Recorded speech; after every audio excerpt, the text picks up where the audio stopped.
natatandaan, maligayang araw nating nagdaan. Pag-ibig ko'y tanging ikaw lamang.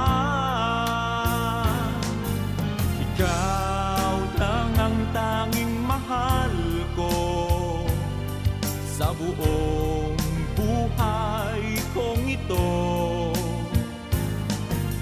Pag-ibig ko'y tanging ikaw lamang, sa puso ko'y nag-iisa ka lang.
Kung mangyari man aking mahal na ikaw at ako'y magkatuluyan, mundo ko'y parang langit na, mundo ko'y parang langit na, kapag ikaw ay laging kasama.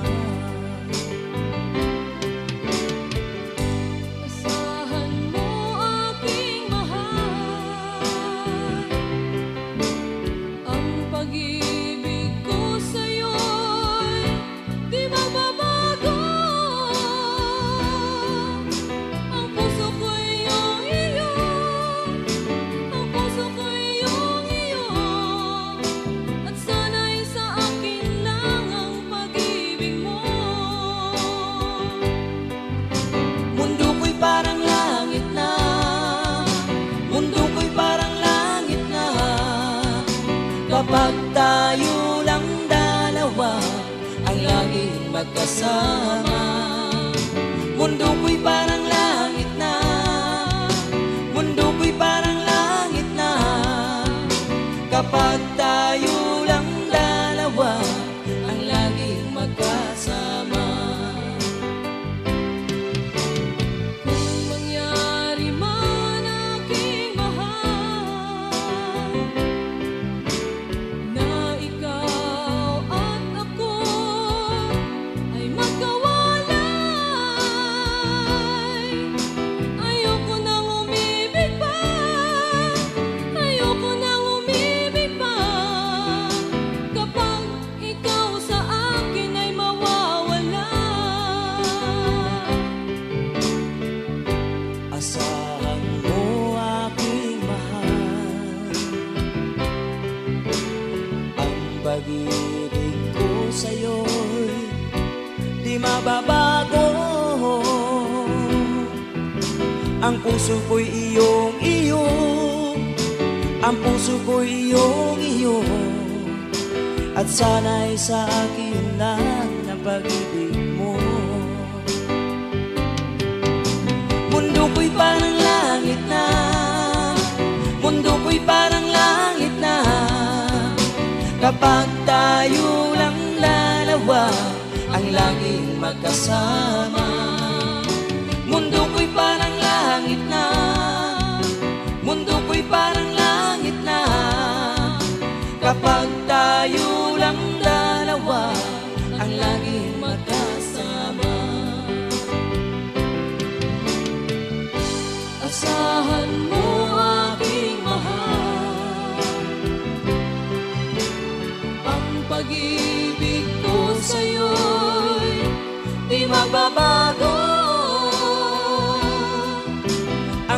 ko'y iyong iyo, ang puso ko'y iyong iyo, at sana'y sa akin lang ang pag-ibig mo.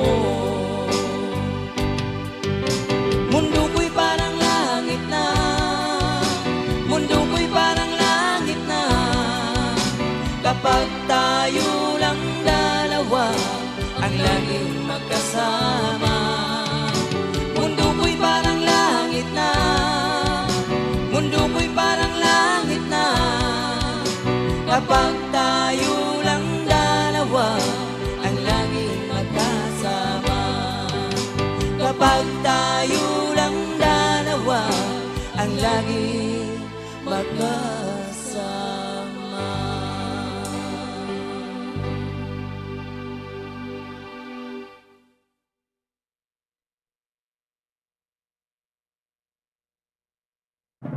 Bayang magiliw, perlas ang silanganan, alam ng puso, sa titik mo'y buhay.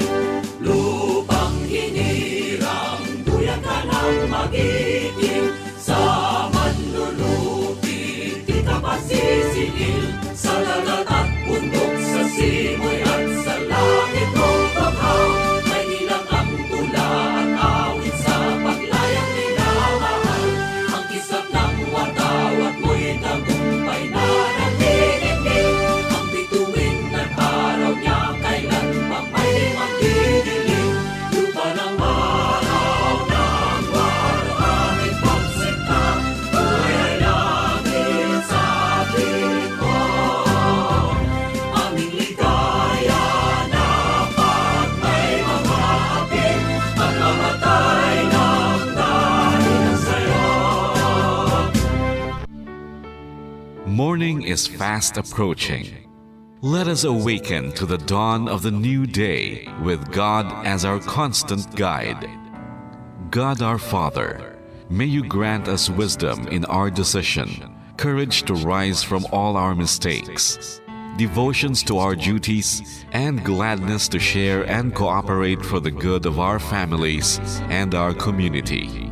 May you spark in us a love for the truth and respect for one another. May you preserve us from false pride, unselfishness, and help us to live in peace with one another as brothers. Amen.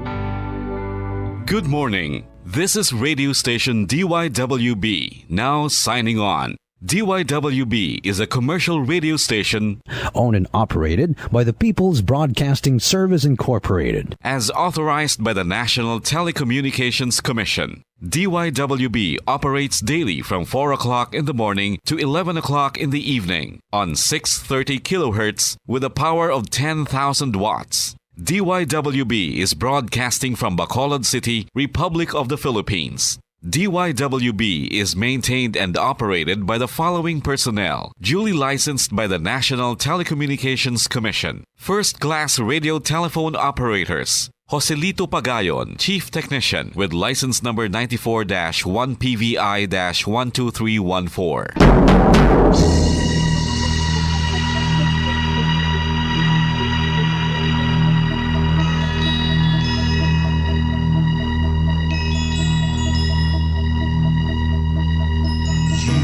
Are the reason why this network is on.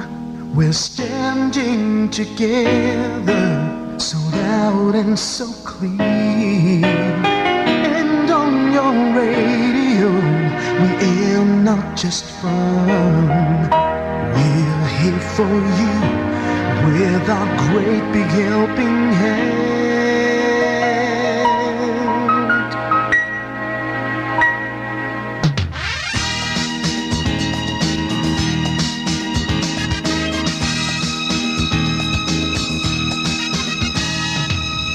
Are the reason why this network is on. We're standing together, so loud and so clear. And on your radio, we air not just fun.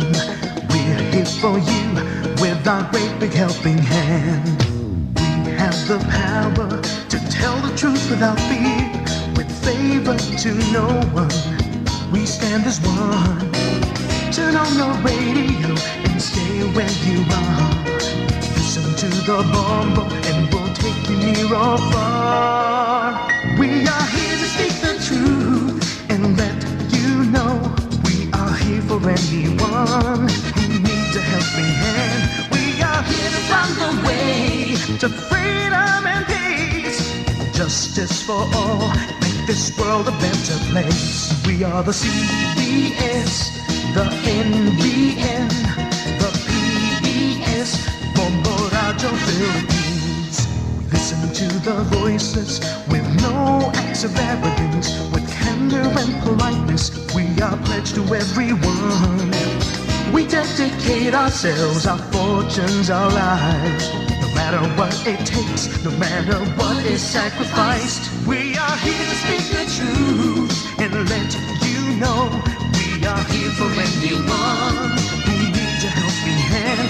We are here to find the way to freedom and peace, justice for all, make this world a better place. We are the CBS, the NBN, the PBS, Bombo Radio Philippines. Bombo Radio is here for you, to let you know what's new. And because we care, we listen, we hear all the cries and whispers. We shall be free and fair. We are here to speak the truth and let you know we are here for anyone who needs a helping hand. We are here to find the way to freedom and peace and justice for all, to make this world a better place. We are the CBS, the NBN, the PBS, Bombo Radio Philippines. We are the CBS, the NBN, the PBS, Bombo Radio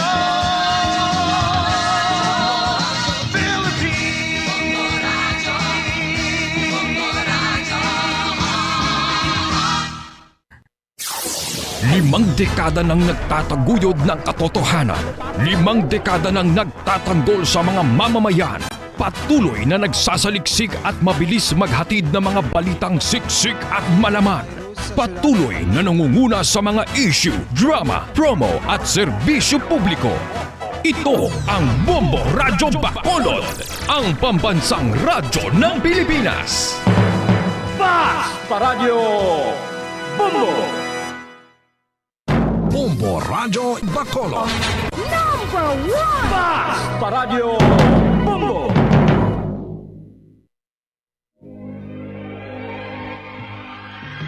Daily Gospel Reflections. Ang adlaw-adlaw nga pagpamalandong sang Ebanghelyo, agud kita tuytoyan nga magkilala, maghigugma, kag magsunod kay Kristo. Ako ang dalan, ang kamatuoran, kag ang kabuhi. Ini ginadulong sa inyo sa mga Mothers and Daughters of St. Paul.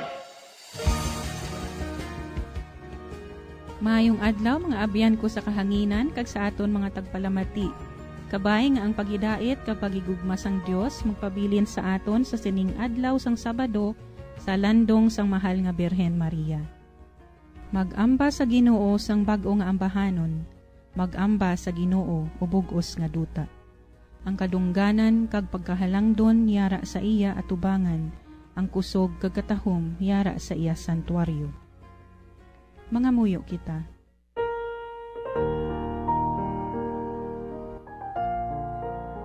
Ugamhanan kag walay katapusan nga Dios, buligi kami sa pagkabuhi suno sa imo kabubuton. Agod nga maghimo kami sang maayo nga mga buhat, sang paghiusa kag paghidait. Sa ngalan sang imo pinalangga nga anak, na nagakabuhi kag nagahari upod sa imo, sa kaisahan sang Espiritu Santo, Dios sa tanan nga mga tuig, sa mga katuigan. Amen. Ang Ebanghelyo suno kay San Marcos, Kapitulo 4, versikulo 35, tubtob 41. Sang sirom na sadto nga adlaw, si Jesus nagsiring sa ila, "Matabo kita." Ginbayaan sa mga gintutunan ang madamo nga mga tawo, kag nagsakay sila sa sakayan nga ginasakyan ni Jesus. May iban pa nga mga sakayan nga nagupod sa iya. Dayon nag-abot ang mabaskog nga hangin. Ginhampak sa mga balod ang sakayan, sa bagay nga halos mapuno na inis ang tubig. Si Jesus nagakatulog sa ulunan, didto sa ulin. Ginpukaw nila siya kag ginsingganan. Manunodlo, wala ka ba na nagakabalaka kung malumos kita? Nagbangon si Jesus. Ginsabdong niya ang hangin kag ginsugo ang dagat. Hipos, magpahimunong ka. Naguntat ang mabaskog nga hangin kag nagluntad ang dako nga kalinaw. Nagsiling siya sa ila, nga ang nahadlo ka mo. Wala pa bala kamusing pagtuo? Hinadlukan sila sing dako kag nagpamangkutanay. Sino bala ini nga gintuman bisan sang hangin kag dagat? Sa aton ebanghelyo, samtang ang mga gintutunan nagsakay sa sakayan kaupod si Jesus, sa hinali nagmadlos ang hangin kag ang mga balod nagsulod sa ila sakayan. Dako ang ila kakulba apang si Jesus matawhay nga nagakatulog. Hindi mahangpan sang iya mga gintutunan nga daw baliwala lang kay Jesus ang nagakatabo sa ila. Mga utod, simple lang ang panimuot ni Jesus sa sining nga hitabo. Tungod sang iya dako nga pagsalig kag pagtuo sa amay, nga hindi sila pagpabayan kag wala sang malain nga matabo sa ila. Kag matuod gid man, sang pagbangon ni Jesus, iya ginmanduan ang hangin kag naglinaw ang dagat kag palibot. Sa aton matag-adlaw nga pagkabuhi, may ara kita nga masugata nga unos, kahadlok kag mga dalagko nga problema nga daw halos hindi naton makontrol. Hindi kita kahibalo kung ano ang nagakadapat nga himuon. Yara ang balatian nga makakulugmat tungod ini nagahatag na sang malipot na lang nga panahon nga igakabuhi sang aton pinalangga sa kabuhi. Ilabi na gid subong nga panahon sang pandemya nga wala sang makapakot sa aton kun buwas nga adlaw yari pa kita sa kalibutan o wala na. Bangod sang halit nga dulot sang COVID-19 virus. Ukon gulpi nga kamatayon. Ukon ayhan sa wala ginalauman, hambalan ikaw nga buwas wala ka na sang obra, kag paano mo mapakaon, mapabistihan, kag mapaeskwela ang imo kabataan.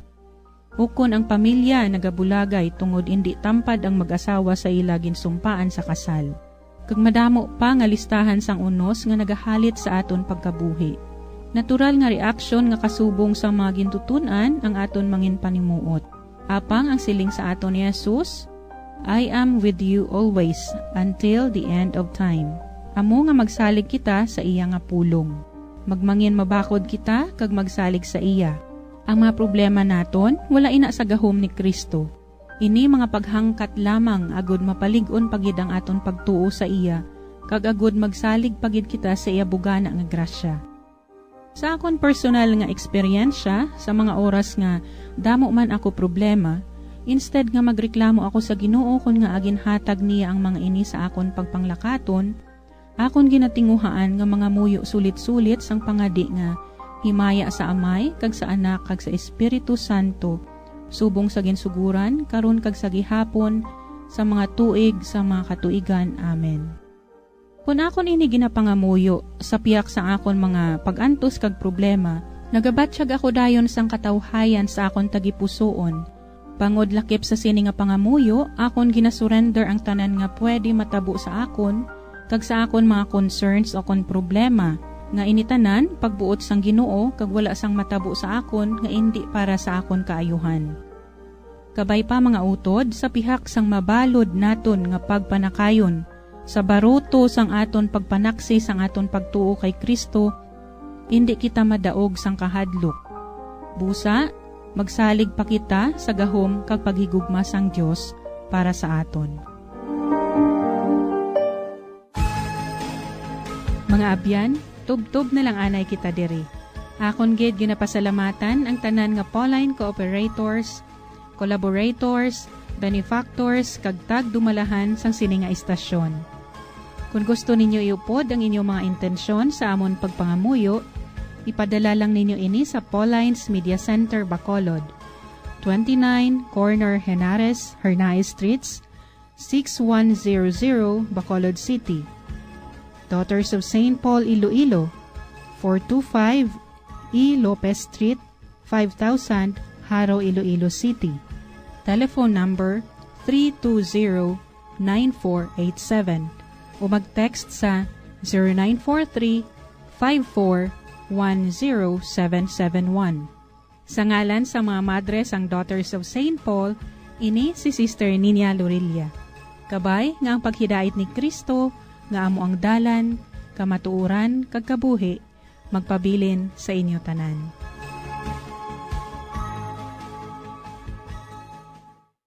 Ini nga programa, hinadulot sa inyo sa mga madres ang Daughters of St. Paul, kag sang Bombo Radio Philippines, ang pambansang radyo ng Pilipinas.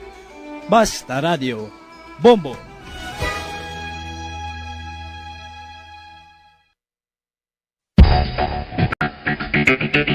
Ang husto nga paggamit sang earphones o kon headphones. Kalabanan sa karon, ilabi na sa mapamatanon ang masaming nga nagagamit sang earphones o kon headphones sa tion sang nagausar sang gadgets.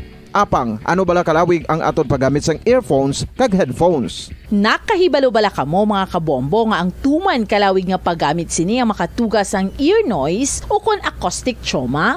May pila naman ka tips nga makabulig agud mahalungan naton ang aton dulunggan kag pamatinan. Dapat nga ipabilin nga yara lang sa 60% ang volume sang aton nga mga earphones o kon headphones. Likawan nga masobra sa 4-5 ka oras ang tayuyon nga paggamit sang earphones o kon headphones. Magtala na sang 15 minutos nga break matapos ang 1 ka oras sagud nga makapahuway ang aton palamatinan. Masami nga tinluan ang earphones o kon headphones kag mas maayo nga gamiton ang duha ka earpiece sang aton nga mga earphones.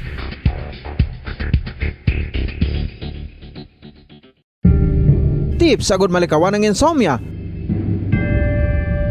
Ang pagtulog sang maayo ang makaapekto sa mental kag physical health sang isa ka tawo. Apang kung kaisa hindi maligar nga nagaka-eksperyensya sa ginatawag nga insomnia, gani ari ang tips agud malikawan ini kag mas makatulog sang maayo mga kabombo.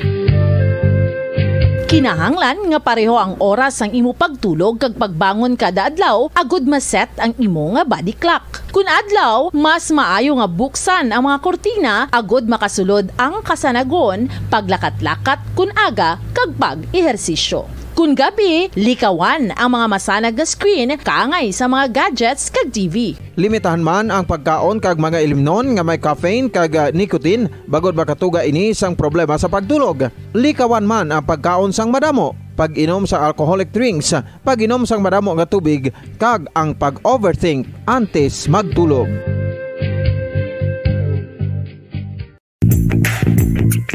Sa karon nga may ginapangatubang nga pandemic, importante nga halungan kitang ikayong lawas. Apang hindi lang physical health ang dapat hatagan sa pagkamuda, bangod importante man ang mental health. Paano bala halungan ang aton nga mental health? Una, kinahanglan nga halungan naton ang aton kalawasan kaangay sang pagkaon, pag-ehersisyo, pagtulog kag pagpahuway sang insyakto bangod ang poor physical health ang makaapekto sang modo kag panghuna-huna sang isa ka tawo. Kinahanglan man nga mag-set sang boundaries sa tanan nga bagay, hatagan sang balorang kaugalingon kag iselebrar ang mga kadalagan bisan ano pa ini kagamay. Maayo man sa mental health ang pagpatawad sa isig kapareho. Bangod ginarelease ni ang kabugat sa balatsagon subong man ang pagkamapasalamaton. Suno sa research, dako man ang mabulig sa pagpangamuyo sa paglikaw sa stress.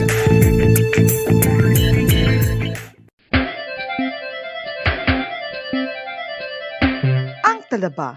Sino bala ang hindi maganahan magkaon sang talaba? Magluwas sa manamit sini nga sabor, ang talaba ang nagaunod man sa calories, protein, fat, vitamin D, thiamine, niacin, vitamin B12, iron, magnesium, phosphorus, zinc, copper, manganese kag selenium. Isa ini sa mga source ang high quality protein nga nagaunod sang siyam ka importante nga mga amino acids nga kinahanglan sang lawas sang tawo. Nagaunod man ini sa antioxidants nga maayo para sa atay. Apang ang pagkaon sang talaba ang mayara man sa mga risgo. Bangod nagaunod ini sa mataas nga amount sang zinc nga delikado sa kalawasan kon masobrahan. Ang pagkaon sini nga hilaw ang makatuga man sang bacterial infection kag makatuga sang diarrhea, pagsuka, hilanat kag iban pa nga seryoso nga kondisyon. Gani sa pagkaon sang talaba, kinahanglan hagan-hagan lang. Ang oral disease, nagapadayon nga seryoso nga public health problem sa Pilipinas. Ang prevalence sang dental caries sa mga permanent teeth ang nagapabilin nga mataas sa 90% throughout the years. About 92.4% sa mga Filipinos ang may tooth decay, kag 78% ang may gum disease o kon periodontal diseases, santo sa report nagikan sa DOH. Bisan pa nga ini ang preventable o kung matapna, ini nga balatian ang nagapikto sa halos kada Filipino at one point or another sa iya nga pagpangabuhi. Ang pag-practice sang good oral kag dental hygiene kaangay lang sa paghalong kag pagtatap mo sa imo kaugalingon. Totohanan, 5 dekada nang nagtatanggol sa mga mamamayan. Patuloy na nagsasaliksik at mabilis maghatid ng mga balitang siksik at malaman. Patuloy na nangunguna sa mga issue, drama, promo at serbisyo publiko. Ito ang Bombo Radyo Bacolod, ang pambansang radyo ng Pilipinas. Fast Paradyo Bombo! Bombo Radyo Bacolod. Number 1! Fast Paradyo Bombo! Oras nga Bombo Radyo Bacolod, Philippine Standard Time, 24 minutos na nakalikan sa na alas 4 sa aga. Welcome kami sa pagpalakad sa Platutunan Bombo Report sa first edition, pang Sabadong edisyon sa Platutunan petsa 29 sa bulan sa Enero. Ikalima nga Sabado sa unang bulan tuig 2022. Kamusta? Good morning sa aton mga sakay, sa aton matagpulapati, sa aton si mga kapapang nagbulugtawa sa mga banwa kasulad sa kabugusan sa aton sininga probinsya. Of course, aton sininga mga tenderas-tenderas, mga volunteero-volunteeras naton nga agapa man nagabulugtawa, nagkakater sa ila sila agapa nga mga suki, manog bakal sa aton sininga mga merkado publiko. Mga senior citizen naton, aga pa man nagbulutaw kon sila tagsan lang ka mga panimalay, nagapulo pangapi, ara sa mga kapihan sa mga merkado naton, sa mga tulot-tiyangge sa aton kapurukan, kabaranggayan. Mayong aga, welcome dali pagpalagad siya Platutunan Bombo Report sa first edition, makabilan mga umang-uman naton sa kumahan, mga isla aton sa kalalauran, welcome. Of course, sa mga katukot na live sa aton sa FB sa YouTube channel, mga taga-Negros, taga-Bacolod, di mas kabahan sa Pilipinas, di mga bahan sa kalibutan, makitaan nila, mabatian nila ito papalagan siningagas niyo Platutunan Bombo Report sa first edition. Ay mga driver naton, nagapakaroon ng kabulog tape para naman balik biyahe, balik pasada sining Sabado, pasara ating pusina, sa ato sining mga pampubliko nga tratapan, kagkosa sa pila kay mga pribado nga kumbuyahan. Roster mga driver ato no, alin sa tricycle driver, top ya sa ato sining mga taxi driver, banat buto gapon adlaw-adlaw. Kamusta ang BI? Bamahal gid nato sining krudo kag gasolina. Magbawi-bawi pang aton sining mga driver. Of course, man ato sining upon aton karon mga kapulisan naton nga nara pa nagarubing-rubing sila tagsa kay may real responsibility siniyang Sabado sa nga kagahon mga kabinan. Kaupo nyo tagsa dito ka Sabado sa nga niya si Bombo Dennis Rubica ng mga balita nga aton gaan patamod balita nga aton himay-mayon sa nga kagahon pagpalagad siya Platutunan sa aton sini mga nagapauna nga mga balita lokal ang probinsya sa Negros Occidental nagpasugot na nga pwede makagamit niya sa nga negative result sa antigen test sa mga Bacolod noon nga magasulod diriya sa probinsya, malabay sa aton sining Silay Bacolod Airport. Inisugtan kahapon sa meeting sa sa mga opisyalis sa atong probinsya, pagpanguna ni Governor Eugenio Lacson kag sumama sa opisyalis sa atong syudad sa Bacolod, pagpanguna ni Mayor Emilio Bing Leonardia. Para maisa na lang aton sining mga pagsulundan sa mga nagasulod diri sa Bacolod kag sa aton siniya nga probinsya. Dugang paginaton nga mga balita lokal, may pila na karon ka mga kandidato lokal sa mga banwang syudad diri sa aton probinsya nga mat-amat na nagalagda sa katawag nga Peace Covenant. Para mapasiguro nga manglinong mataway kag manami ato sila pagpatagayon sa nga pinili ay sa maabot siya nga Mayo 9 nga national and local election. Sa mga nagapauna nato niya nga mga balita sa palibot niya sa nga pungsod naman makabinan, si Commissioner Aimee Ferolino, ginakusahan si Commissioner Rowena Guanzon, nga gintuyo ako nga influensyahan niya sa desisyon angot iya sa disqualification case batok sa kay anay senador kag presidential Bongbong Marcos. Doon nag-iinit subong ang bailuhan ay sa mga tinaga dira iya sa sa commission election matapos naging Bulgaria ni Commissioner Guanzon ang iya sinibuto matapos ring pagtalakay nila sa sumitan ng disqualification case batok sa kay Bongbong Marcos. Tugapagin nato diyan nga mga balita sa palibot sa pungsod mga Pilipino kung nga fully vaccinated sa COVID vaccine nga Sinopharm made in China ang pwede na makapa-booster. Inisunod sa pagsang Department of Health. Samtang sa balita nato niya sa luwas ng pungsod, masobra na 80 ang patay, kag linibo-libo ka mga pumuluyong apektado sa maglaslas ang isa ka mabaskog nga bagyo. Dito iya sa mga kapungsuran sa Southern Africa. So grabe ni mga lugar mga magsiringga sa unang Africa, Manoblang Africa, desierto, mainit ang tiyempo. Subong niya labayan na sila sa bagyo. Ginabaha na ining mga mainit kag mga mamala sa unang mga lugar sa kalibutan. Sa muna mga balita ato, may balita ato nga pagtamod balita nga ato siya sahon. Sige nga aga pagpalagad siya Platutunan Bombo report sa first edition. 30 minutos na nakaligan stock na alas 4 sa aga makabilang kita na sa aton pila kamagaan pagtamod talakayan naton silingagaan sa atong kaano pila kay mga balita tipon sa patrol silingagaan pagpalagan siya Platutunan Bombo report sa first edition. Ini balang ining pagpirma kay may pila na kredita karon nga mga LGUs diri sa Provincias Negros Oriental like Talisay, Silay, sa City of Kabangkalan nga earlier pa siling mga inadlaw nagpirma na ang mga local candidates sa mga kandidato nga nagpapili sa pagka-mayor, vice mayor kag city or municipal councilors nagpirma na sa tawag nga peace covenant in the presence ng aton sining mga kaparian, religious sector or sa aton sining simbahan Romana Katolika, and the presence ng aton sining kapulisan pudman sa aton sining makatapos ang Philippine Army Armed Forces of the Philippines ini mga lokal nga mga kandidato nga magapapili sa maabot nga may 9 nga pinili ay mga kaibigan. Ang pinaka-latest na kahapon sa may sunod sa Silay. Sa likod mayo man nga mga tikang, mayo man nga ginahimo sa nga aton sila nga mga local politicians nga magperma sining tawag nga peace covenant.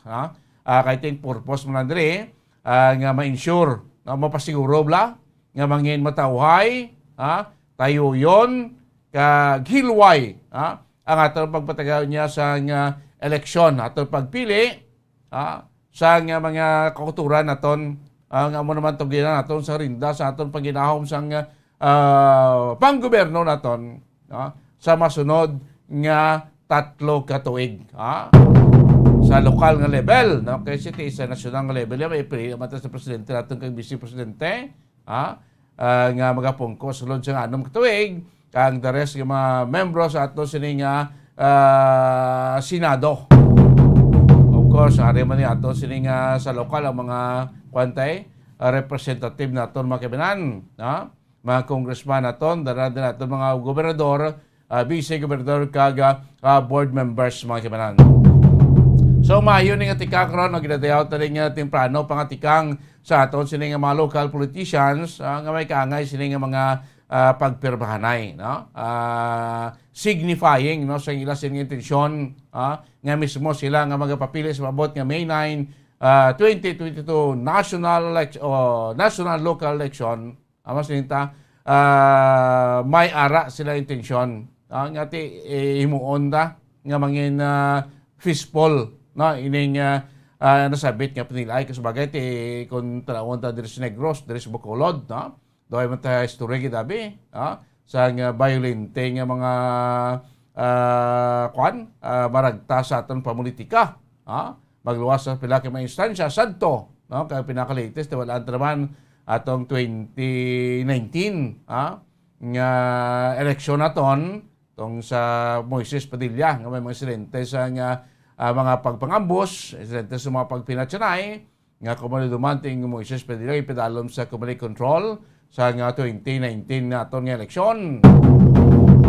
Nga amo to isa sa mga mainit-init nga lugar diri sa aton sining nga probinsya sa Negros Oriental. So the rest, may mga ara sa nga matiling aton nga terrible man kay kay tingod sa aton sa Negros kun inyo nabuluan sa mga banwa kay syudad do halos ang mga magapapili liwat mga incumbent mapa-re-elect liwat mga kaibigan. Pila lang gid ka mga lugar daton diri sa Banwa o sa probinsya nga may ara sa inkwentuhanay. The rest yati do mas nita do arrange bla ngay karon danaya tapos na mo 3 ka term kay tapos ka ako naman mo bla. So do hindi iya mas daton nga mainit-init kay ang political rivalry diri sa probinsya sa Negros Oriental.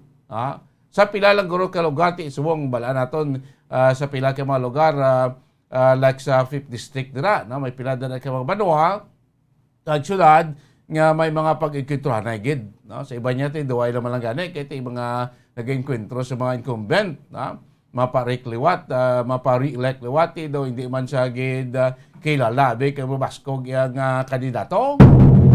Pero sa iba niya ti may ara tag 3 nagabungguanay sa pagka-mayor, may ara 5 nagapapili sa pagka-board member, may ara man nagapapili sa pagka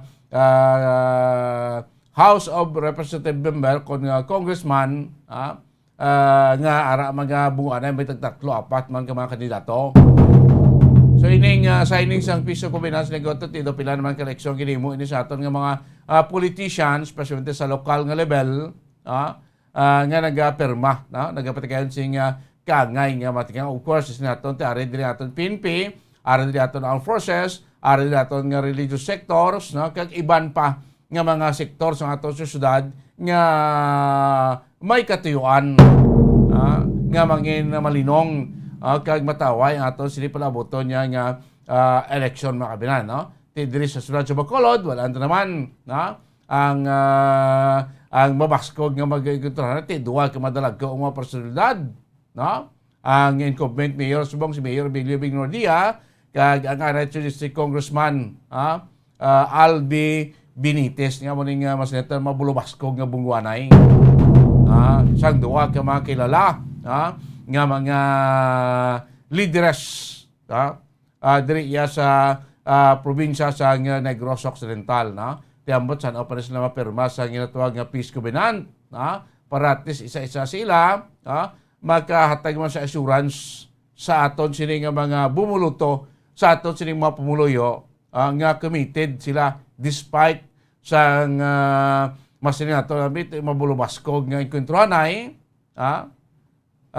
sang sining mga politiko at least may ara sa commitment gikan sa ila nga ti mismo sila maka-assure man nga mangin malinong hilway ang ato sila pagpatayon sang pagbuto.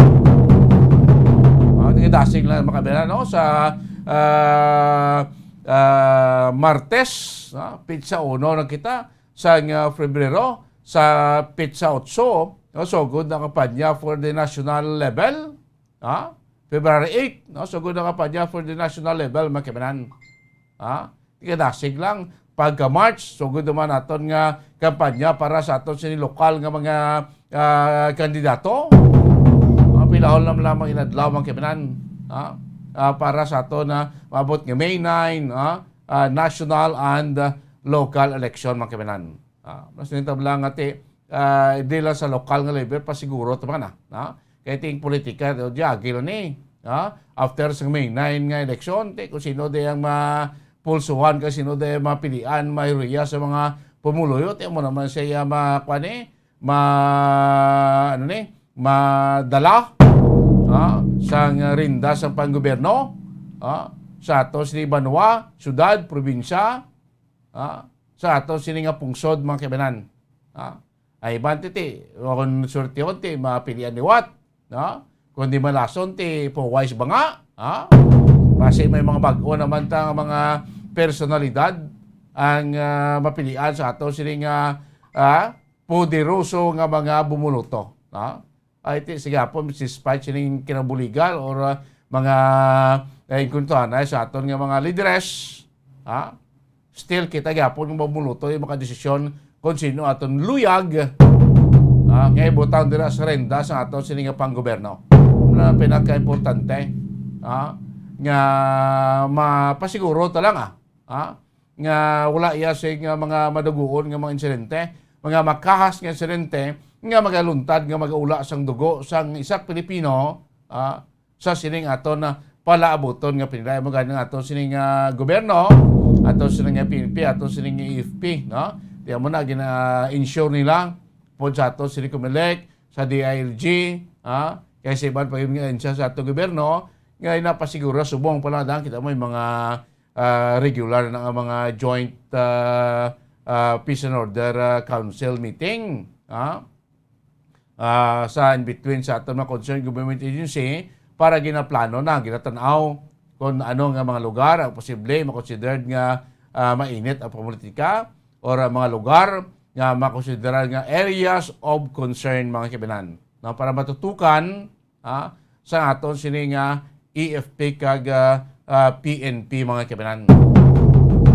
Sa iban guro ng mga probinsya especially like balok naman ko sa areas Mindanao, damo din nga daan niya mga clan sang mga politiko, nga mga armado, damo din sa mga grupo, may MNLF, may MILF, may Abu Sayyaf, pagiging mga grupo sa may BIFF, nga mga grupo, natin kasi mag-suporta sa pila ka ba kandidato, may mga grupo na dyan, may mga armado niya, tiyan mo na kasi mabulubudlay, nga may mga makabig nga private armies, ang isa iya ka politiko, kahit ito sa mabudlay, mantrahan sang violente lang nga mga katikang, masayatati, makatagya sang problema mga kibanan. So, dayaw kita sini mga pila na karon ka mga LGUs natin sa probinsya nga as early as sini nga bulan sa Enero nagpatigay na sila sini signing sang peace covenant mga kabanan. Sa gabay pa ginalaom kita nga sa masunod gamay adlaw before pa man sa mga mainit ka kapanyanay halos ang aton nga mga lokal nga mga politician magkapatgayon man kaangay sining nga aktibidades ning signing sang peace covenant mga kabanan. Oras ang Bombo Radio Bacolod Philippine Standard Time 41 minutos na nakaligid sa takna nga alas 4 sa nga aga mga kabanan. Ito kita sa pilapagin aton kabatalakayan lokal mga kabanan kahit hindi importante man para sa aton nga mga pungulo sa Bacolod kaga probinsya sa Negros Occidental mga kabanan. Kahapon asli nato na bumukim nag-meeting through Zoom or virtual ang mga lideres ng probinsya sa Negros Occidental kag syudad sa Bacolod. Of course, sa part ng probinsya sa Negros Occidental, si Governor Yuyong Lacson, pagpanguna sa pila ng mga opisyalis sa provincial government, kag sa part ng City of Bacolod, Mayor Billy Bing Nordia, para naman niya sa aton sining mga opisyalis sa syudad sa Bacolod. Kay ining meeting kapon na tigayon, after mismo, nga aton sining syudad sa Bacolod, pagis kay Mayor Billy Bing Nordia, nagpadala sa sulat sa probinsya, address kay Governor Yuyong Lacson, asking for virtual meeting to harmonize sang pagpatuman sa travel protocol na in between sang province of Negros Occidental kag City of Bacolod makabiyan. Tinag-response sa ato sa provincial government, pagay man sa sulat again padala ni Governor Lacson sa aton probinsya o sa aton nga sulat sa Bacolod, adhering sa sining hangyo nga virtual meeting. So kapon natigayon ining Zoom meeting, mga alas 3 kapon makabinan. Kag sa pinaka-latest nga aton nga nakuha ang impormasyon after sin meeting kagabi sa kay Governor Nyobong Lacson nga ti ma-considered nga do fruitful akon mabinungahon ining ginpalagay virtual meeting kapon kay dumduman balaan nyo naman nga ang City of Bacolod may iyak ng protocol sa mga magasulod diri sa sunod sa Bacolod. Ang probinsya sa Negros Occidental may kaguling mga protocol requirements. Isa na diri ang pag-required sa negative RT-PCR test result sa mga magasulod diri sa probinsya sa Negros Occidental. Paagi sa aton sining Silay Bacolod Airport. Either Bacolod noon ka man, kung magsakay kayo sa aeroplano, di kayo malanding sa may Silay Bacolod Airport, dapat may presentar nga negative RT-PCR test result before man maproban ang imong sing espas. Pero ang City of Bacolod, nagpagawa man niya iyo si Mayor Bing, nga ang pag-travel sa mga kotoraton from Bacolod City, going to Panay area or from Panay area, pagkatapos sa Bacolod, pagkaman ito iyo o Ilo City, pagkaman ito iyo si Ilo Mayor Treñas, nga wala na siya required nga negative RT-PCR test result. Kaligati ang puerto aras Bacolod, airport teritoryo sa Talisay. Nagatuga sa confusion na be. Like natabo sa ligad. Ang City of Bacolod, why nag-require ng espas. Ang probinsya sa Negros Occidental nag-require pagkapos ng espas. Kung magsulod ka diri, through sang Silay Bacolod Airport. So kapon, sa ila sining meeting, digin kasugtan. Nga kung Bacolod nun ka, balik ka din sa Bacolod, sakay ka sa airline company, alin ka sa Manila, National Capital Region, o sa mga lugar nga sa dalom sang alert level 3, pwede ka na makasulod bisan RT-PCR test, kung ano lang galit ng antigen test. Kung gamiton mo as credential mo ang non-reactive result sa imo sining antigen test, pwede mo na magamit. Nagpasagot ng probinsya. Either both, negative RT-PCR test result or non-reactive result sa imo sining rapid test mga kaibigan. Kung Bacolod nun, kaya pwede ka nakagamit sa negative RT-PCR, negative antigen test result. Pero kung Negrosanon, kaya dapat kuwan kagid, negative RT-PCR test result kagid dya, mga kaibigan. Kung Bacolod nun ka, pwede ka lang kagamit sa non-reactive nga antigen result, mga kaibigan. Puti dito sa ila pag sinapol, kasugtan, kay nag-question man ato sa nga probinsya, ti paano ta mapasiguro nga ining negative o non-reactive result sa rapid test or antigen test makabinan, authentic. Dito na sugtan nga dapat kuno ang result magagikan sa isa ka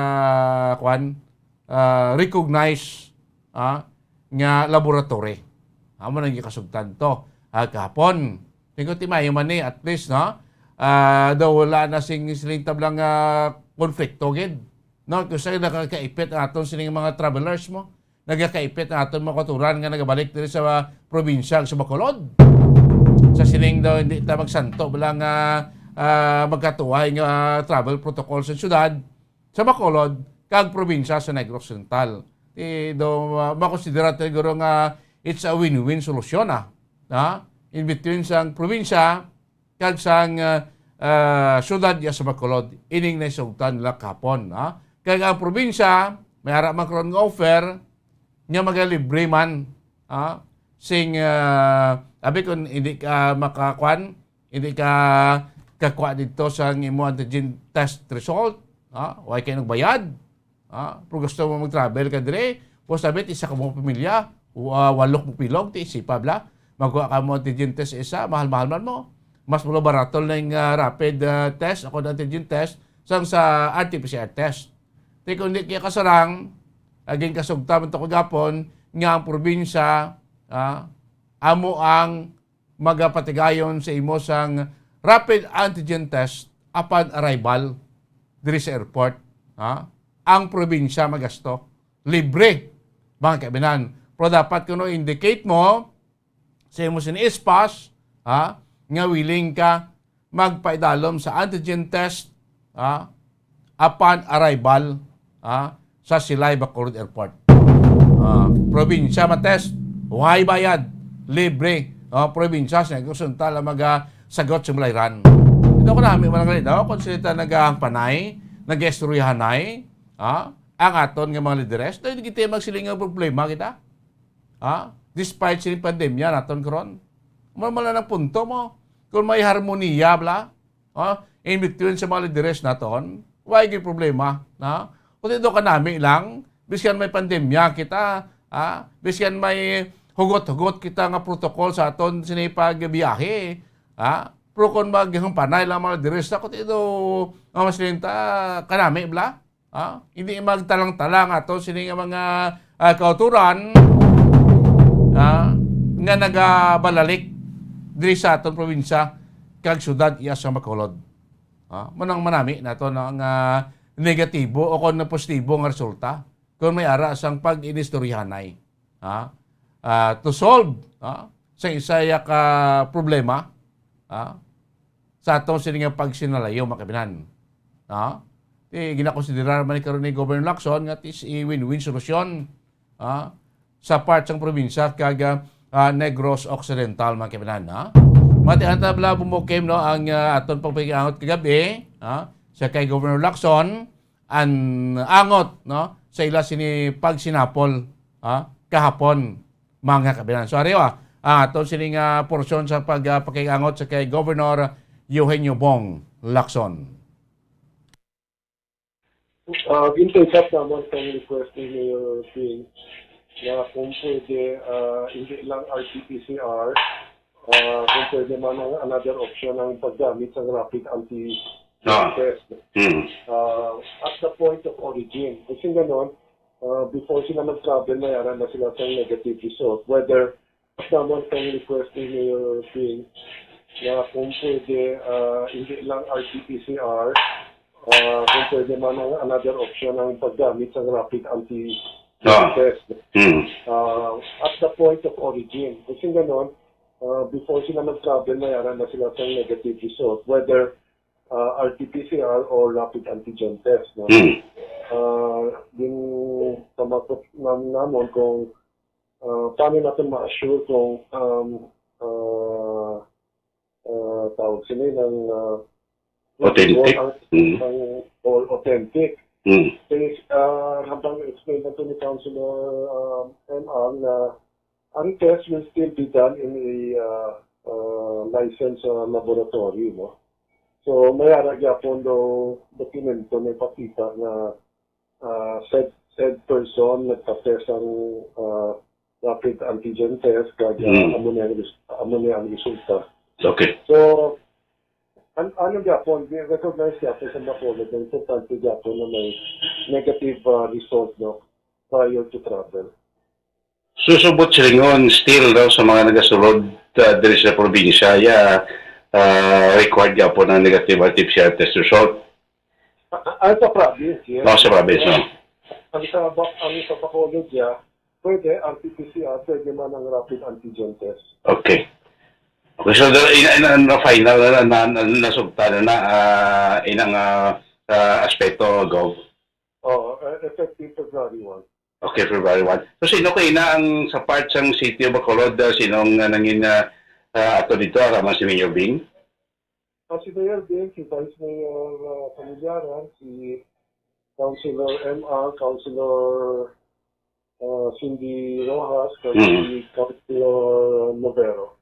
Ang mga officials nila.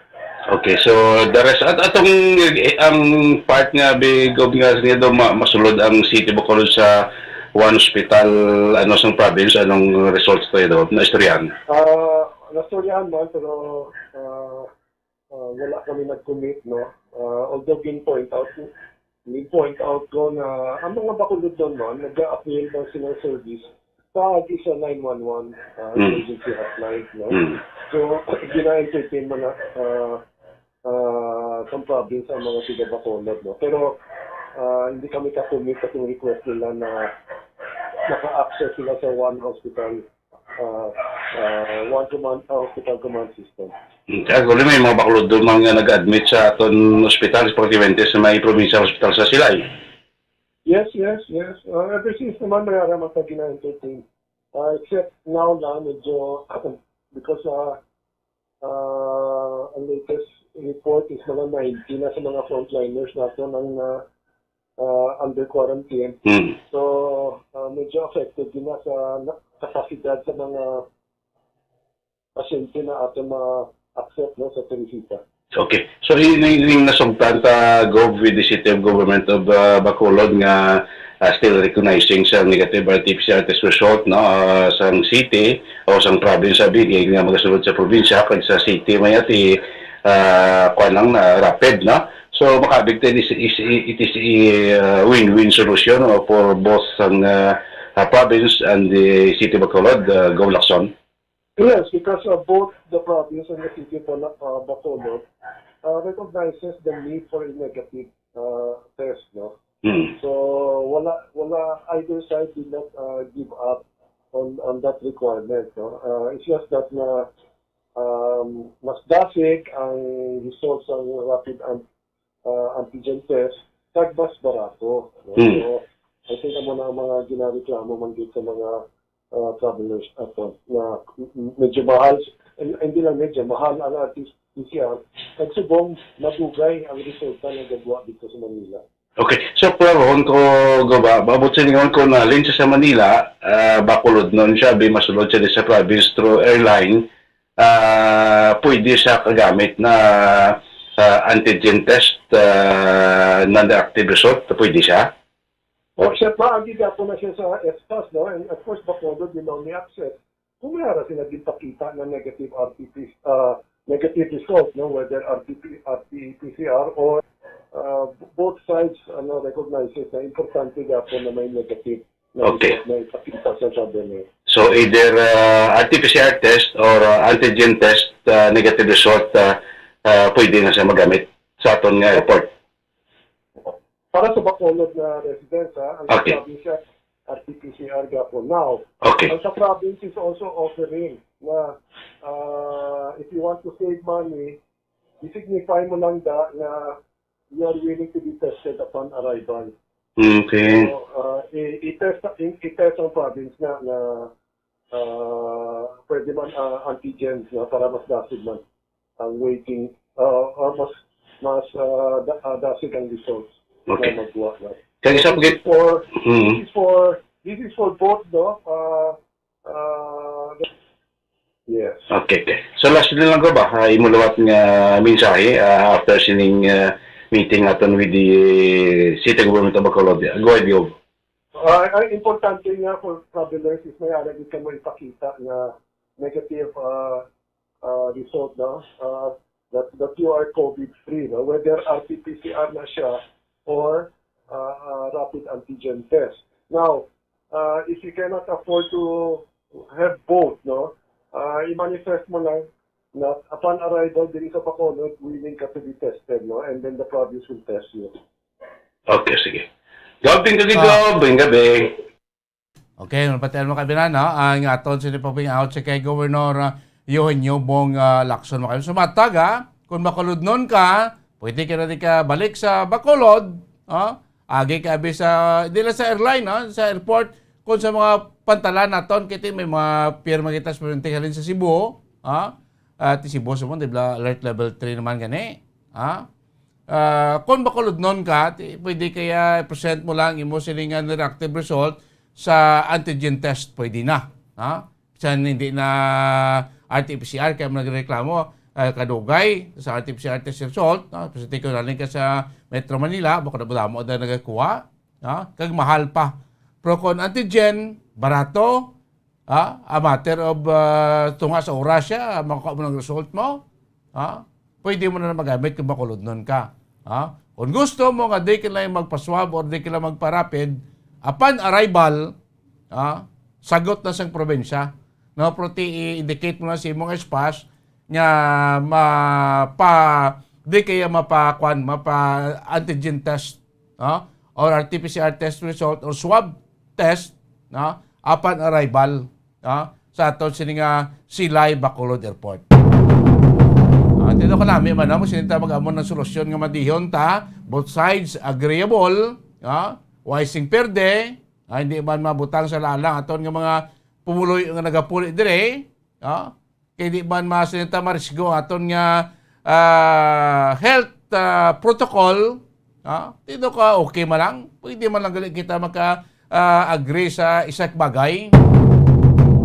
Di ka lang kulang lang na inisturyanay, kulang lang gano'n ato bangay ni, kulang lang gano'n negosasyon, para tis maharmoniya ta.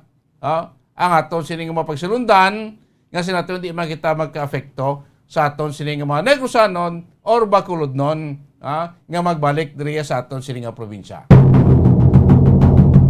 Hataga, makabinan, tisara na, may resulta na ining paghinamalanay kahapon. In between sa probinsya sa Negros Central kag City of Bacolod. Oras ang Bombo Radio Bacolod Philippine Standard Time, punto alas 5 na sa ngaga, makabinan. Pagbalik siya para tutunan ko ang mga balita ni Bombo Grayson Lobaton. Mga impormasyon iyaman na tipon, pagka-maintaining pagkuha na kano, pagplastar, sa pagpatindog sa bagong fire station dito iya sa may syudad sang San Carlos. Kaya ito may aral na itong gindunar ang lokal nga duta para patindogan sa standard nga fire station sa ating Bureau of Fire Protection. Kaya palapagin ka mga balita, hinatan natin panabalikan, makaligad lamang pila ka importante nga mga pahanumdom. Bombo Radio Bacolod.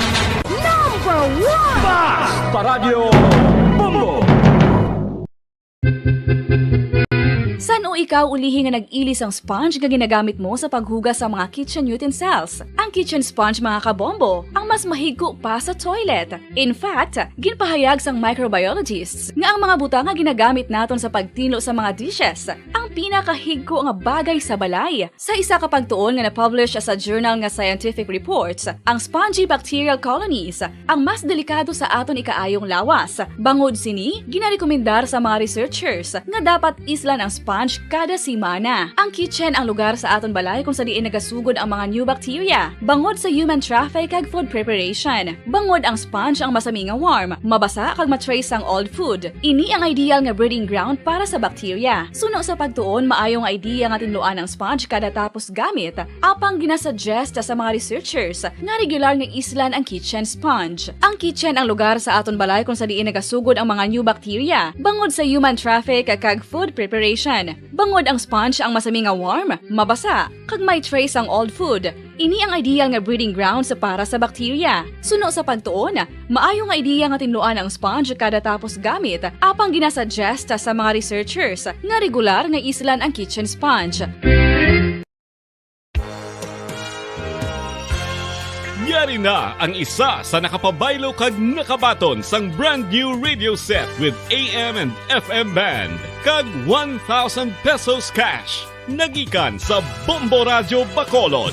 Ko si Anisito Delicano, taga Libertad Extension, Bacolod City. Nagbabaylo ko sang radyo nga ginatag sapon sang Action Radio kay nagaungot sa ilalang estasyon. Hindi ko kapamati sang iyas ang bumbo. Mga lapit man sa katuig ni nga ginatag nila sa akon. Amo na mo lang ni ang imo nga mamatian ang action radyo lang. Amo ini nga radyo ang ginapangatag nila. Gindala ko di sa bumbo kay pabayluan ko sang iyas ang bumbo nga radyo nga wala sa ungot sa isa lang ka stasyon. Kag manami kay bag-o kag wala guba may suga pa. Kag ang 1,000 nga ginatag sang bumbo mapasalamat gid ko kay may nagbakal na kusudan. Sing una ga bindors ko ti kay ginkakasama kami sa Libertad di way nako kan sa balay na lang ang akon bata ang mga nagasuporta sa akon. Ay bakal ko bulong ko may ano ko may apo ko kag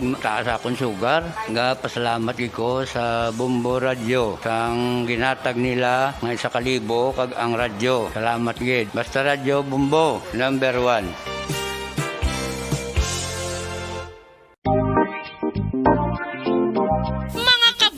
Nakahibalo-bala ka mo nga halos maghampak na sa 3 million ang Number 1 Paradyo Bombo.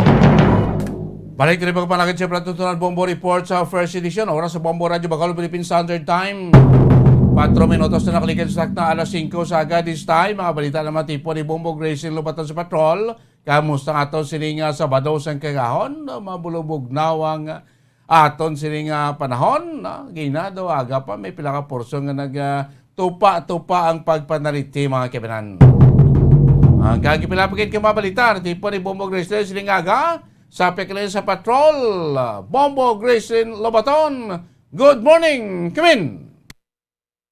Mga Dennis, good morning. No, kag sa atong mga kabombo nga nagalantaw no sa aton nga FB Live kay nagapamati man sa aton sa tag sa mga radyo sa ilang mga panimalay no. Mga Dennis, thank God it's Saturday. Kag live kita sa buong sa provincial capital diri sa North Capitol Road. Bombo Grace Len? Yes. Do ka jolly simo mo check ko do di mo buwas ba?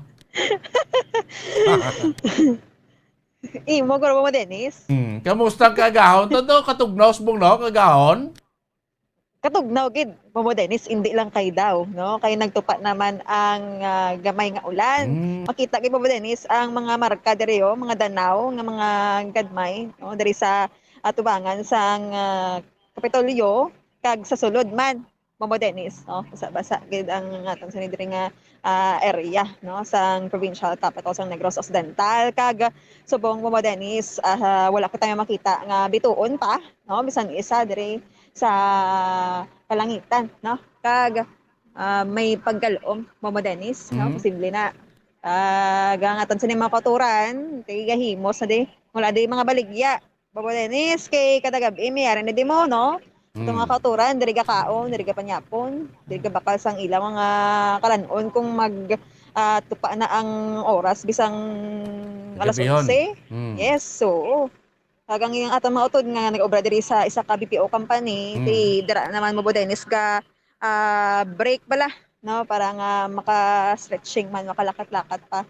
Bisan nga malapit lang di po Dennis. Kag mayari diri nga mga nakapark ng mga salakyan sa gwa kag mga motorsiklo no wala pa mayo po Dennis may nagalabay diri no sa area sang provincial capital sa North Capitol Road.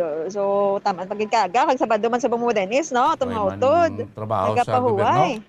Yes no kag mayari ko di kita gina police officer no naga-jogging mo Dennis. Exercise. Mayo man na mag-exercise kung daw bakante. Mayo na makabanat-banat butong aton sini nga mga kapulisan. Sa una gani, may siguro mga 5 years, 4 years ago, may mga training kita sa una nga mga PNP lang at sa may regional training school naton.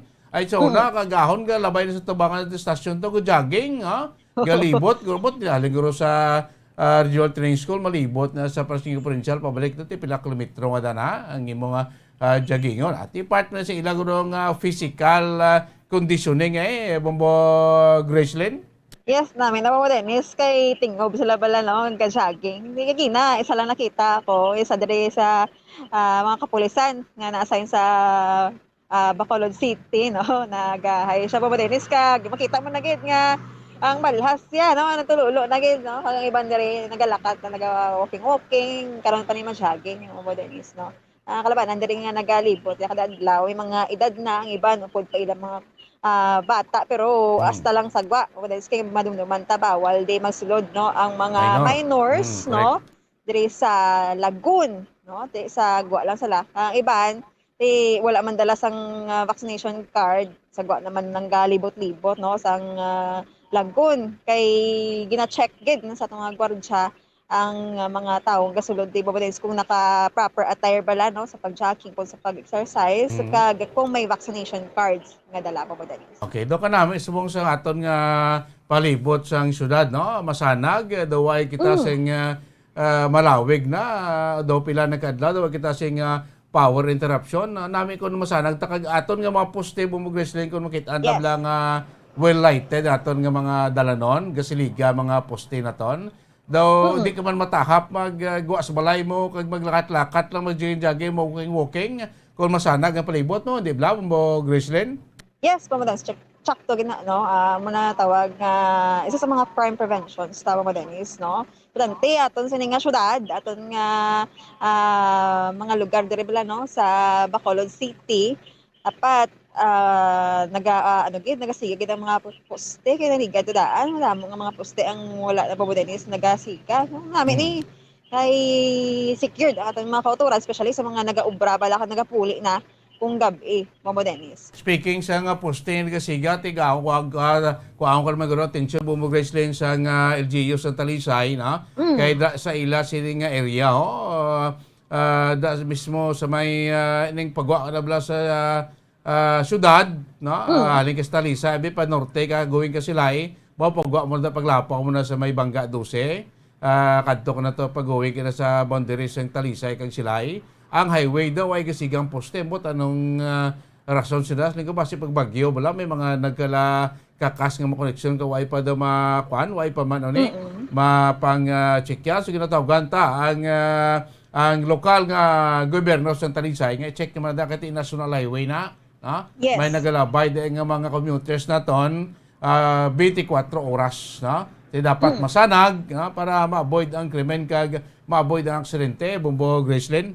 Yes, in sakto gina ang hambal mo no Bobodenis kay nigad nga mga tinuig madamo man dira sang mga naglungtad nga mga vehicular accident no kag manami gid siya kung tagaan ni isang tikang dayon kay kadelikado kadulom sang dalan ti ang aton mga drivers Bobodenis kasi ani na makita ang nagatabok bala no kung ikaw nagatabok dapat may palatandaan ka nga nagatabok ka pasiga sa cellphone mo no hindi gadto may mag-asawa nga nagtabok somewhere in Silay no nga madulom man Bobodenis ang dalan national highway na siya nabungguan sila nga duwa sumay lang wala sila Bobodenis na injured gid pala or natam-an gid no na ano lang wala lang ani mo pero naka naka-recover man so kadulom dito nga area Bobodenis so nami nga aton nga mga dalanon no especially nagahilapit man Bobodenis ang eleksyon no so dapat pasanagon ta aton mga dalan Bobodenis. Correct na nakita ilang tao base bala may mga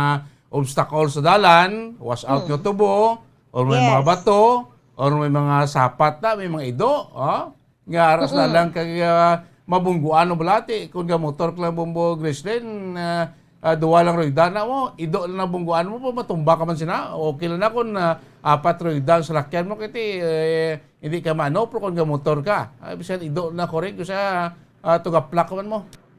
Yes, sakto gina no kagaligan nga tuig do nagtaas to ang kaso o record sa mga aksidente nga nagluntad diri sa aton nga probinsya Bobodenis especially man diri sa syudad sang Bacolod so may ara gani Bobodenis nga pedestrian lane na gid no lantaran pa sang aksidente ay gina-remind ta man atong mga kauturan nga naga-drive pedestrian painay-nayon man tani Bobodenis kay may right man na ang nagatabok pero kung nakita man nga nagatabok Bobodenis do alang-alang man ti paunahon ta ng salakyan Sakto na both ways no sa driver kag sa mga pedestrian nato na kung kita ilo do lang alang sa may auto naton nga lang alang mandut-dutin ko sa tabo nagaka disgrasya man para makita mga driver nga reckless man nga bisa daw lang alang nakikita nila nga ara ng tawo sa tunga gatabok ara pa sa pedestrian lane madot-dot pa ko ti disgrasya man pero kung magtimbang, magrespetuhan ay ati layos disgrasya Bombo Grislin.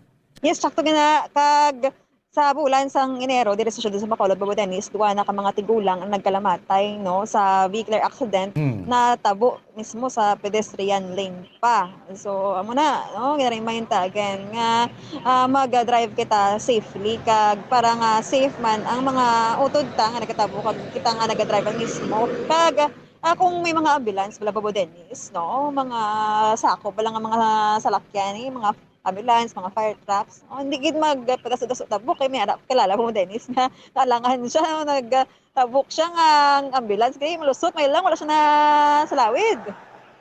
Pwede na kasi sa tsakto na kita nga pumuloy man no?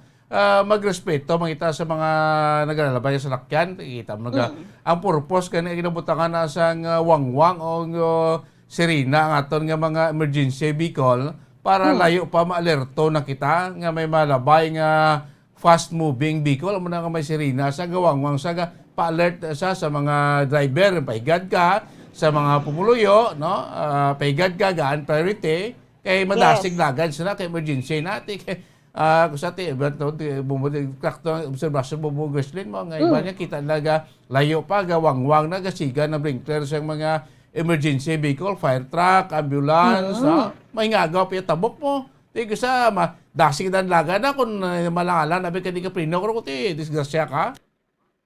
Amugid, no? Kag, sa pa, kung maulihin na sila nga daan mo, Dennis, ang risk bala, no? Sa ginadala man nilang pasyente o kung may ginadalian, maunsa may pa, no? Himo pa nga magdako ang ila sini nga mga insidente nga respondehan mo, Dennis. So, speaking of Bobo Dennis, no, sa na-mention ng fire trucks, no.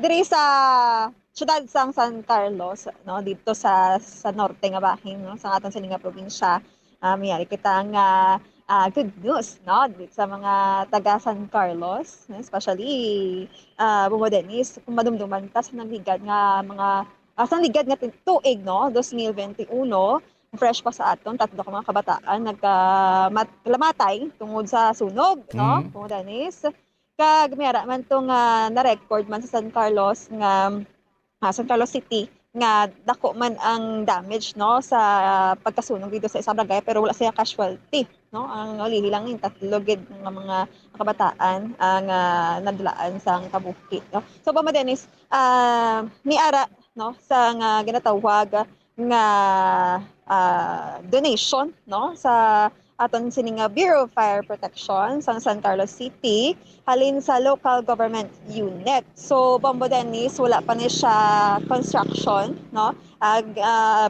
prior sa construction niya nga installation Bobo Dennis nang impatigayon no fresh pa boundary marks no pag install sang boundary marks o kung tawag ta bala nga mohon sa area nga may kadakoon nga 1,500 square meters Bobo Dennis nga yes oo no nga soon to rise na ni Bobo Dennis ang isa ka fire station nga kabigon nga main station o kung station na gid no sang San Carlos City sa Bureau of Fire Protection Bobo Dennis dito na sa Barangay Rizal no nga ano na Bobo Dennis mo maagi kada sa City Hall bala sa San Carlos no kag ini siya again ginonate ni sang local government unit actually Bobo Dennis 2 years ago no may commitment ni ang alkalde sang syudad nga si Mayor Gostilo no na sa Bureau of Fire Protection nga i-donate ang ining luta no hindi magit siya Bobo Dennis magamay kung if you try to imagine bala 1,500 square meters Bombo Grislin no 1,000 square meters so kalapad din ang patinugan mo sa standard nga fire station Bombo Grislin. Yes, insakto gid kag makita tada sa atong litrato nga rin naging butangan na sa mga boundary marks no although nga wala pa man gid budget sa construction no possible Bobo Dennis nga time o kung pag tukod sini kung may budget na gid nga ihatag ang syudad siguran gid Bobo Dennis dayon no ang pag-construct sa mga bag-o nga fire station kay i-compare mo siya Bobo Dennis sa station nila subong no malocate na siya sa proper no sa San Carlos City, madamo sa mga katawhan dira nga galabay mga motor abi kon mga salakyan, magutok siya kabudlay sa nga tawag nga maneuver no kung may ginadalian. So mas ideal siya Denis ang bag-o nga location no para sa bag-o nga fire station sa San Carlos City no.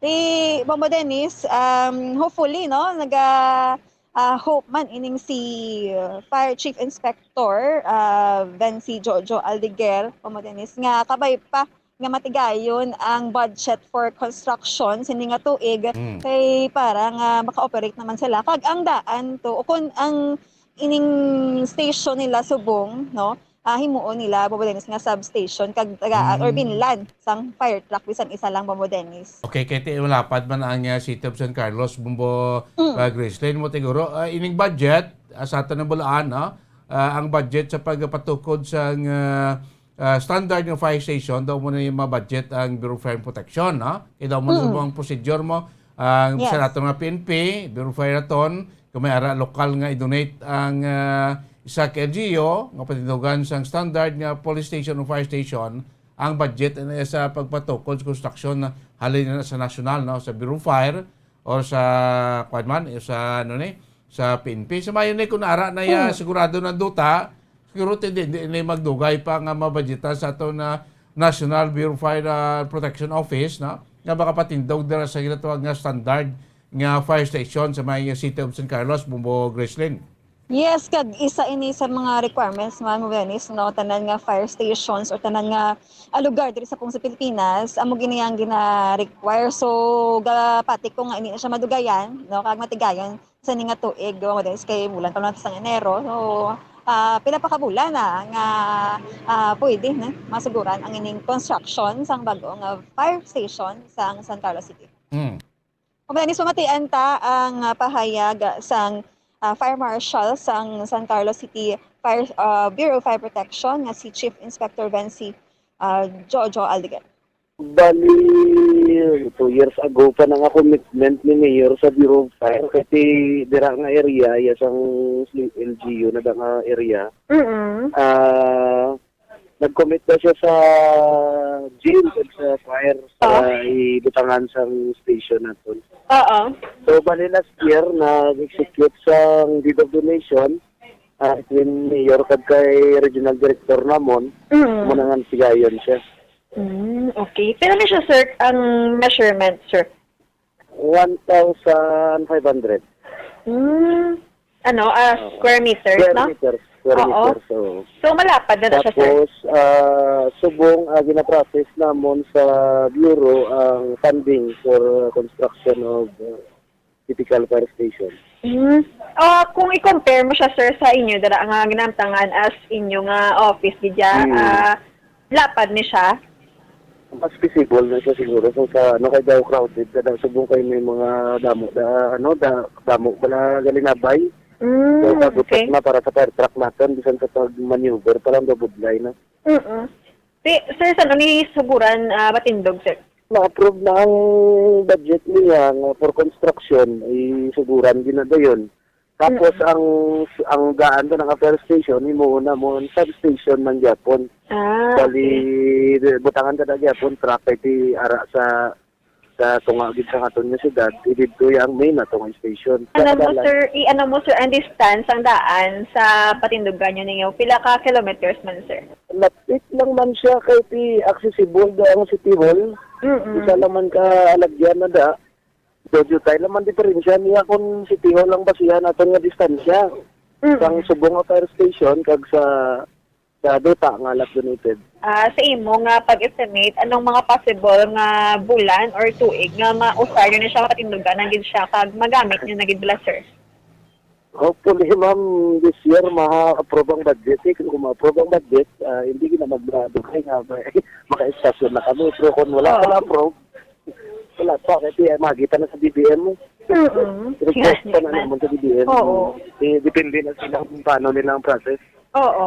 Sa fire incidents sa nagluntad, sir, ano tong pinaka-present or recent nga natabo sa San Carlos, sir?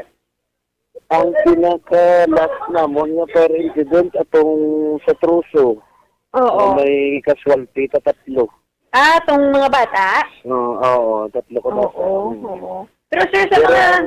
So far, ang damages na ito, nung pinakadako, ang dira sa Parula, ay gina-encourage, gina sa national headquarters na mo niya, tanan niya station, patindugan sa typical fire station, dahil isa naka-design tanan niya fire station sa bilog na Pilipinas. Okay. Sige. Anong mensahe to sir dira sa nasakupan mo sa San Carlos? Amping lang gyapon, dili magampang kulayo kay budlo.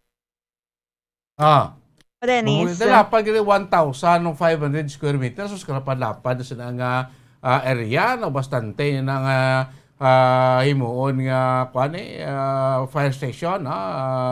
At is standard. Kung mabudgetan sa aton nga Bureau of Fire Protection National, baka patungkod na standard nga fire station. Dito mong Sinegros, siguro, damo-damo naman kita nga mga NGOs nga may standard nga fire station ang Bacolod City, ang Silay City, no? May standard na dira nga fire station, donated man ang data from the LGUs ang Silay, no? But sa ibang pagiging mga banwa ka syudad, no? May maging taguro Bombo Glacier, nga standard nga mga fire station importante, no? Bisan pa paano, at least may fire truck na available ang tagsa kay LGUs. Ngayon kaso, wala may makaresponde din, hindi ito magulat pa sa kaiping ng mga banwa, nga maghulat pa sa responde sa aton nga mga sa matamat Bombo Grisling guro ti base alos na tanan naton nga mga banwa kay syudad diri sa probinsya baka angkon sa kaulingon nga standard fire station Bombo Grisling. Yes, correct. No? Sa mga nag-donate pala, no? Nga tagsang donation o lot donation mabuden is gina-anticipate na nga daan, no? Kung iniba lang duta maka-accommodate isang iban nga mga nagakinanglan o kung maka-operate pala, no? Sang maayo kag mangin productive pagid ang performance mo Dennis, no? Munang nami dire. Timay na kung ara na sila aktibo man naton nga mga BFP sa may sa San Carlos kasi likod ang City of San Carlos isa man sa dako nga syudad, no? Dapat may ragid mas madamo ng fire truck, mas mayo Bombo Grislin. Yes, Bombo Dennis. Sultan ta no nga ma-construct ni ang bago nila nga fire station sa San Carlos City.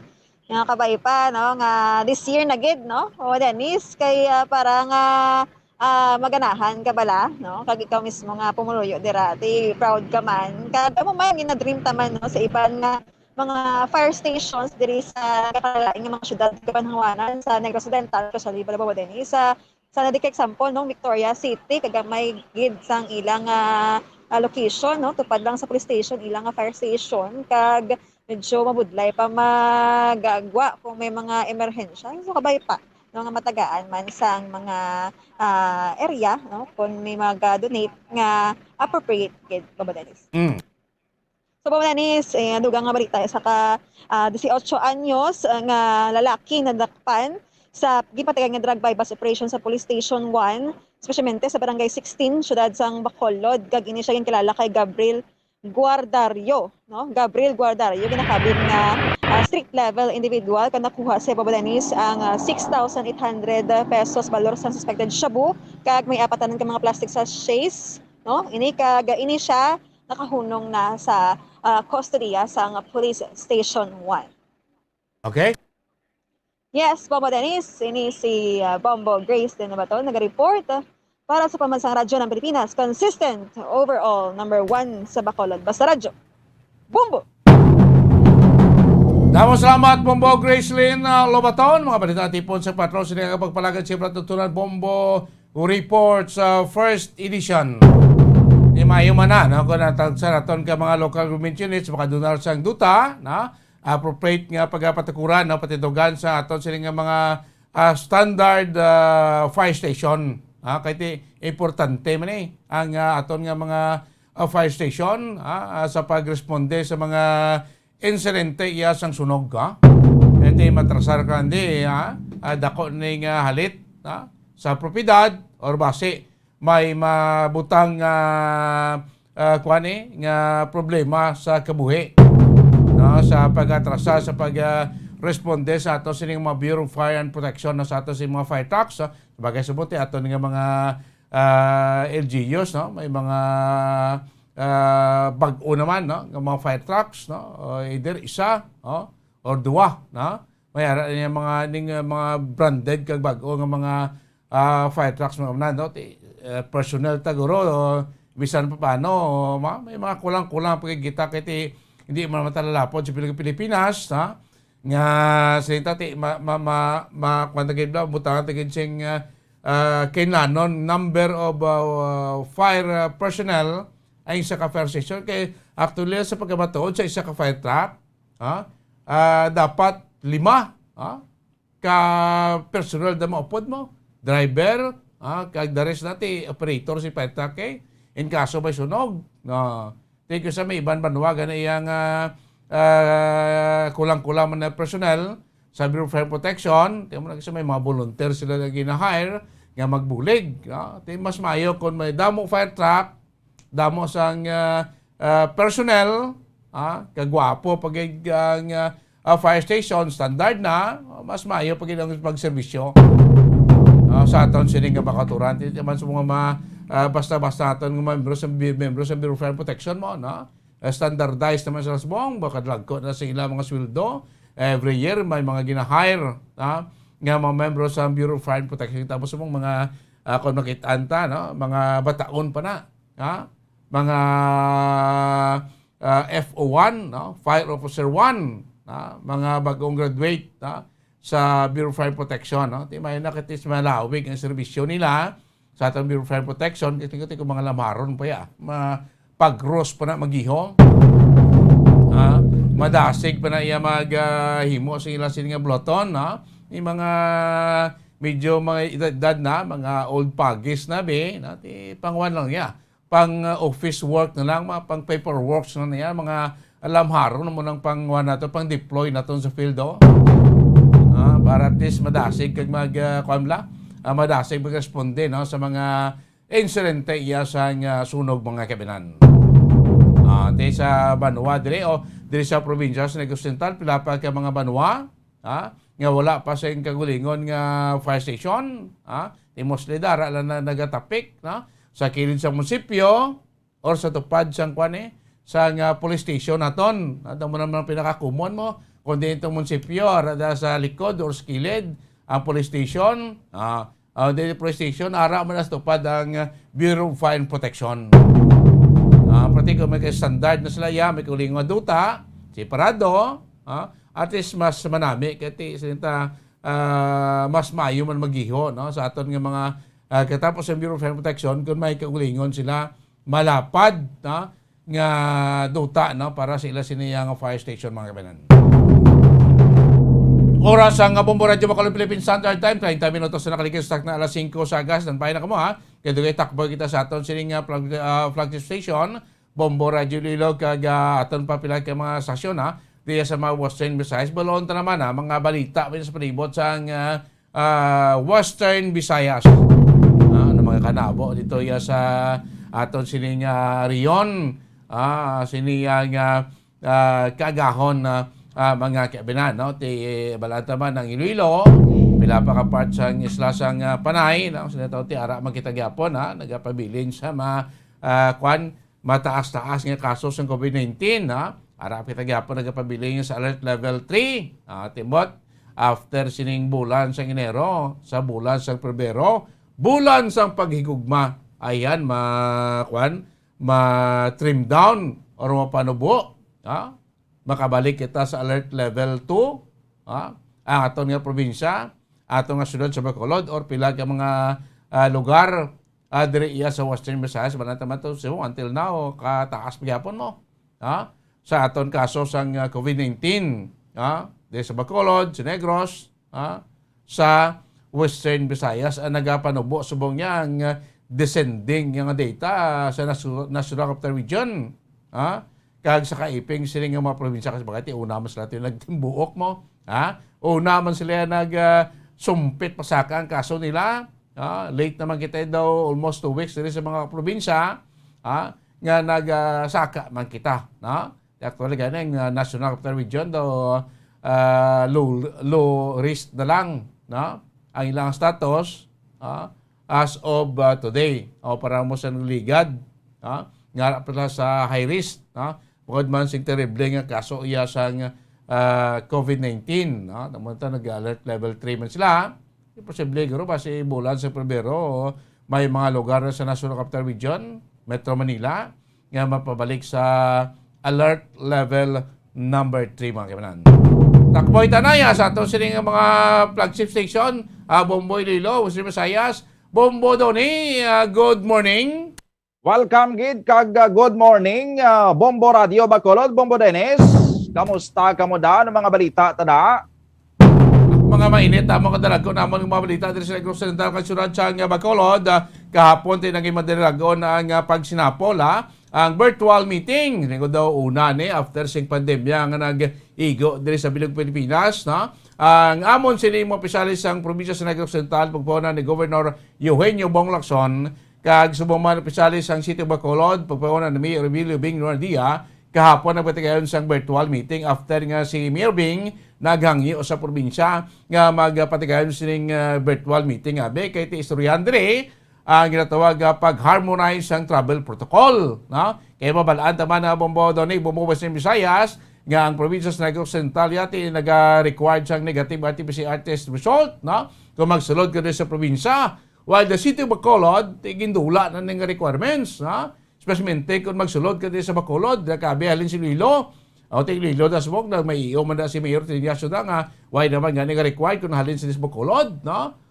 So may mga pagbungguanay sa travel protocol. Amo ning sige lulunan kapon sa probinsya kag sa City of Bacolod ining nasambit nga bagay to harmonize ang travel protocol. So madinalagon Bombo Doni, Bombo Western Visayas ang meeting tunga ni Governor Lacson kag ni Mayor Emilio Bing Nardia, no? So naisugtan nga ang mga taga Bacolod nga magpuli diri sa Bacolod kay airport na mo niya rin sa Silay, na jurisdiction sa probinsya sa Negros Occidental. So supposed to be kung di kayo magsulod agi ka sa airport, required ka gid sa negative RT-PCR test result bisan taga Bacolod ka. Pero sa kahapon nga meeting dito naging sugtan nga kung taga Bacolod ikaw balik ka diri sa probinsya sa kay plano alin sa Metro Manila, landing sa Silay Bacolod Airport, pwede ka na makagamit sang negative or non-reactive antigen result. No? Hindi na RT-PCR, antigen na lang. Basta non-reactive or negative result, pwede mo na magamit sa imo sini espas nga makabalik ka dire. Ikaw dito kayo, nga pag sinapol, in between sa Amon City kag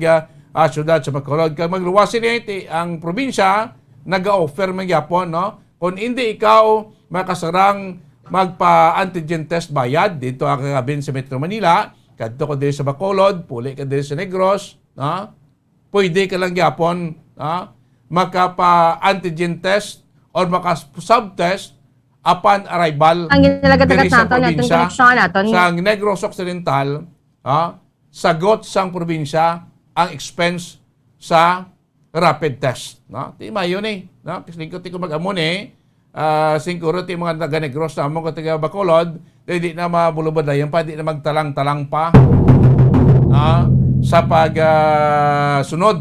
no sang mga health protocol nga ginapatuman sang probinsya kag syudad iya sang Bacolod, Bombo Doni, Bombo Western Visayas.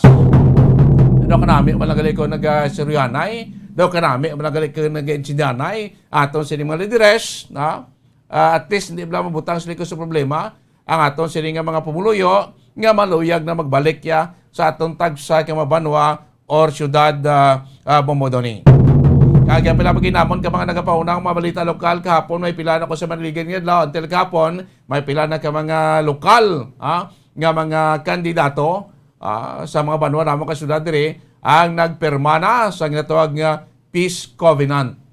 Kahapon nagligad to Talisay City, Kabangkalan City, kahapon ang Silay City. So ang tanan nga mga kandidato nga nagapapila sa pagka-mayor, vice mayor kag mga city or municipal councilors nagperma sa sining Peace Covenant on the presence ng simbahan, sa religious sector, sa amon nga police, sang AFP, Philippine Army, dirigin permahan ining peace covenant to ensure sang safety, peaceful nga eleksyon sa maabot nga Mayo 9 nga piniliay. Inagalaom kami din nga sa masunod pagkidadlaw dugang pagkinamon nga mga LGUs, mga lokal nga mga kandidato ang mag-imo man sa kaangay sini pagpirma sa ginatawag nga peace covenant. Kagapon man na Bombo Doneo, Bombo Western Visayas ang probinsya sa Negros Occidental na kiniguran ng kami sa dugang namon diri nga bed dugang namon diri nga COVID-19 isolation facilities. Bombo Doni kuaniwa 100 bed capacity ini ang building dito ini sa may sudad San Cadiz kay subong ang amo nag-exist nga COVID hospital sa Negros Occidental amo nga Cadiz District Hospital nga may 124 na gani as of kapon ka mga COVID patient. So ining another nga building tigin ko ani gin budgetan sa among provincial government sa 32 milyones pesos. Ning bag-o karon nga building nga may 100 bed capacity nga maka-akomodar sang dugang pagid namon nga mga COVID patient diri sa probinsya sang Negros Occidental. 3-story nga building ini bag-o ang mga facilities bag-o nga kapon naman gin inagurahan kagin blessingan para kung magdamo pagidamo diri COVID cases Negros diri naman sa pabutang sini bag-o namon karon nga COVID-19 isolation facilities. So para po dere Bombo Western Visayas amo na mga nagapauna padala ko namon nga mga balita diri sa Negros kag siyudad sang Bacolod. Bombo Doni. Maramagid nga salamat Bombo Dennis sa Bombo Radio Bacolod. Sakta naman ang Bombo Radio Kalibo sa tiyak nga linya. Welcome kag good morning Kalibo.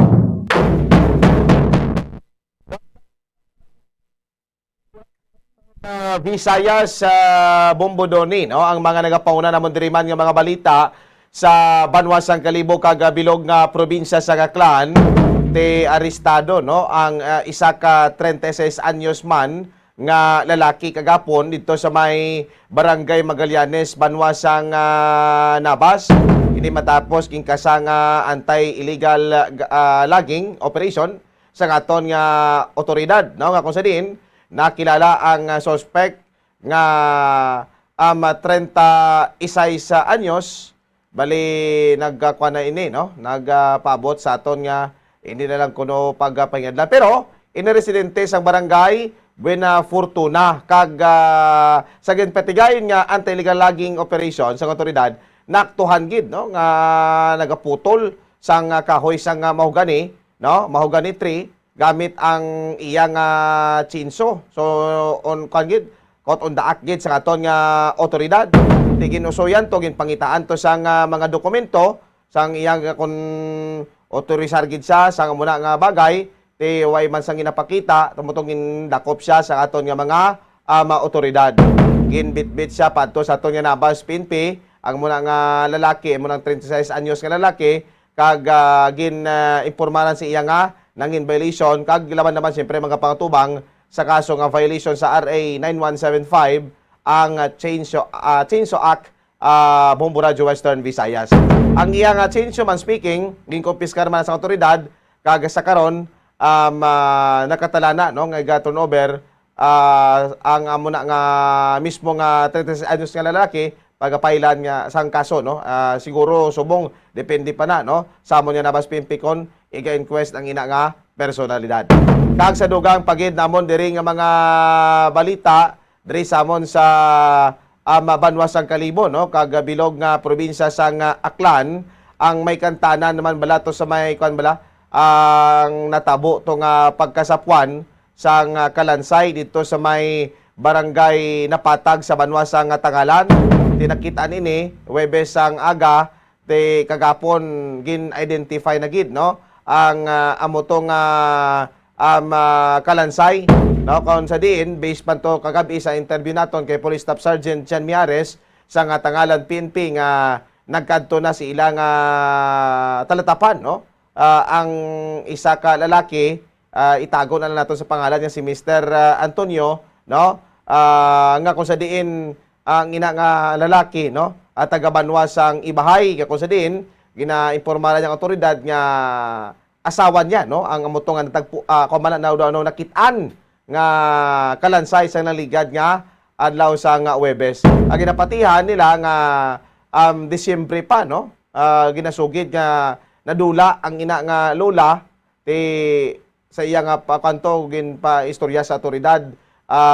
Halin kuno sila sa ilang talamnan moto nga daw mapaulit na tani ginpauna sang babae ang iya asawang lalaki moto nga daw nakapano siya nga daw wala na sa iya nga likod, no, gipangita nila kag amo ta sa nagligad pato nga mga Domingo ay gid nila makita kag pinagi lang gids, no, sa bayo kag iban nga mga bagay ang gamit sang ina nga lola na-identify nila, no, nga muna asawa gid niya ang amo to nga nakita ang kalansay sang naligad nga adlaw sang Huwebes. Okay, ang amo to nga kalansay in kuan pakamay na lang nila, no, nga iga uli, no, kag para mahatagan man sang disintibla nga lubong amo to nga lola. Kag sa dugang namon diri nga mga balita, no, sa kuan balasang COVID-19, 5 gid ang na-record nga namatay based man sa data to kagapon again provide sang Aklan Peso, no, nga kung sa diin 5 ang namatay kag nag-abot, no, sa 74 ang nagdugang sa mga bagong kaso sang COVID-19 diri sa probinsya sang Aklan. Amo lang ni so far mga nagapauna na mo diri nga mga balita sa kalibong ang bilog nga probinsya sa Aklan. Back to you, Bombo Doni. Maraming nga salamat, Bombo Leonard, Bombo Radio Kalibo. Sakta naman this time ang Bombo Radio Rojas with Bombo Rita. Welcome ka. Good morning, Rojas. Good morning, Bombo Doni. Kag maayong nga aga, Bombo Radio Western Visayas. Ang amon diri mga taralupang diri mga balita sa bugos namon nga syudad kag probinsya sang Capiz. May na-record kami diri ho nga labing unang naglapas sa Comelec gun ban, no? Matapos gani nga na ginareklamo ang isa ka retired police nga nagasukbit sang iya nga armas luthang. Isa ka sahi sang 9mm caliber kag isa ka sahi sang 38 nga kalibre nga armas luthang. May magazine kag may pila ka mga ammunition nga ginreklamo ini siya ining si police si retired police Jose Marin sa barangay Malunoy sa Banwaya sang Dao. Kung sa diin nagligad nga adlaw ti ara sa sulod sa Uyapa dabi ni siya, no, sa sulod sang compound sang Malunoy Elementary School kinakita sa pila ka mga manunodlo nga nagasukbit siya sang armas. Naintindihan sa mga manunodlo nga gunban sa karon gin patawgan gin parespondihan sang pulis tigin pangayuan sang dokumento waay may napakita. Gafailan ni siya sang paglapas gani, no, sa resolution sang Comelec ang gun ban kag sang paglapas gani sa illegal possession of firearms and ammunition kay waay sa gani sang may ginpakita nga dokumento. Kag sa among pagidridugang nga mga balita lokal, no, may update sa to nga ginaresto, no, sa makatapos sa President Rojas Municipal Police Station nga isa ka 64 anyos nga mangunguma dira sa may bahin sa barangay Kulilang sa banwa sang President Rojas. Kay man ginaresto ni siya matapos nga ginarado niya ang duta nga ginapanag-iyahan, no, ginapanag-iyahan sang Pamilya Lavanza nga agrarian reform beneficiary. Muna nga ginareklamo siya, no, sa mga katapos ng kapulisan naton kag ginpadulungan ginaresto pati ang iya nga ginagamit nga pag-arado pinagi sa iya nga karbaw. Ay pagdala siya sa presento, no, gipahibalo ang administrador nga si punong barangay Ferdinand Bacanto, no, administrador sang Pamilya Tan kag muna gin kadismaya sang kapitan kay man ginaresto nila yang tinawo nila nga wala sang warrant. Kag filean pagani sang trespassing kag isa pa to, no, kaso man batok sa amo nga mangunguma. Sa interview to sa mangunguma, gisiling niya nga ginsugo lang siya no? Ay, damo ganin naluoy siya, Bombo Radio Western Visayas, mo malalolo narding bala atong sa mangga, ano? Damo naluoy sini kay kay Silverio Balgos, amo ni siya ang ginaresto kagin pasakaan sa kaso. Kasunod sa iya, ginsugo lang man siya ni Kapitan. Pag-interview man kay Kapitan, hindi nila pagpabayaan, no? Ining ila nga tinawo sa pamilya tan kag nakagwa man matapos nga ginpiyansahan niya kag ginpakamaayos ang piskalya dariya nga igahulog sa regular filing ang pagpasaka sang kaso batok sini kay Balgos.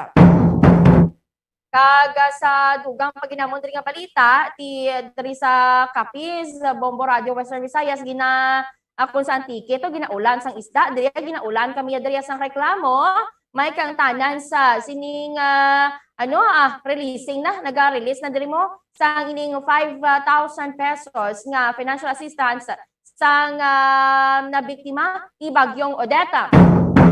Man sa pagpagwato sa joint memorandum sa DILG, sa DSWD kag DND ginabutang to nila dito nga ang qualified nga recipient sa kamo ganing nga ayuda is low income families. Why nakabutang dito ang nag-evacuate kag gin-evacuatean nga pamilya or panimalay. Ti amo na iya ang amo niyang patuman sang mga LGU or pila ka mga LGUs diri sa amon nga probinsya. Karamaal damo nga ulan ng reklamo daw kay man gani ay hindi na naman patas sa same old story kag as usual diri sa aton nga probinsya. Amo na ina so far mga balita diri sa amon nga probinsya sa Capiz. Balik sa imo, Bombo Donnie. Maraming nga salamat, Bombo Rita, Bombo Radio Rojas.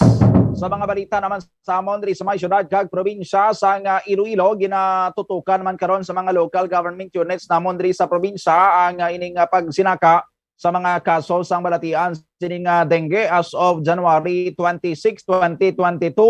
May 19 na kami diri ka mga kaso, may duwagid ka mga fatalities, duwagid diri sa amon napatay bangod sa balatian sining dengue. Ang banwa sang Gimbal Iloilo muning naka-record sang pinakamaramo so far nga mga kaso sang dengue, may 5 gid sila ka mga kaso.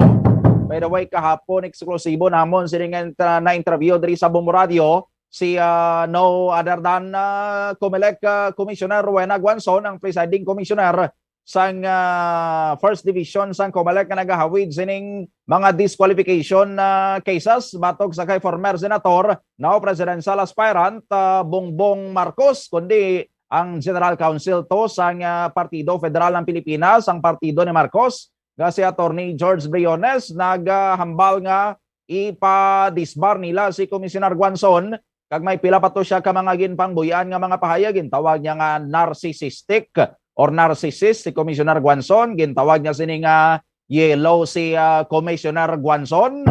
Bombo Dennis, Bombo Radio Bacolod, believe gid man ko sa isog sa mga taga Bacolod. Ginhangkat ni Commissioner Guanzon tapungulay or sumbaganay ining si Attorney Briones diri sa plaza sa syudad sang Iloilo. Kag sunod sa kay Commissioner Guanzon, ang ma-referee sa ila si Iloilo City Mayor Jerry Treñas. Sunod pa kay Commissioner Guanzon, paila niya ng isang kasong libel si Attorney Briones dira sa may Cadiz City para nga magtalalas kuno ni si Attorney Briones sa mga katubuhan dira sa inyo sa Negros Occidental. Bombo Dennis, Bacolod. Speaking kay Commissioner Rowena Guanzon, amo niya tumandok na sa Negros.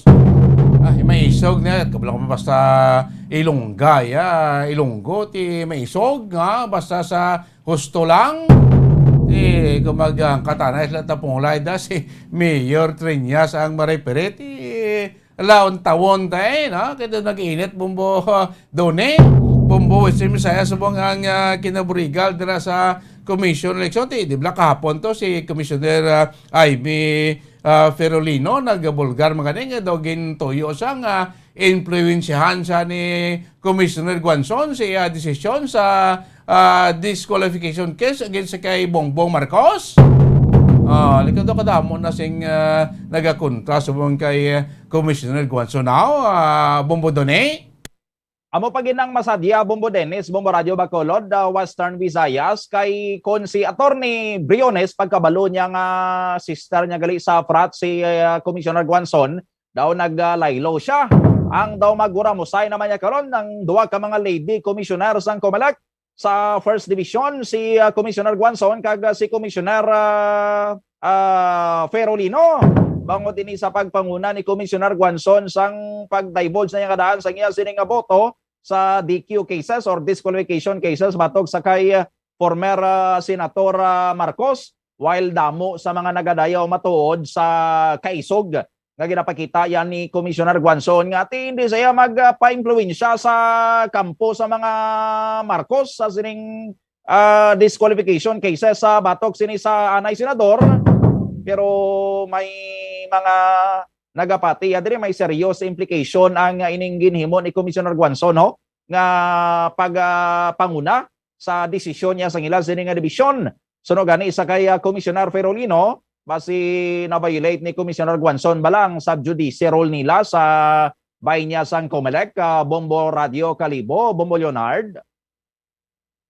Gani Bombo Doni no ang Bulayda siling nga ni diri samon sa Aklan no may mga yara may mga ginpausisa tanga mga abogado kagapon may mga yara nga nagasiling daw na kwan sila daw nagpabor sila sa ginhimo ni Commissioner Guanzon no kay ginpakita niya na kung ano siya ka isog kag kung ano siya ka kwan mala daw kapatas no kay bilang commissioner no ginpakita niya lang ang iyagid niya trabaho no nga way sang may kung ano nga ginapangapinan Bombo Doni.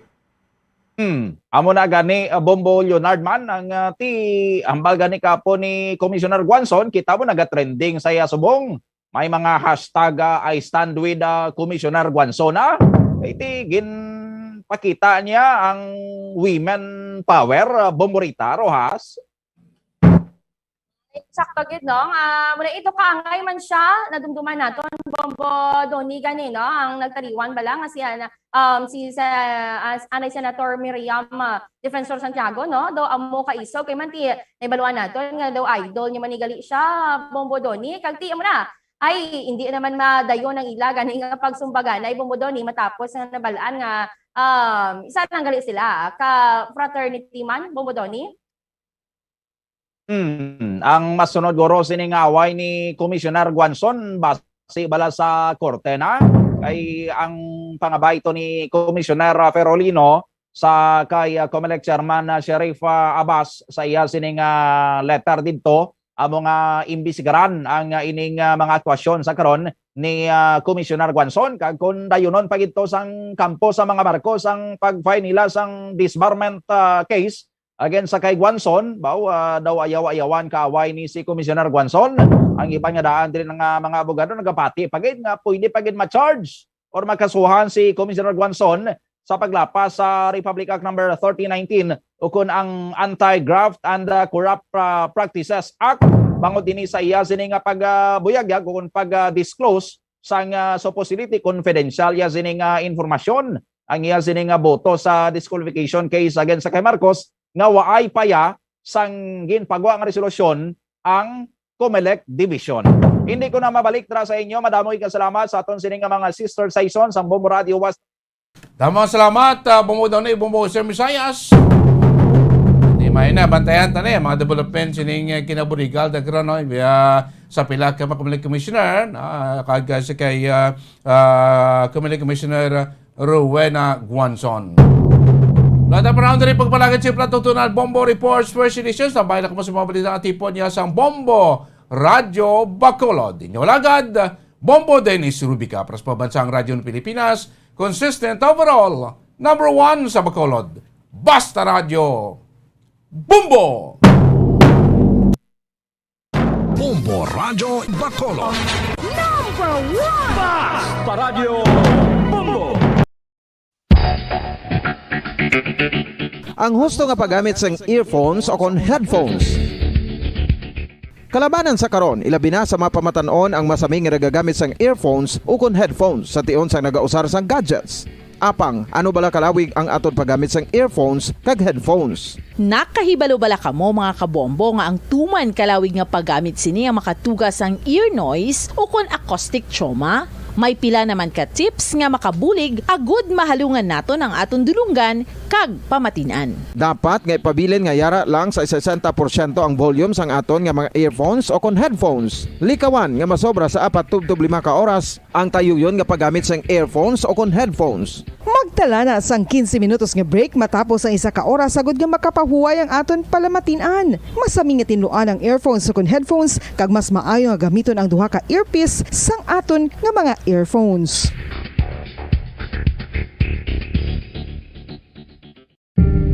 Tips sagud malikawan ang insomnia. Ang pagtulog sang maayo ang makaapekto sa mental kag physical health sang isa ka tawo. Apang kung kaisa hindi maligar nga nagaka-eksperyensya sa ginatawag nga insomnia, gani ari ang matip sagud malikawan ini kag mas makatulog sang maayo mga kabombo. Kinahanglan nga pareho ang oras ang imo pagtulog kag pagbangon kada adlaw agud maset ang imo nga body clock. Kun adlaw, mas maayo nga buksan ang mga kortina agud makasulod ang kasanagon, paglakat-lakat kun aga kag pag-ehersisyo. Kun gabi, likawan ang mga masanag na screen kaangay sa mga gadgets kag TV. Limitahan man ang pagkaon kag mga ilimnon nga may caffeine kag nicotine bagod makatuga ini sang problema sa pagtulog. Likawan man ang pagkaon sang madamo, pag-inom sa alcoholic drinks, pag-inom sang madamo nga tubig kag ang pag-overthink antes magtulog.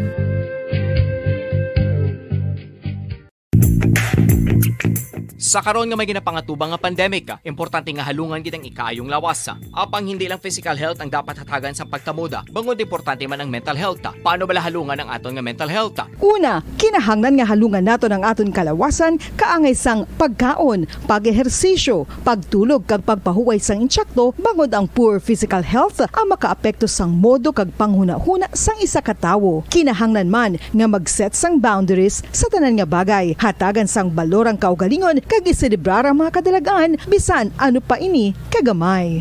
Maayo man sa mental health ang pagpatawad sa isig kapareho. Bangod gina-release ni ang kabugat sa Balatyagon subong man ang pagkamapasalamaton. Sunod sa research, dako man ang mabulig sa pagpangamuyo sa paglikaw sa stress.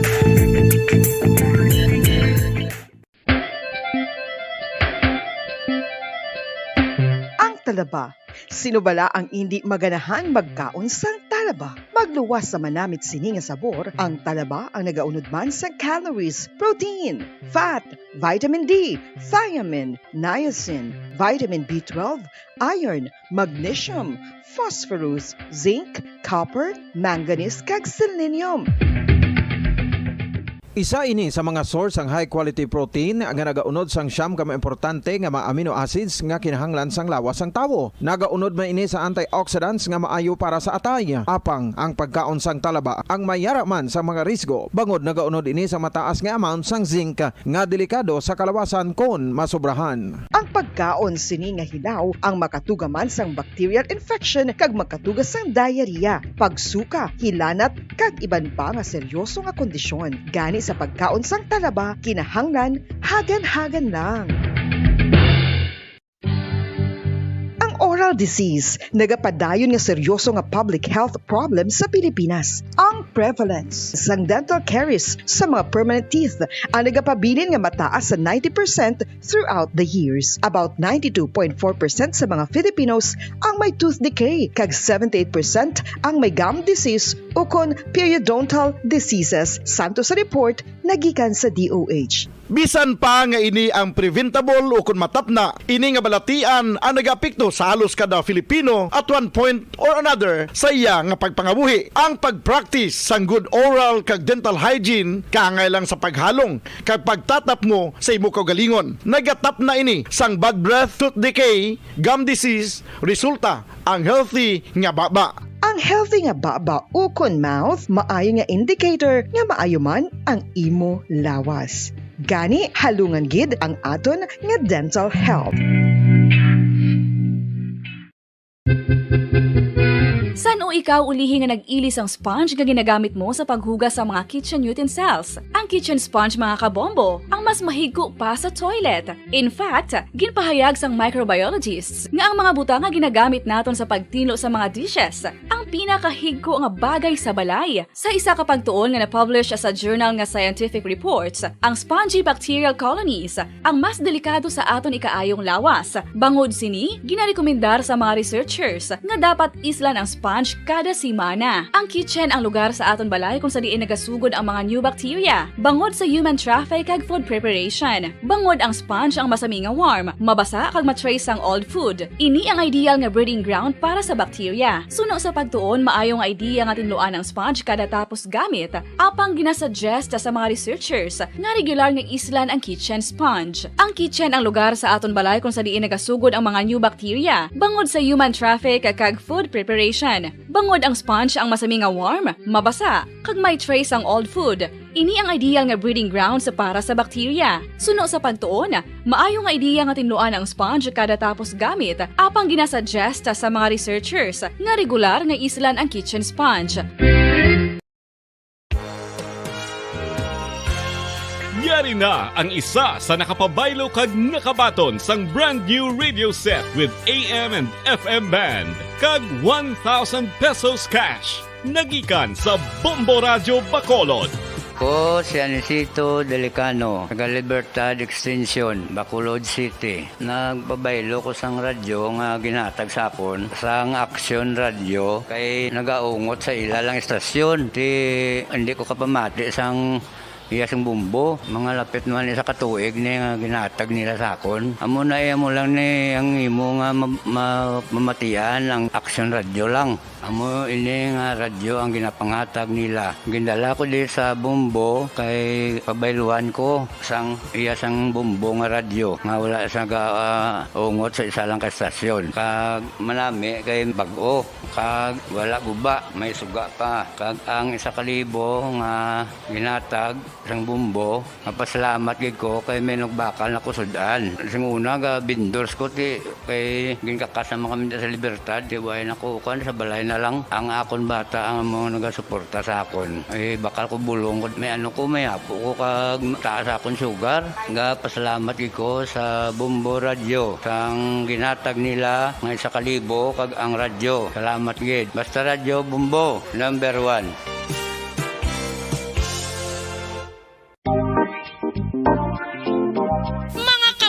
Nakahibalo-bala ka mo nga halos maghampak na sa 3 million ang natapikan sang COVID-19 sa Pilipinas. Mataas sa gihapon ang active cases sa bugos nga pungsod kag halos 50,000 na ang mga nagtaliwan bangod sa sini nga virus. Hindi magkumpiyansa, depensahi ang kaugalingon kag ang imo mahal sa kabuhi. Magpabakuna na batok sa COVID-19. Pahanumdom nagikan sa Bombo Radio Bacolod. Basta Radyo Bombo!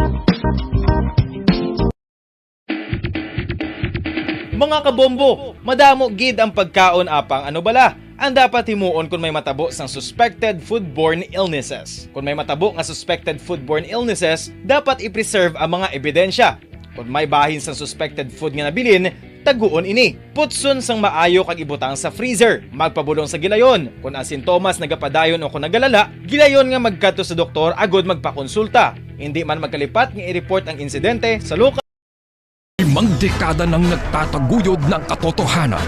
5 dekada nang nagtatanggol sa mga mamamayan. Patuloy na nagsasaliksik at mabilis maghatid ng mga balitang siksik at malaman.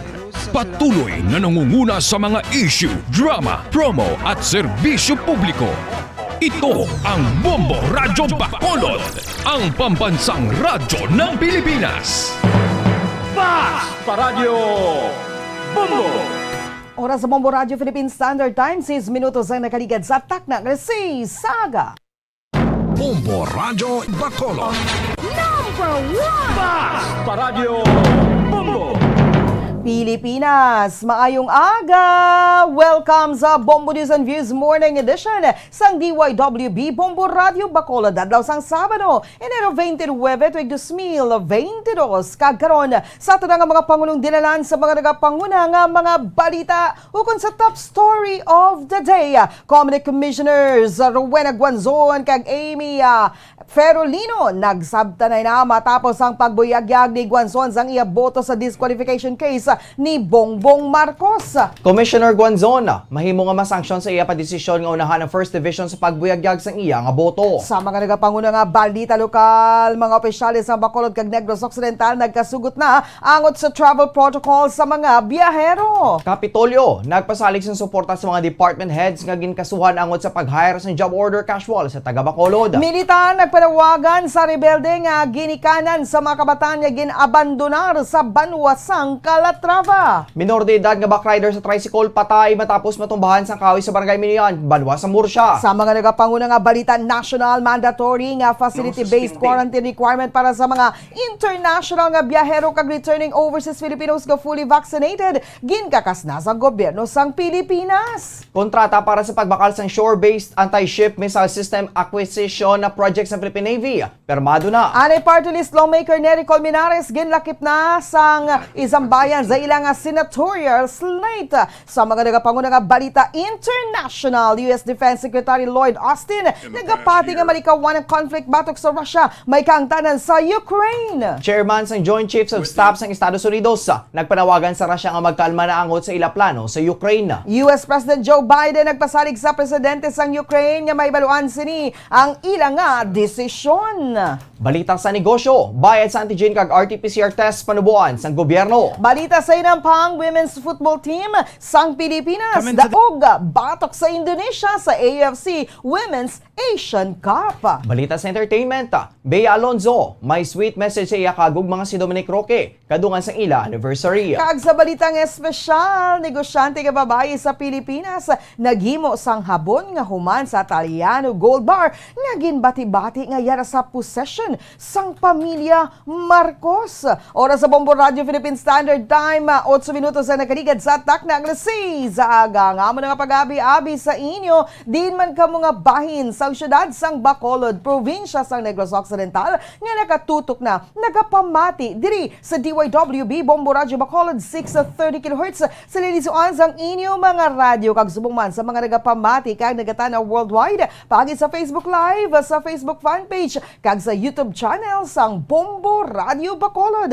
Kag karon sa mga detalye na sang mga balita kaupod sang inyo mga tagbalita. Bombo Franz Andrew Burgos kag Bombo Mary Divine Grace Moreno Coelho sa ato nga top story of the day. Nagsabat na si Commission on Elections Commissioner Amy Ferolino sa mga aligasyon nga ginpagwa ni Commissioner Rowena Guanzon kahapon angot sa kaso ni Presidential Aspirant Bongbong Marcos. Sa statement nga ginpagwa ni Ferolino, ginpanindugan sini nga luyag siya nga impluwensyahan ni Commissioner Rowena Guanzon sa ponente o kon pagsulat sang desisyon sa disqualification case nga ginapangatubang ni Marcos. Sa sulat nga ginpadala ni Ferolino kay Comelec Chair Sheriff Abbas, ginpanginwala ni Ferolino ang aligasyon ni Guanzon nga gin-delay sini ang paghimo sa ponente sa resolusyon sa disqualification case ni Marcos. Bangod sa pagbuyagyag ni Guanzon nga siya ang magasulata sang resolusyon, ginpay ni Ferolino nga posible nga nanginbukas ini sa pressure na gikan sa nagkalainan nga personalidad kag organisasyon. Ginpanginwala man sini nga mayara sang internal timeline sa First Division agod nga desisyonan o kon madesisyonan ang kaso ni Marcos. Gindugang man ni Ferolino nga nagpagwa sa memorandum si Guanzon nga ibutang ang iya separate opinion sa resolusyon nga wala pa napagwa. Paagi diri sa Russia, maathag nga luyag impluwensyahan ni Guanzon ng iya desisyon kag mag-persuade ni sa iya nga direksyon.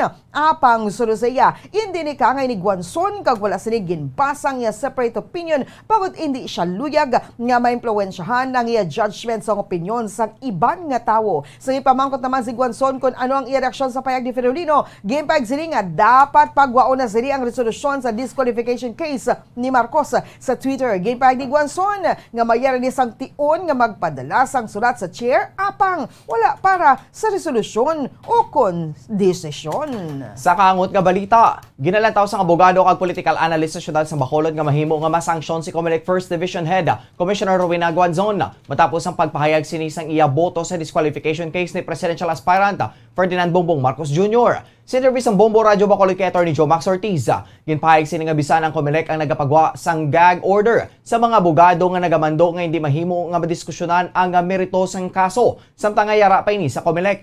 Suno kay Ortiz, sa ito yung diskusyonan iniya samtang yara pa sa Comelec, mahimo nga maimpluwensyahan na sini ang opinyon kag paglantaw sa mga commissioners. Sunod dariya, ang nasampit nga job orders ng Comelec ang kabahin man sang guidelines ng Korte Suprema. Ang Korte Suprema ang may ginatawag man nga ethical standards kung sa rin ang mga abogado ang ginagovern ban sa mga ethics.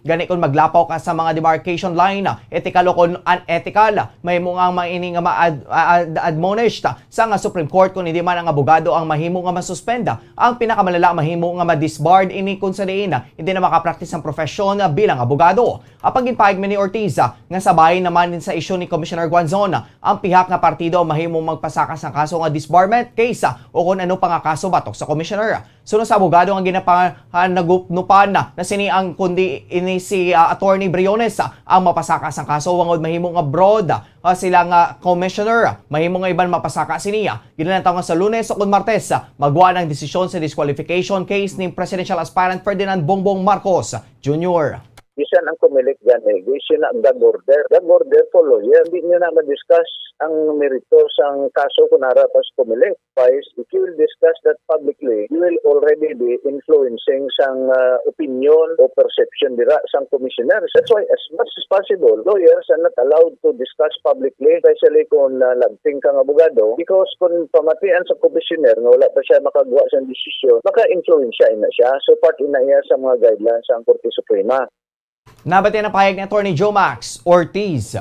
Oras sa Bombo Radio Philippines Standard Time, 14 minutos ang nakaligad sa takna ng alas 6 sa aga. Saylo kita sa mga detalye na sa mga nagapangunang balita lokal. Nagapasalamat ang chairperson sa Committee on Returning Residents sa Bacolod City nga naging positibong resulta sa meeting sa mga opisyales sa probinsya sa Negros Occidental sa pagpanguna ni Governor Eugenio Jose Bong Lacson kag sa syudad sa Bacolod sa pagpanguna ni Mayor Evilio Bing Leonardia. Sa Division Bombo Radio Bacolod gi Councilor Cindy Rojas ginkasugdan sang syudad kag probinsya sa Negros Occidental nga mga residente sang Bacolod nga magapauli sa syudad nga nagikan sa guwasang Western Visayas ang hindi pa gi-require ang mga inbound travelers sa Bacolod City halin sa Manila nga magpresentar sang negative RT-PCR test results sa pag-abot sa Bacolod Silay Airport sumugod sa Pebrero 1, 2022.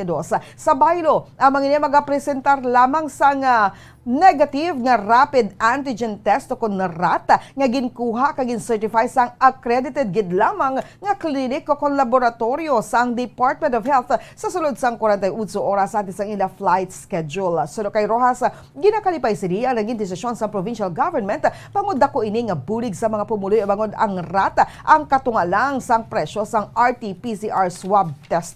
Suno diri status ko sa gihapon ng iban nga mga requirements nga ginalakipan sang SPAS kung sa rin naka-attach diri ang negatibong rapid antigen test result sa baylo nga negative nga resulta sa RT-PCR swab test result.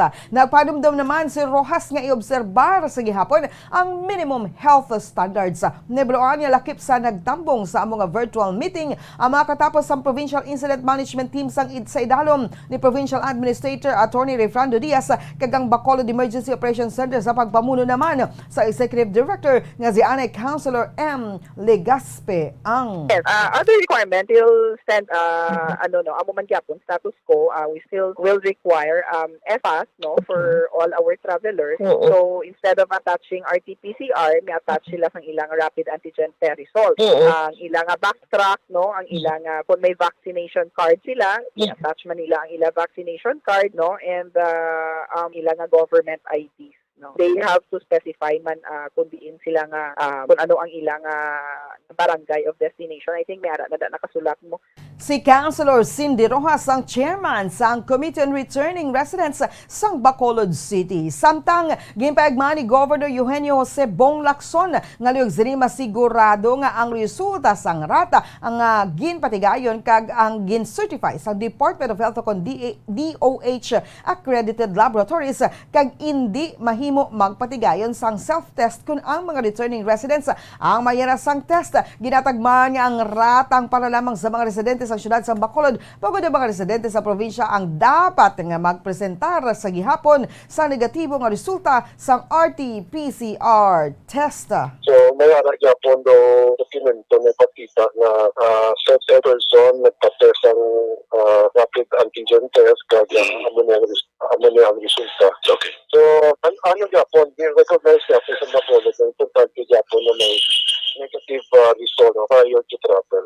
Si Negros Occidental Governor Eugenio Jose Bong Lacson. Willing ang provincial government sa Negros Occidental nga hublasanan sa likod sang pagpasaka sang kaso sa Office of the Ombudsman batok sa pito ka mga department heads kag empleyado sa Kapitolyo angod sa pag-hire sa mga job order workers nga taga-syudad sa Bacolod. Sa tiyon nga ini ang politically motivated. Ang mga ginpasakahan sang kaso ang ginalakipanan day Provincial Administrator Attorney Refrando Diaz, OIC Provincial Budget Officer Gemma Flores, Provincial Accountant Annabel Magalona, Provincial Treasurer Attorney Amy Grace Bolivar, Merly Prio kag Jade Miraflores lon sa humalin sa Human Resource Department. Provincial Admin Office angod sa pag-hire sang 23 ka mga job orders kalusay nagikan sa syudad sa Bacolod. So kay Negros Occidental Provincial Governor Eugenio Jose Bong Lacson, wala sini ginakonsiderar sa karon ang anggulo nga may kahilabtanan ini sa politika. Apang sa tion nga mapamatudan nga kang tanan sa politika ang pagpasaka sang kaso batok sa mga empleyado sa Kapitolyo. Nakanda ang mga ini nga hublasan ang mastermind sa likod siniya. Gipasalig man sang gobernador sa mga department heads kag empleyado sa probinsya nga suportado niya ang mga iniya. Naibiluan nga ang abogado sa mga tagreklamo nga Sanday Jonathan Boyko sa nga Barangay Matabang syudad sang Talisay kag Lilibet Carvalho sa Pag-asa Habitat Hunob-Hunob Biscalate City. Amo si Attorney Marcos Baflor nga amuman ang abogado sa mga nag-file sa disqualification case bato kay anay 3rd District Congressman Albi Binetes nga nagapapili alkalde sa Bacolod. The provincial government is behind these 7 department heads.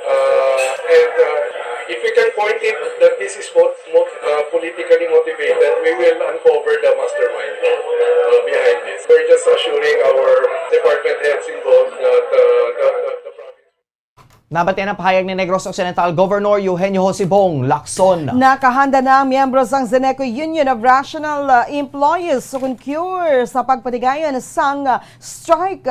Subong adlaw, alas 8 sang aga, tubtub sa alas 4 sa hapon. Sa interview sang Bombo Radio Bacolod kay Stephanie Montaner, presidente sang CURE, gipaigsiling nga majority sa ilang mga miyembro nagpahayag nga magaupod ang mga ini sa strike. Suno kay Montaner, ginapasiguro sila nga mangin madinalago ng pagpatigayon nga strike bangod tanan nga mga miyembro sang ang tinutuyo nga mapatuman ang collective bargaining agreement o kon CBA. Gipaigban sila nga wala man nahusgaran sa ilang meeting bangod nagapanindugan ng management nga dapat sundon gid ang kondisyon sa National Electrification Administration o kon NEA.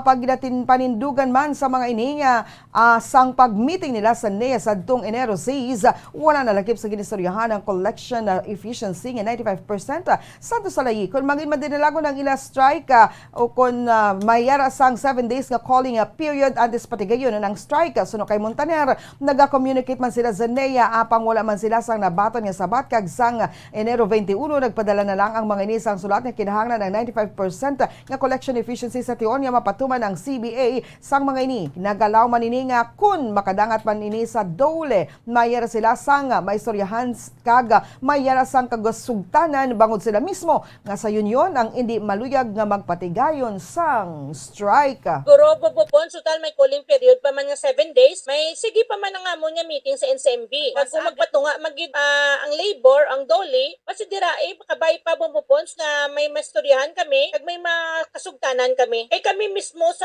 union, hindi man kami gusto sina. Kay ang epekto bala, pero galing kay wala man kami ginapamatian, kag wala man kami ginatagaan sang sakto nga period kung saan gid implementar. Si Stephanie Montaner ang presidente sa Zeneco Union of Rational Employees. Nangin man dinalagaw ng pagperma sa Peace of Covenant sa tanan nga mga kandidato nga nagapadalagan para o kung para sa local elective position sa palabuton nga May 9, 2022 national kag local election. Sa interview sa Bombo Radio Bacolod kay Police Lieutenant Colonel Robert Pitate, hinpahayag sini nga nangin man dinalagaw ng pagperma sa Peace of Covenant. Suno kay Pitate, ang Peace of Covenant signing ang gintabungan sa mga local officials nga magapadalagan sa palabuton nga piniliay nga ginalakipan sang alkalde kag vice-alkalde. Kasubong man sang 25 ka mga konsehal. Ginumpisahan ini sang misa nga gipatigayon sa San Diego Pro Cathedral sa siyudad sang Silay nga ginpangunahan ni Father Richel Labiana kag Reverend Father Salvador Barcelona. Nagatagban ini sang welcome remarks kagantis pa man magperma sang Peace of Covenant ang mga local aspirants sa siyudad sa Silay. Ginbasa naman ni Attorney Tanieza ang rules kag provision sang Peace of Covenant nga ginsundan sang Integrity Pledge and Covenant signing. Antes nagtapos ang seremonya, naghatag man sang mensahe si Lieutenant Colonel J.J. Javines ang commanding officers ng 79th IBs ng Philippine Army. Matapos ng seremonya, nagpadulong ang tanan ng mga opisyalis kag ang mga nagtambong diri sa guwa sang simbahan agud magpalupad sang puti nga baluna, simbolo sang paghilig o paghiliog yon kag puti nga pating nga nagasimbolo sang kahilwayan. Ginpasiguro man ni Pitate nga himuon sini ang ilang bahin agud malinong kag mataway ang patigayunon nga eleksyon. Nagapanawagan man nini sa tanan nga mga pumuluyo nga sundon ang tanan nga mga pulisa nga ginapatuman kadungan sang eleksyon, ilabi na ang eleksyon ganban. Then part 2 of our program kanina, nag-proceed ang tanan ng mga local candidates, mga candidates naman sa front ng church, and then nagpalupad kami sa white balloons, symbol of unity, nakabugkos na sa nga balon, symbol of unity nga ginkaptan sa mga political candidates from city mayor down to city councilor aspirants, and then with our parish priest, with our city election officer, and yours truly with the Philippine Army. Nabatian ang pahayag ni Police Lieutenant Colonel Robert Pitate, ang hepe ng Silay City Police Station. Nagapanawagan ng 303rd Infantry Brigade sang Philippine Army sa mga rebelde nga ginikanan sang 4 ka mga kabataan nga ginabandonar sang mga ini kagyara karon sa kustodiya sang pamilya nga nagtatap sa ilabanwa sa Calatrava. Madumduman nga tuig 2020 sang ginbili na mga ini sa mga armado nga mga persona nga ginapatihan katapos sa makawala nga grupo nga kaupod man sang inaamay sa nagkalainan nga mga lugar antes sila nakalabot sa Calatrava. Sila ang nagikan sa gihulngan Negros Oriental. Ang 4 ka mga magululuto na nagedad 16 anyos, 15 anyos, 10 katuig kag 8 katuig, kung sa din 3 diri ang lalaki kag isa ang babaye. Ginsapupo naman sila sang isa ka mag-asawa nga ang mga kabataan ng yera na sa abroad kag luwas sang probinsya kag diri nila nabatyagan ang pagpalangga sang pamilya. Sa interview sang Bombo Radio Bacolod kay Brigadier General Inocencio Pasaporte, ang commander sang 303rd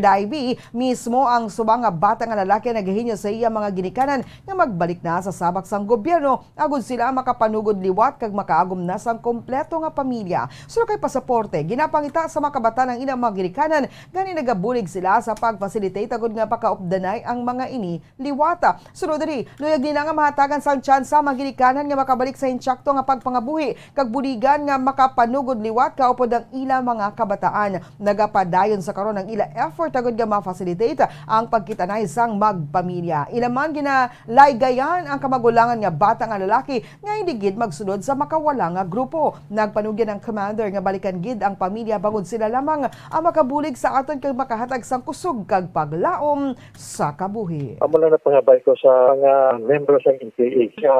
Kung may amo lang sitwasyon ko at ang ginabiling nilang kabataan nyo, especially sa masa, hindi nyo mabalaan na ang kabataan ninyo, nag-antos man. So, balikan lang ninyo. And we are very much willing to help. Para ang aton nga mga otoridad, mag-aangot lang kami sa barangay officials, ang kung nyo matag ng impormasyon, kailangan nyo assistance, kinahanglan nyo mabuligan, readily mabulig ang aton tropa.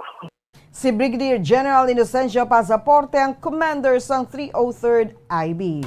Kadungan sang paghanduraw sang ikasyam nga anibersaryo sa masakar nga nagluntad sa Barangay Puso, La Castillana, Negros Occidental. Nagdonate ang isa ka residente sang lote para sa patrol base. Sa interview sang Bombo Radio Bacolod kay Colonel Michael Samson, Deputy Brigade Commander sa 303rd Infantry Brigade, ginhanduraw sang ang ikasyam nga anibersaryo sang masakar sang Enero 27. So kay Samson, mayara sang ginpermahan nga Memorandum of Understanding kag Memorandum of Agreement sa tunga sang tagiya sang dutak ag sa Battalion Commander sang 62nd Infantry Battalion. Kung sa rin witness sila nila Castellana Municipal Mayor Romaila Nicor magilimutan.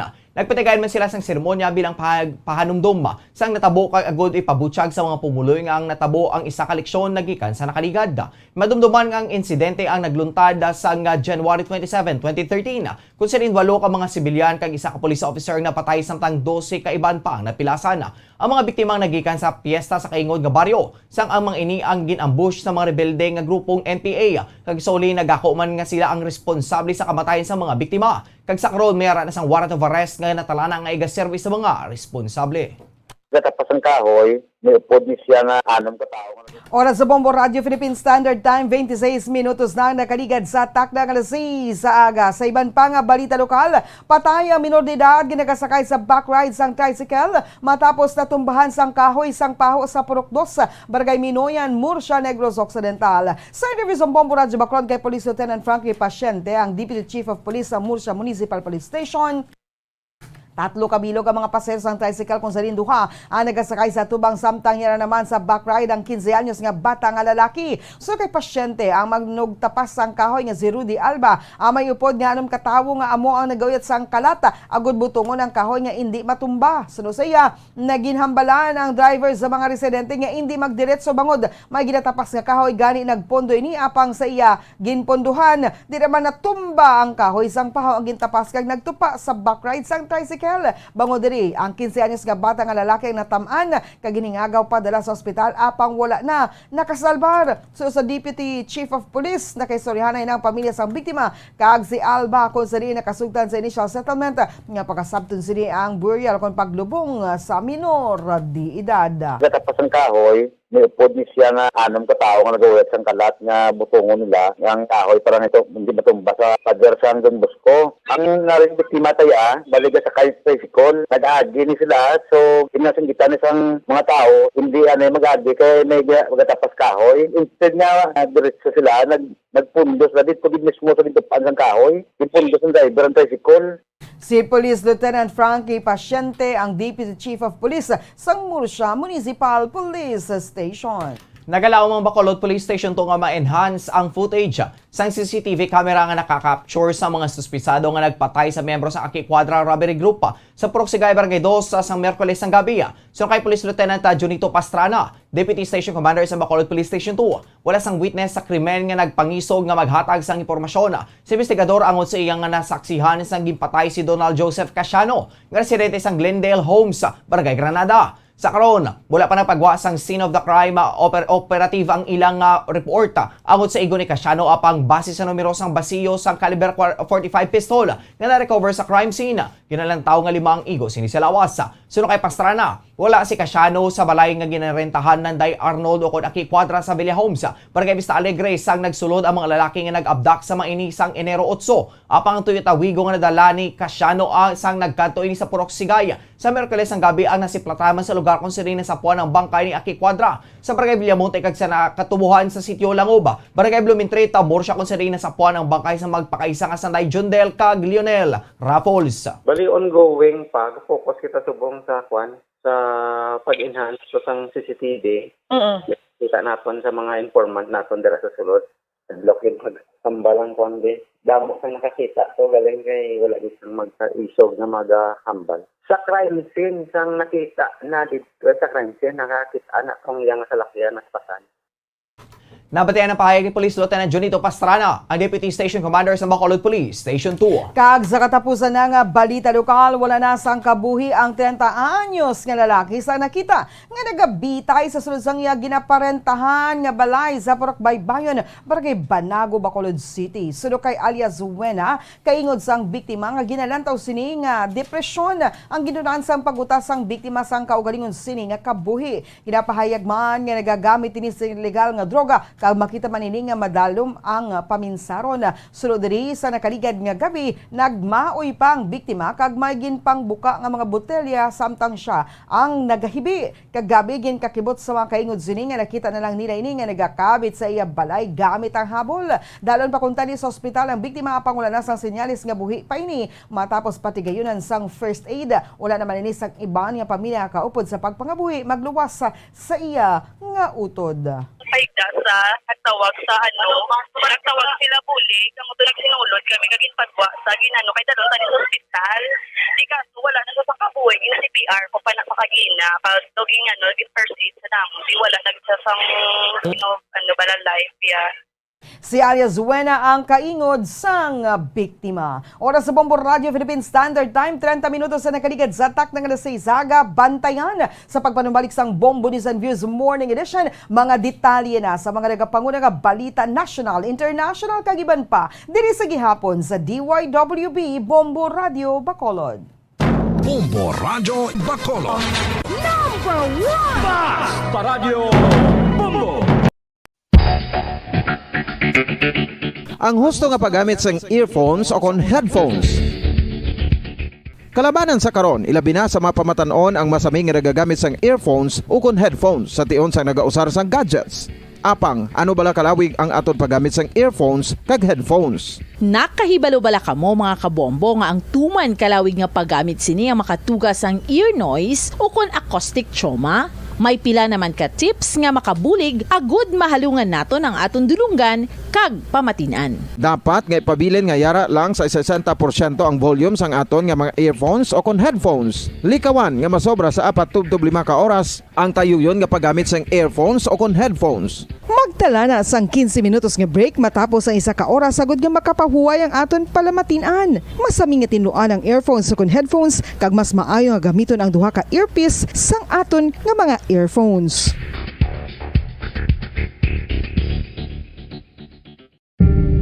Tips agud malikawan ang insomnia. Ang pagtulog sang maayo ang makaapekto sa mental kag physical health sang isa ka tawo. Apang kung kaisa hindi maligar nga nagaka-eksperyensya sa ginatawag nga insomnia, gani ari ang tips agud malikawan ini kag mas makatulog sang Radyo Bacolod. Number 1 Fast Paradyo Bombo. Oras sa Bombo Radio Philippine Standard Time, 32 minutos na ang nakaligad sa tak na alas 6 aga. Padayon ka mga nagapamati, nagatanaw diri sa DYWB Bombo Radio Bacolod. Ini ang Bombo News and Views Morning Edition. Sa gihapon, kaupod ninyo. Bombo Franz, Andrew Burgos. Kag Bombo Mary Divine Grace Moreno Coelho. Sa mga detalye na sa mga nagapanguna nga balita nasyonal, ginkakasnasang gobyerno ang mandatory nga facility-based quarantine requirement para sa mga international nga mga biyahero kag returning overseas Filipinos o kon ROFs nga fully vaccinated batok sa COVID-19. Apang dapat ang mga niya nga ang magpresentar sa negatibo nga RT-PCR test nga ginkuha sa sulod sang 48 oras antes ang paghalin sa country of origin kag dapat mag-self-monitor sa sulod sang 7 kadlaw humalin sa date of arrival sino kay Presidential Spokesperson Carlo Nograles. Ang nasabit nga pulisa ang mag-take effect subugod sa Pebrero 1 tuig 2022. Suno kay Nograles, iniapisa sang country of origin bangod ng desisyon ng gobyerno nga isuspender ang green, yellow kag red COVID-19 risk classifications para sa mga pungsod, teritoryo kag jurisdictions. Bilang proof of vaccination, ang mga biyahero ang dapat magpresentar sang World Health Organization International Certificates of Vaccination kag prophylaxis, Vaxcert PH o kon National State Digital Certificates nagikan sa foreign governments kinagabatan sang Vaxcert PH sa reciprocal arrangement magluwas lamang kung may permiso sang Interagency Task Force on Emerging Infectious Diseases o kon IATF.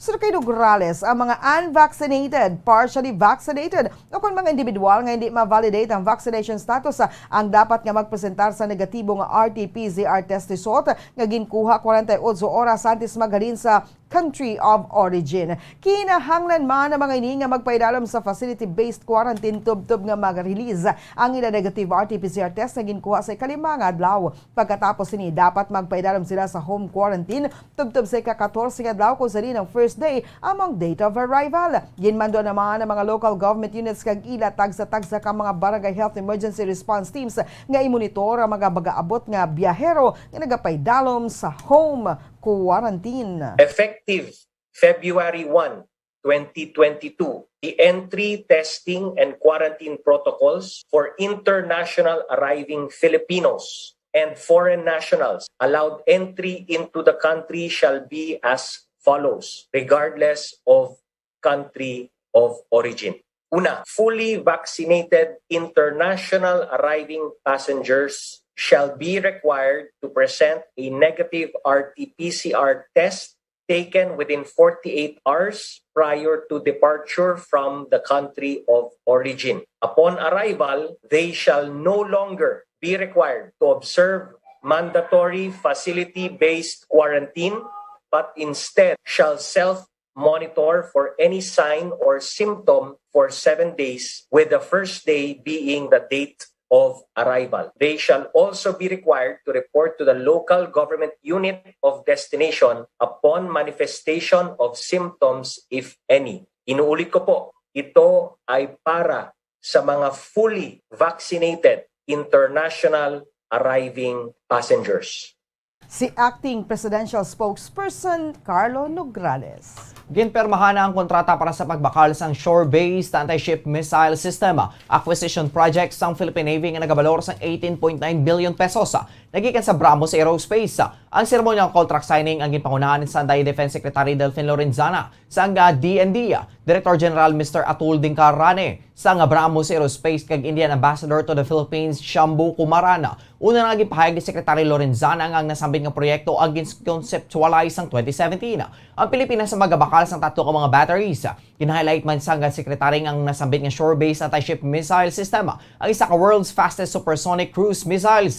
Sunod kay Lorenzana, ang pag-angkon sa nasambit nga anti-ship missiles ng Philippine Navy ang importante sa pagprotekta sa teritoryo kag national interest ng pungsod ilabi na sa West Philippine Sea. Ang coastal defense regime ang sang Philippine Marines among mag-auyat kag mag-operate sa modern strategic defense capabilities ng armed forces of the Philippines. Kag sa katapusan nga balita national, ginlakip sang opposition coalition One Sambayan si Anay party list lawmaker Neri Colmenares sa Senate slate sini para sa May 9 elections kadungan sang formal nga pag-endorso sang grupo kay Vice President Leni Robredo bilang presidential bid. Si Colmenares nga una na nga wala na lagip sa Senate lineup ni Robredo ang nagupod sa pito kay iban pa nga senatorial aspirant sa pangalanan sang Isambayan nga kabayin sila slate sa event sa Isambayan. Ginpayag sa human rights lawyer nga nakaistorya ini sa mga conveners sang coalition tuhoy sa kinahanglanon nga United Opposition. Ginpayag man ni Colmenares nga ginendorso sa Malakabayan na coalition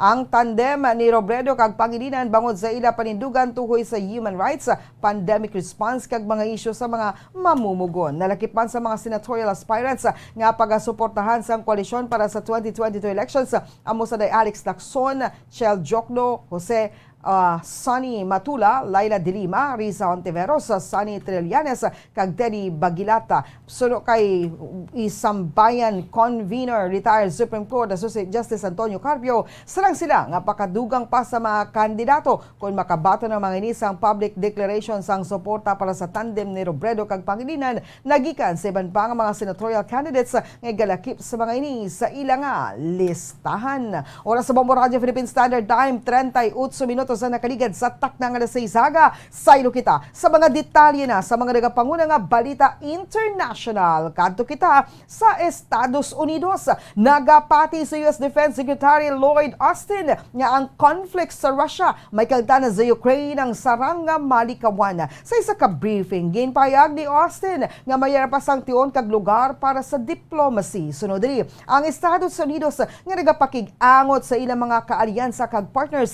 ang nag-offer sa Russia sa isa ka dalan nga malayo sa krisis kag padulong sa mas dako nga seguridad.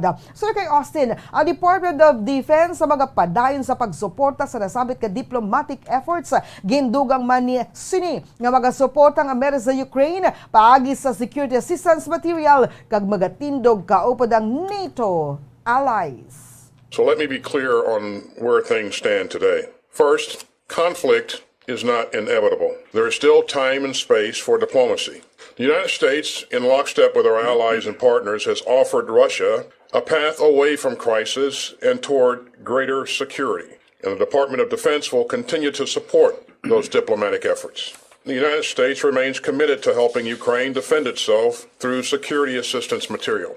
si U.S. Defense Secretary Lloyd Austin. Samtang giningganyo naman ni Chairman of the Joint Chiefs of Staff General Mark Milley sa ang Russia nga mag-stand down kag magduso sa isa ka resolusyon tuhoy sa Ukraine paagi sa diplomacy. Sa kangay nga Pentagon briefing ginpag ni Milley nga dapat mangin last resort ang armado nga puwersa kag ang kadalag-an ang makuha paagi sa istoryahan na. Ginpatpat man sini ang sitwasyon sa karon sa borders ng Ukraine kung saan nagbutang ang Russian Federation sa masobra isa kagatos ka libo ka mga ground forces, air forces, naval forces, special forces, cyber, electronic warfare, command and control, logistics, engineers, given pa ang mga capabilities sa borders ng Ukraine.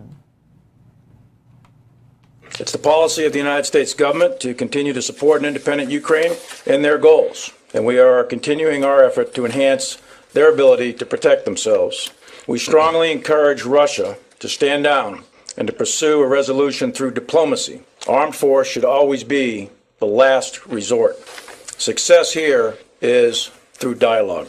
Si General Mark Milley ang chairman sang Joint Chiefs of Staff sang Estados Unidos. Para sa katapusan nga balita internasyonal sa Ukraine, ginpahayag ni Ukrainian President Volodymyr Zelensky nga hindi siniluyag ang Ukraine ang mangina resulta sa agreement ni US President Joe Biden kag Russian President Vladimir Putin. Sa speech ang ginpatigayon ni Zelensky matapos ang ilang pag-istoryanay ni Biden, ginpahayag sini nga siya ang ginpasalig sang US President nga wala sang may madesisyonan tuoy sa mangin kahimtangan sang Ukraine hindi makaibalo si Zelensky.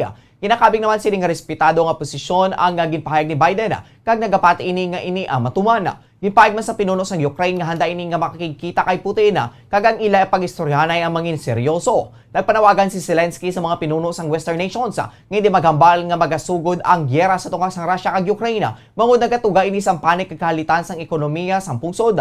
Suno sa iya, nakaistorya na ini sa mga pinuno sang Western countries kag in-explain sa mga ini nga kinahanglan nila nga stabilize ang ekonomiya. Aminado man ini nga nagahilapit ang nagasigi-sige ang mga pagpamaog nga gintuga sang Russia pang ginpahayag nga tunatunan na nila nga mga buhi kaupoderya. Nagapasalamat ini sang assistance kag bulig pang suno sa iya. Natunan na nila nga mga buhi sa nasambit nga pagpamahog kag mag-develop diriya. Gipahayag man ni Zelensky nga ang pagpamahog nga sanctions batok sa Russia ang wala naging disenyo agud protektahan ang iya pungsod kundi agud protektahan ng European Union. Naintindihan man sini nga kinahanglan pa nga i-develop sang pungsod ang ila ko galingon nga military antes makigbahin sa NATO. I don't want Ukraine to be the result of the agreement between President Biden and President Putin. President Biden recurrently assured me, and yesterday as well, that nothing will be decided behind Ukraine's back about the destiny, about the current and the future of our country. This is a very respected position, and I do believe that it is the case. Nabati ang pahayag ng Ukrainian President Volodymyr Zelensky. Para sa aton nga balita sa negosyo, liwat nga pangabuhinan ang pagabuhinan sang gobyerno ang bayad sa antigen kag RT-PCR test. Sunod sa Department of Trade and Industry, ginaplansa na sang ang pagsundan para sa mas manubo nga presyo sang antigen kag PCR test. Natala na nga ipagwa sa Department of Health ang mga pagsulundan sa FDA-approved COVID antigen self-test kits. Sunod kay DTI Undersecretary Ruth Castello. Kung sa karon niya sa 900 pesos ang price ang antigen na pang pagabuhinan inisang technical working group sa kapin 200 pesos o kon 300 pesos. Samtang ginatinguan naman nila kung pilang igabuhin sa presyo sang RT-PCR test. Bangod madamo pa sa mga considerations para sa final computation kag wala pa nila ini matapos. Wala pa man na sang may napagwa ang DTI nga suggested retail price para sa mga COVID self-test kits. Bungod duwa pa lamang ang aprobado nga brands. Available na sa pila ka mga butika ang COVID-19 self-test kits. Apang hindi kaangay sa iban nga pungsod nga over-the-counter. Kinanglan pa sang doctor's prescription sa karon agod makabakal. Siniya. Para sa aton nga foreign exchange rate, ang isa ka US dollar may baylo nga 51 pesos and 39 centavos. Ang isa ka Hong Kong dollar may baylo nga 6 pesos and 59 centavos. Ang isa ka Singaporean dollar may baylo nga 37 pesos and 99 centavos. Ang isa ka Saudi Arabian rial may baylo nga 13 pesos and 69 centavos. Kag ang isa ka euro may baylo nga 57 pesos and 28 centavos. Ang average nga presyo sa produktong petrolyo nagikan sa Shell, Caltex kag Petron stations. Ang unleaded nagabalor sa 62 pesos tubtob 62 pesos and 99 centavos. Ang premium nagabalor sa 63 pesos sa tubtob 64 pesos and 44 centavos. Kag ang diesel nga balor sa 52 pesos and 20 centavos. Todo 52 pesos and 99 centavos. Para sa atong nga balita sa inampang, isa na lamang kakadalagan kag maagong na sang Philippine Women's Football Team. Ang labing una sining spot sa FIFA World Cup. Sa labing una kay gayunan nga magaragtas nga nakasulod ng Pilipinas sa knockout stages sa AFC Women's Asian Cup matapos niluto sang Indonesia sa score nga 6-0. Sunod kay center back Dominic Randall, one step at a time ang ilagin himo nga mga tikang agud ma-secure ang historic World Cup slot para sa Pilipinas kag balapawan ang best records ang pungsod sa women's football. Sunod kay Randall, excited ang mga ini kag proud nga i-representar ang Pilipinas. Sunod naman kay midfielder Jessica Miklat, apisar nga manami ang recognitions nga ilag nagakabaton. Magapadayon ang mga ini sa kadaging nga wala na ginadula ang panghuna-huna sang end goal nga makakwalify sa World Cup. Magampang ang mga ini batok sa Chinese Taipei sa Domingo. Ang duha ka squads ang Lusay nagtapos nga ikaduwa sa ila tagsa-tagsa ka mga grupo. Ang kick-off para sa ginakabing nga most historic game para sa mga Pinay ang hiwaton sa January 30 alas 10 ng gabi oras sa Pilipinas. Oras sa Bombo Radio Philippine Standard Time, 45 minutos na nakaligid sa takda nga sa isaga kag sa ato naman nga showbiz news.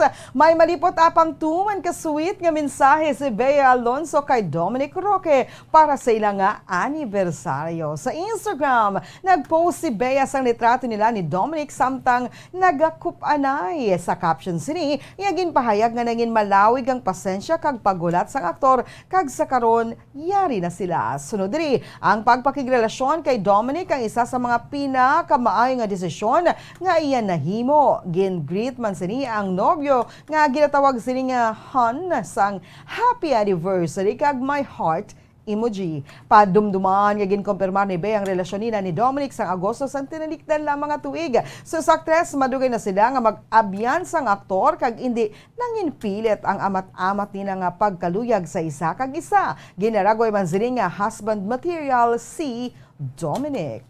Para sa aton nga Bombo Health News, masami ba lang nga naghulas ang imo kabota? Ang ini nga hitabo ang kun kaisa wala sang kangtanan sa temperatura sang lugar nga ginatinaran sang isa ka persona o kun level sang physical activity.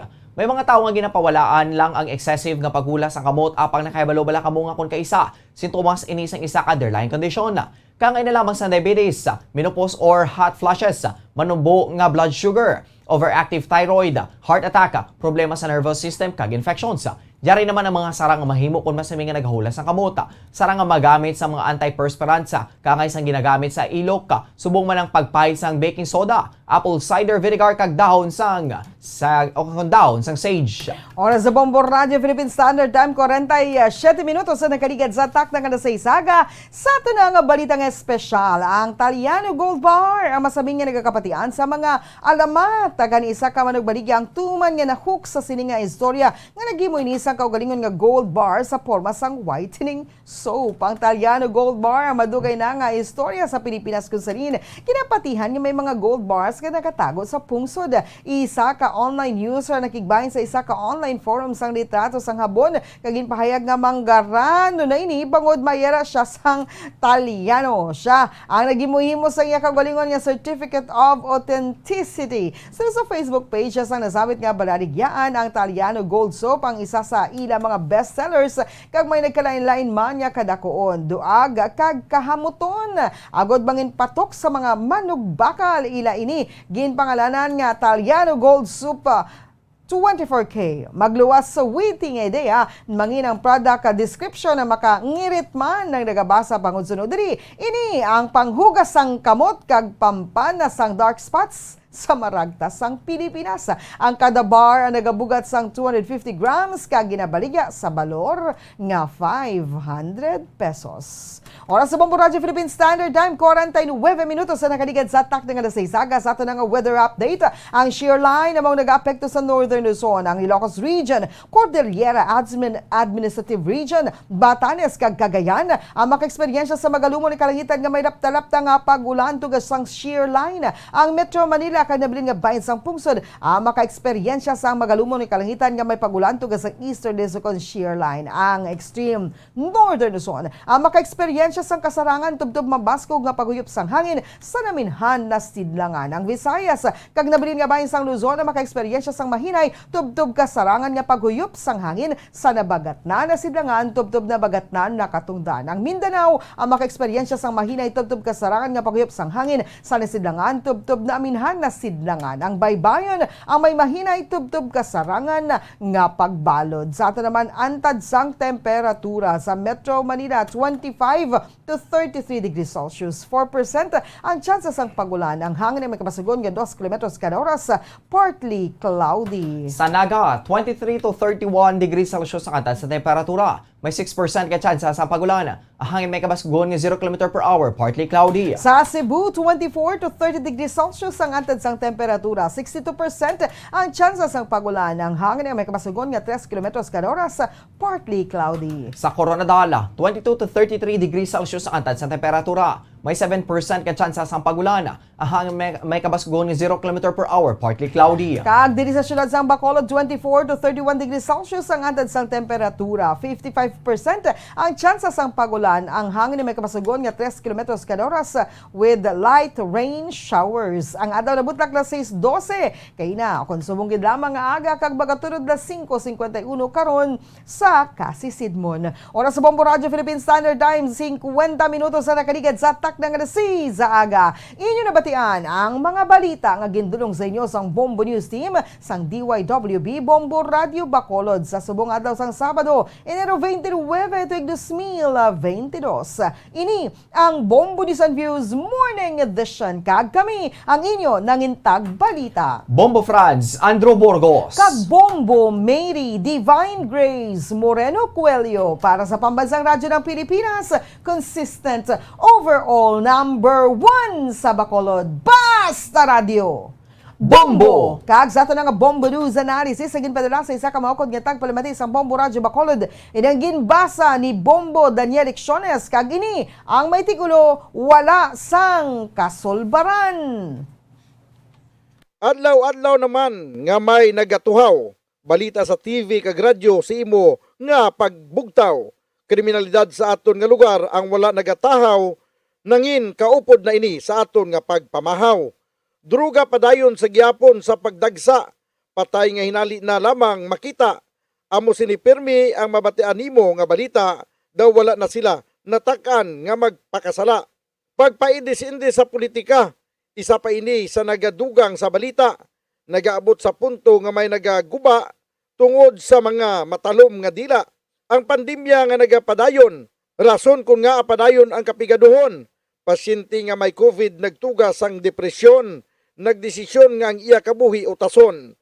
Ang aton kimtangan magapabili na gid lamang, magasigi-sigi kag wala sang kasulbaran, samtang mayara mga tawo nga wala kabusugan sa paghimo sang kalakasan para ila makwartahan.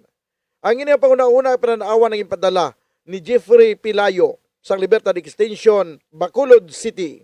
Sa mga tagpalamati isang Bombo Radyo Bacolod, pwede man kamo magpadala sang inyo panghuna-huna kag pananawan sa Bombo News and Views Morning Edition. Care of DYWB Bombo Radyo Bacolod, CBS Development Corporation Building, Lacson Street, Mandilagan, Bacolod City. O kung pinaagi man sa email address sang Bombo Radyo Bacolod, bombo_bacolod@bomboradyo.info. Bombo Radio Bacolod. Number 1! Basta Radio Bombo! San o ikaw ulihi nga nag-ilis ang sponge nga ginagamit mo sa paghugas sa mga kitchen utensils? Ang kitchen sponge mga kabombo, ang mas mahigko pa sa toilet. In fact, ginpahayag sang microbiologists nga ang mga butang nga ginagamit naton sa pagtilo sa mga dishes ang pinakahigko nga bagay sa balay. Sa isa ka pagtuon nga na-publish sa journal nga Scientific Reports, ang spongy bacterial colonies ang mas delikado sa aton ikaayong lawas. Bangod sini, ginarekomendar sa mga researchers nga dapat islan ang sponge sponge kada semana. Ang kitchen ang lugar sa aton balay kung sa diin nagasugod ang mga new bacteria. Bangod sa human traffic kag food preparation. Bangod ang sponge ang masami nga warm, mabasa kag matrace ang old food. Ini ang ideal nga breeding ground para sa bacteria. Suno sa pagtuon, maayo nga idea nga tinluan ang sponge kada tapos gamit. Apang ginasuggest sa mga researchers nga regular nga islan ang kitchen sponge. Ang kitchen ang lugar sa aton balay kung sa diin nagasugod ang mga new bacteria. Bangod sa human traffic kag food preparation. Bangod ang sponge ang masami nga warm, mabasa, kag may trace ang old food. Ini ang ideal nga breeding ground para sa bacteria. Suno sa pagtuon, maayo nga idea nga tinluan ang sponge kada tapos gamit. Apang ginasuggest sa mga researchers nga regular nga islan ang kitchen sponge. Yari na ang isa sa nakapabaylo kag nakabaton sang brand new radio set with AM and FM band kag 1,000 pesos cash. Nagikan sa Bombo Radio Bacolod.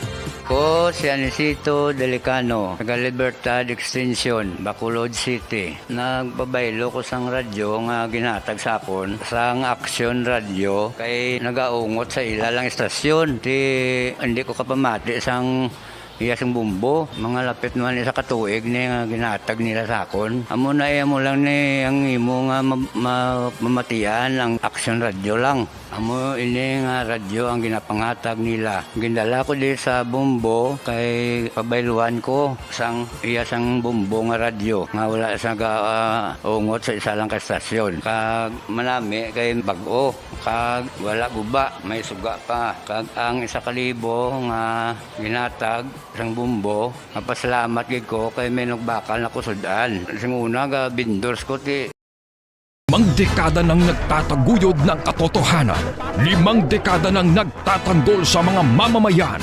Patuloy na nagsasaliksik at mabilis maghatid ng mga balitang siksik at malaman. Patuloy na nangunguna sa mga issue, drama, promo at serbisyo publiko. Ito ang Bombo Radyo Bacolod, ang pambansang radyo ng Pilipinas. Fast Paradyo Bombo! Bombo Radyo Bacolod. Number 1! Fast Paradyo Bombo! 4 minutos ang nabilin antes ang alas 7 sa aga.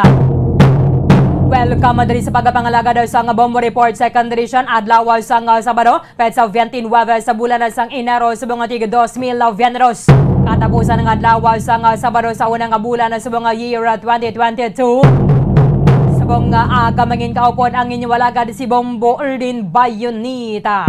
Updating kita sa alas 7 ang takla sa mga aga sa pagdulong sa inyo sa dugang mga balita lokal.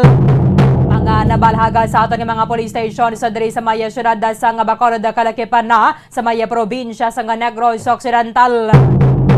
Naaresto ang isa ka mangungumang nagapangatubang sa kaso ng rape dira sa Maya Syudad sa Kabangkalan na Banwa. Kagiban na pang mga naaresto sa mga naglain-lain naman ng mga kaso ang nabalhag diri sa aton sa Maya Negros Occidental. Sa Piyakalinya with Bamo Grace Lynn Lebaton. Bamo Grace sa report. Kamin. Sa kamangunguma Bombo Erlin ang arestado no sa syudad sang Kabangkalan. Ini siya ang kilala kay Morito Bromo, nagaedad sang 56 anyos, residente sang Sitio Pitgong, Barangay Uringao, syudad sang Kabangkalan. Ini siya Bombo Erlin ang may kaso no ginapapanaugan sang warrant of arrest sa kaso nga panghimulos o con rape kag gina-isyuhan ni siya sa presiding judge sang RTC 6 branch 61 sa Kabangkalan City, Negros Occidental sa July 9, 2021. Kag ini siya Bombo Erlin ang aran nasubong sa kustiya sang Kabangkalan City PNP. Kag Bombo Erlin isa ka senior citizen ang dakop sa paglapas sa RA 10591 o kung illegal possession of firearms, may kang tanan man sa COMELEC gun ban. No, ini siya si Dennis Irisari, nagaedad sang 66 kag ini siya ang wala sang obra Bombo Erlin kag nagresidente sang Phase B Granville Subdivision, Barangay Daga, syudad sang Cadiz. Kag ini siya Bombo Erlin ang tuga pa sang alarm and scandal ka nagpalupok noong gamit iya sining nga armas nga caliber 9mm pistol kag may isa pa ka magazine inserted loaded with 10 live ammunition no sa among caliber kag ini siya bombardier ang naman sa kusodiya sa Cali City PNP.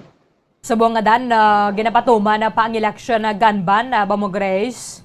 Yes, bombardier. So hasta pa ni sa June 8 no 2022. Okay. Sige, thank you gid Bamo Grace. Yes, bombardier. Amo ng mga report nga gikan sa patrol ni si Bombo Grace Lobaton para sa Pamansang Radyo ng Pilipinas. Consistent overall number 1 sa Bacolod. Basta Radyo. Bombo. Maraming salamat kay Bombo Grace Lynn Lobaton. Parayon ay sagapon ang pag-reminder sa Philippine National Police kag iba na pang ahensya sa gobyerno, just like syempre sa may Philippine Army na ginapatuman na subong ang election na gun ban in connection sa nagailapit ang eleksyon sa Mayo 9.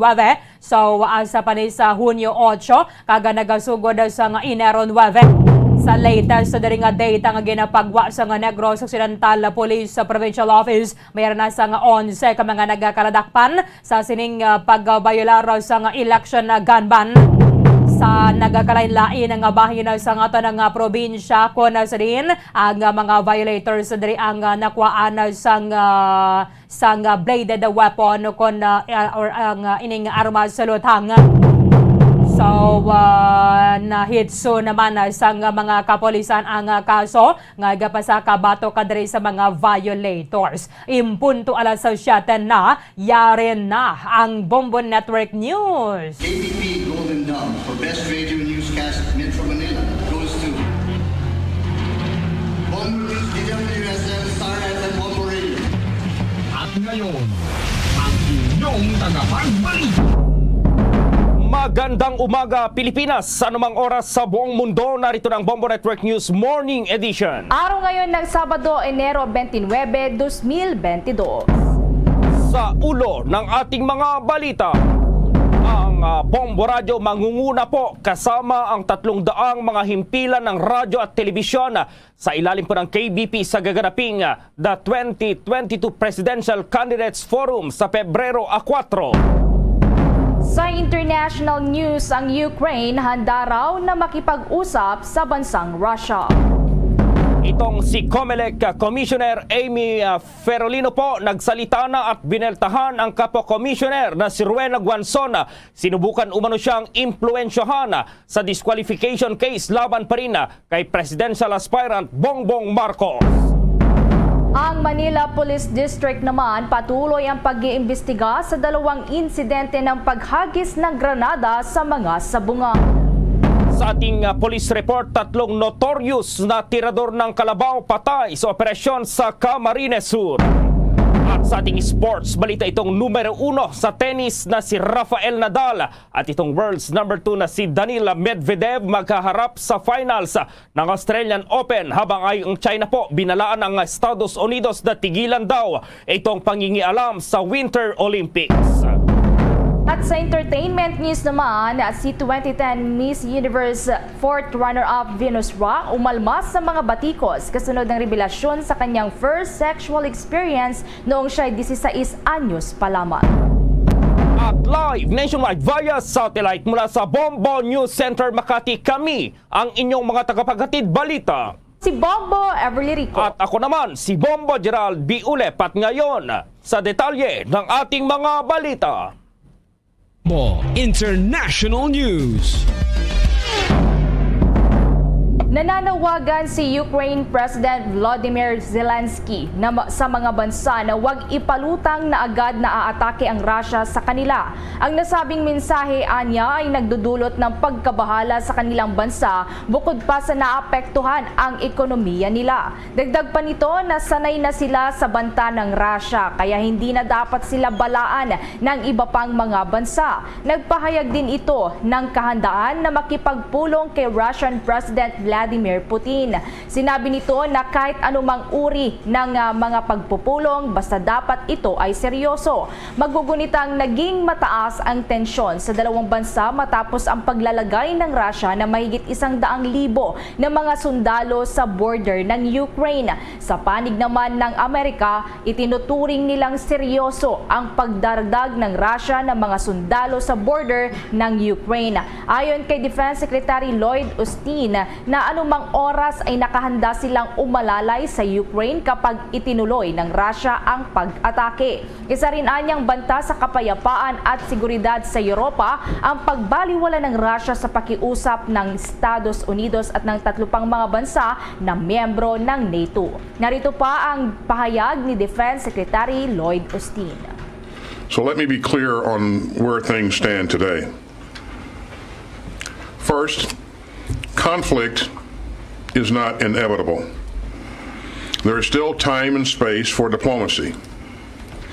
The United States, in lockstep with our allies and partners, has offered Russia a path away from crisis and toward greater security. And the Department of Defense will continue to support those diplomatic efforts. Second, the United States remains committed to helping Ukraine defend itself through security assistance material. And since 2014, we've committed more than $2.7 billion in security assistance to Ukraine. And that includes more security assistance to Ukraine in the past year, $650 million, than at any previous time.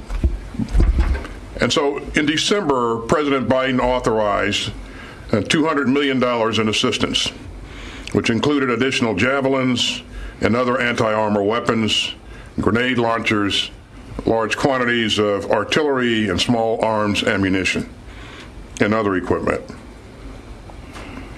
Those deliveries are ongoing.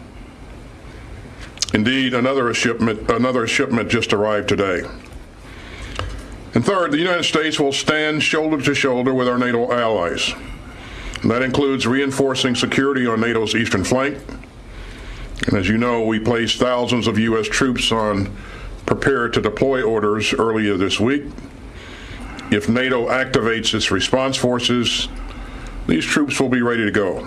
As we've made clear, in addition to the significant economic and diplomatic costs that Russia will incur, a move on Ukraine will accomplish the very thing Russia says it does not want: a NATO alliance strengthened and resolved on its western flank.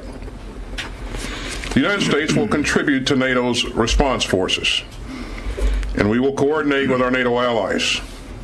And we will make sure that they have the capabilities that they need to defend themselves. Article 5 is clear on this point. An attack against one NATO member is an attack against us all. And as President Biden has said, the United States holds this as a sacred obligation. Samantala sa mga balita dito sa bansa at itong nalalapit na halalan, inakusahan ngayon ni COMELEC Commissioner Amy Ferolino si Commission on Elections Commissioner Rowena Guanzon na sinusubukan daw siyang impluwensyahan sa kanyang desisyon sa disqualification case laban kay presidential aspirant Bongbong Marcos. Base pa sa kopya ng sulat ni Ferolino na ipinadala nito kay COMELEC Chair Sheriff Abbas, sinagot nito ang mga akusasyon ni Guanzon na dinidelay nito ang resolusyon sa kasong isinampa laban sa dating senador. Si Ferolino ang ponente o naatasang magsulat ng desisyon sa disqualification case. Sinabi ni Ferolino na ang mga revelasyon ni Guanzon na siyang naatasang mag-draft ng resolusyon ang magbubukas sa kanya po. Nagbubukas sa pressure mula sa iba't ibang personalidad at organisasyon. Idinagdag ni Ferolino na hindi lamang daw ang petsa ng promulgation ang ipinapataw sa kanya, kundi ipinipilit din itong i-adapt daw niya itong opinyon ni Guanzon. Itinanggi rin niya na may internal timeline sila sa First Division para magpasya sa kaso ni Marcos sa Enero 17. Ayon pa kay Ferolino, naglabas ng memorandum si Guanzon na nagsasaad na isama itong kanyang separate opinion sa resolusyon na hindi pa nailalabas. Depensa pa ni Ferolino na imposibleng maresolba ang mga kaso dahil na rin sa timeline dahil sa dami ng kaso. Ang tatlong consolidated na petisyon na laban kay Marcos ay inilabas lamang umano noong Enero 10 kaya imposible itong maresolba agad. Hinling din ni Ferolino sa COMELEC na i-review itong mga interviews at social media posts ni Guanzon na pinangalanan siyang ponente o magsusulat ng desisyon na maglalagay daw sa kanya sa alanganing sitwasyon. Nang hingan ng reaksyon sa pahayag ni Ferolino, iginiit naman ni Guanzon na dapat ilabas itong resolusyon sa disqualification ni Marcos sa mas lalong madaling panahon. Kung maalala kahapon nang sinabi ni Guanzon na nasa bahagi ni Ferolino kung bakit natatagalan ang paglalabas ng desisyon. Inakusahan niyang mayroon daw isang senador na siyang nasa likod ng pag-delay sa desisyon kaya't hindi nasunod itong 15 days na time frame bago mailabas ang resolusyon sa kaso. Samantala pa, itinanggi ngayon ng PDP laban Kusiwing faction na sila ang nasa likod ng pagkakadelay sa paglalabas ng desisyon ng Commission on Elections o COMELEC First Division sa disqualification case ni dating Senador Bongbong Marcos na tumatakbo bilang Pangulo sa May 9 elections. Una rito sa isang panayam nang matanong si Guanzon kung ang personalidad na kanyang tinutukoy na nasa likod sa pagkakantala sa resolusyon ng kaso ni Marcos ay mula sa PDP laban, ay sinabi nitong posible raw. Nabanggit din kasi ni Guanzon na ang naturang political party ay wala umanong presidential candidate. Pero hindi raw ito sigurado kung anong partido ang nagdidelay sa desisyon, pero isang senador daw ang nakikisawsaw sa pagdidesisyon. Pero sinabi ni Kusi na wala silang kinalaman rito. Hindi rin umano sila apektado sa naging pahayag ni Guanzon. Nera ponente tas to write ang naturang kaso nga at inaantay pa ang resolusyon sa dinidinig na kaso ni Marcos. Samantala, mayroon pong pagdepensa naman ang COMELEC sa issue na nakompromisyo yung mga data ng Smartmatic. Ang election preparation na data ay nanatiling secure daw ayon sa COMELEC. At may report si Bombo Dennis Samito. Dumistansya ang Commission on Elections sa naging pahayag ng Cybercrime Investigation and Coordination Center o CICC na nakakita sila ng compromised data sa panig ng Smartmatic. Ang Smartmatic kasi ang magsisilbing service provider para sa 2022 national and local elections na kinuha ng Commission on Elections at maging nitong mga nakalipas na halalan. Ayon kay COMELEC Commissioner Marlon Casquejo, ano man ang nangyari sa service provider, hindi ito makakaapekto sa kanilang election preparation.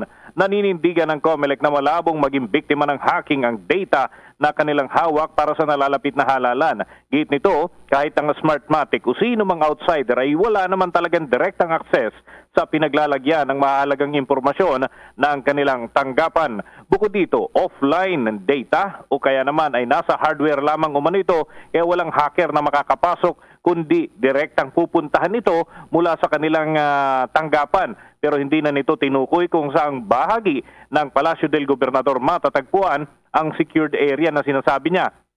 Dagdag pa ni Casquejo, anumang hawak na impormasyon ng Smartmatic, ito rin naman ay available data sa public sa pamamagitan ng iba't ibang platform ay available din ito, Bombo Gerald, Bombo Ever, kaya't walang dapat na ikabahala ang mga mamamayan. Kaugnay niyan, narito ang bahagi ng pahayag ni Commissioner Marlon Casquejo ng Commission on Elections. Like the PIN numbers. And once it is generated, it is only the COMELEC who has control over it. We will not give any information from the outsider.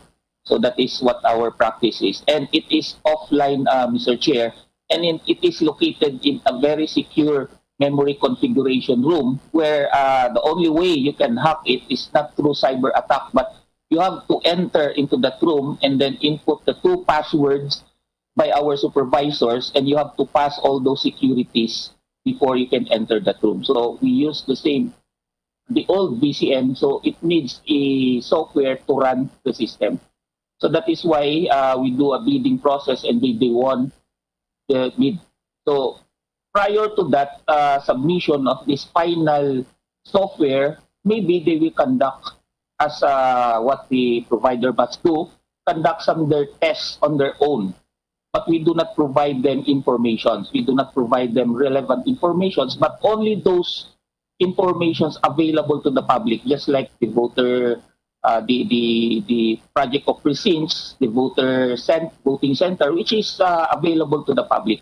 So they do their own test, and then they will submit the final last November 15. And that November 15, we still have to conduct other tests, which the COMELEC did on their own without the participation of the provider, except that if there are technicalities, issues, we will raise it to the provider to correct it. After the mock elections, we do some modifications based on the findings in the mock elections, and then we do again a trusted build. And after the trusted build, I instructed the local source code reviewer to do another guided local source code review as to what are the changes or modifications.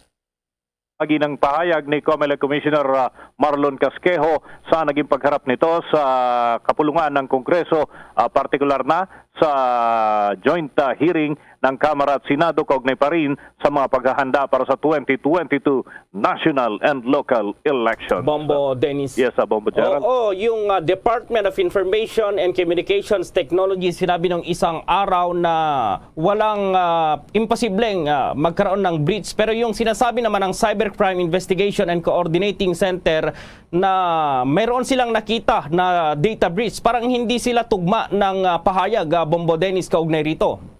Well, Bombo Gerald, linawin lamang natin na yung sinasabi ng DICT ay tungkol sa COMELEC, habang ang sinasabi ng Cybercrime Investigation and Coordination Center ay tungkol sa data ng Smartmatic. Ito'y sabi ni Commissioner Marlon Casquejo, magkahiwalay na bagay kasi yung data na hawak ngayon ng Smartmatic ay nakapublic naman talaga, Bombo Gerald. So, kaya talaga itong ma-penetrate ng iba, pero yung gagamitin sa mismong halalan, ito'y offline data, Bombo Gerald. Hindi ito mahahak ayon kay Casquejo at sa iba pang mga opisyal ng COMELEC. So, yung posible daw na nagkaroon ng breach, nagkaroon ng compromise data ay sa panigyan ng Smartmatic at hindi ito yung sensitibong mga data na kinolekta ng Commission on Election. Bombo Dennis, so anong ginagawa ngayon ng COMELEC dito para maprotektahan yung mga data, Bombo Dennis? Well, bukod nilang sinisecure yung kanilang data. In fact, sabi ni Commissioner Casquejo, nag-provide sila ng isang silid. Literal na kwarto ito, Bombo Gerald. At doon sa kwarto, maliban syempre, doon sa ito'y nakapadlock, meron pang pinaglalagyan na secured area doon sa naturang particular na lugar ang data na pinaglalagyan. Hindi naman binanggit kung ito'y SD card, memory stick o ito'y flash drive, kung ano man yung data na pinaglalagyan o kung ito'y nakasulat sa papel, kung ano yung mga impormasyon, coded o ano pa man. Pero yan ay kinakailangan ng dalawang opisyal na magkahiwalay at yan ay mag-i-input ng kanilang password para ma-penetrate yung naturang impormasyon na Bombo Gerald. So, hindi ito taga-Smartmatic, ito yung mga taga-COMELEC at ito ay magkahiwalay na tao, kaya hindi raw ganun kasimple na mahahak dahil kahit ihak mo, ay ito'y nakatago sa isang particular na silid. Hindi naman ito online, Bombo Gerald, na kayang makuha via hacking, Bombo Gerald. Bombo Dennis, binanggit ba ni Commissioner Casquejo kung saang building yan, Bombo Dennis, nila inilagay? Well, sabi ni Commissioner Casquejo, ito'y sa kanilang tanggapan. Maraming opisina yung COMELEC, Bombo Gerald. In fact, dyan pa lang sa Intramuros, 3 na yung building na ino-occupy ng COMELEC, Bombo Gerald.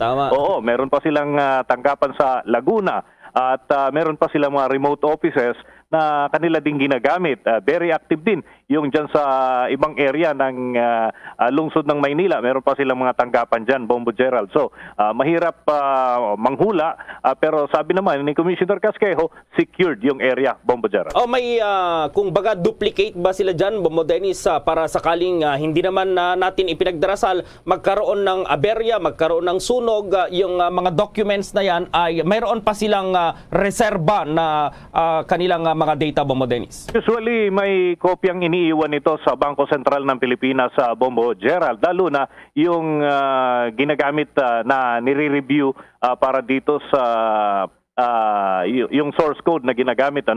Tama, source code yung ginagamit para dun sa mismong ikakandak na halalan gamit yung mga vote counting machine. Pero hindi naman sinabi ni Commissioner Casquejo kung kapareho nga itong source code na ito at yung data na binabanggit niya, kung iisa ba yan o magkahiwalay o panibagong data, additional ba yan o ano, ay hindi na niya idinitalye, Bombo Gerald. Okay, napaka-komplikado pala niyan, Bombo Dennis. Yung sinasabi ni Commissioner Casquejo? Well, sige, abangan natin kung ano pa yung mga update dyan, lalong-lalo na dito sa paggamit syempre ng automated election system sa nalapit na halalan sa Mayo, Bombo Dennis. Para sa Bombo Network News, Bombo Dennis Hamito nag-uulat para sa Pambansang Radyo ng Pilipinas, Basta Radio, Bombo!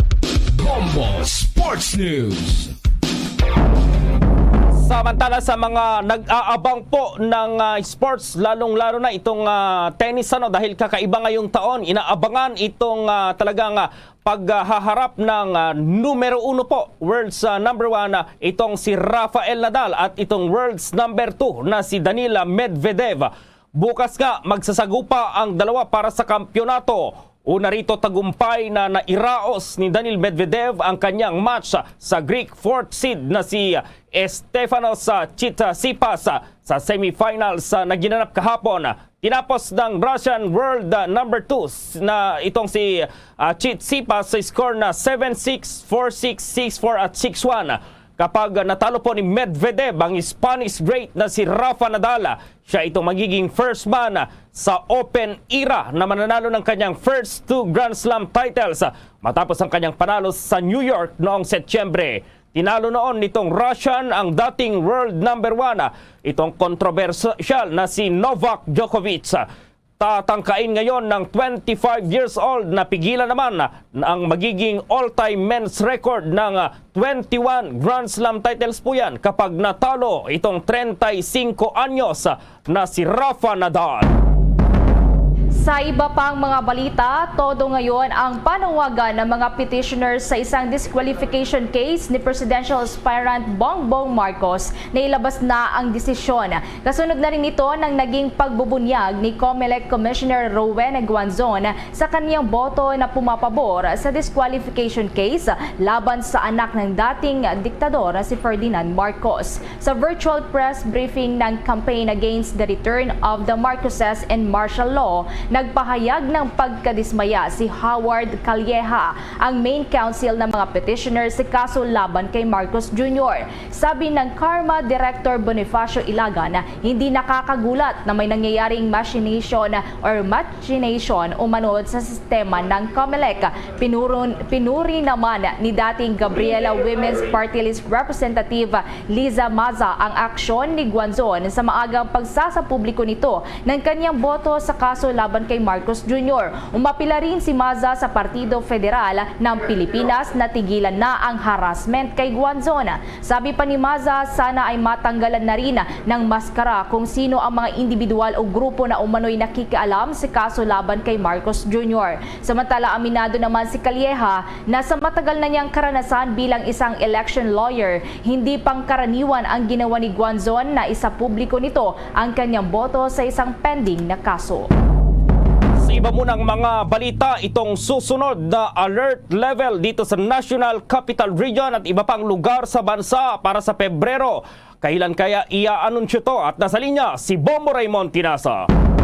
Bombo Gerald, Bombo Ever, ngayong weekend i-anunsyo ng Malacanang ang susunod na alert level sa National Capital Region at iba pang bahagi ng bansa. Ito ang sinabi ni Acting Presidential Spokesman Carlo Nograles matapos palawakin ang mga lugar na nasa Alert Level 3 kagabi.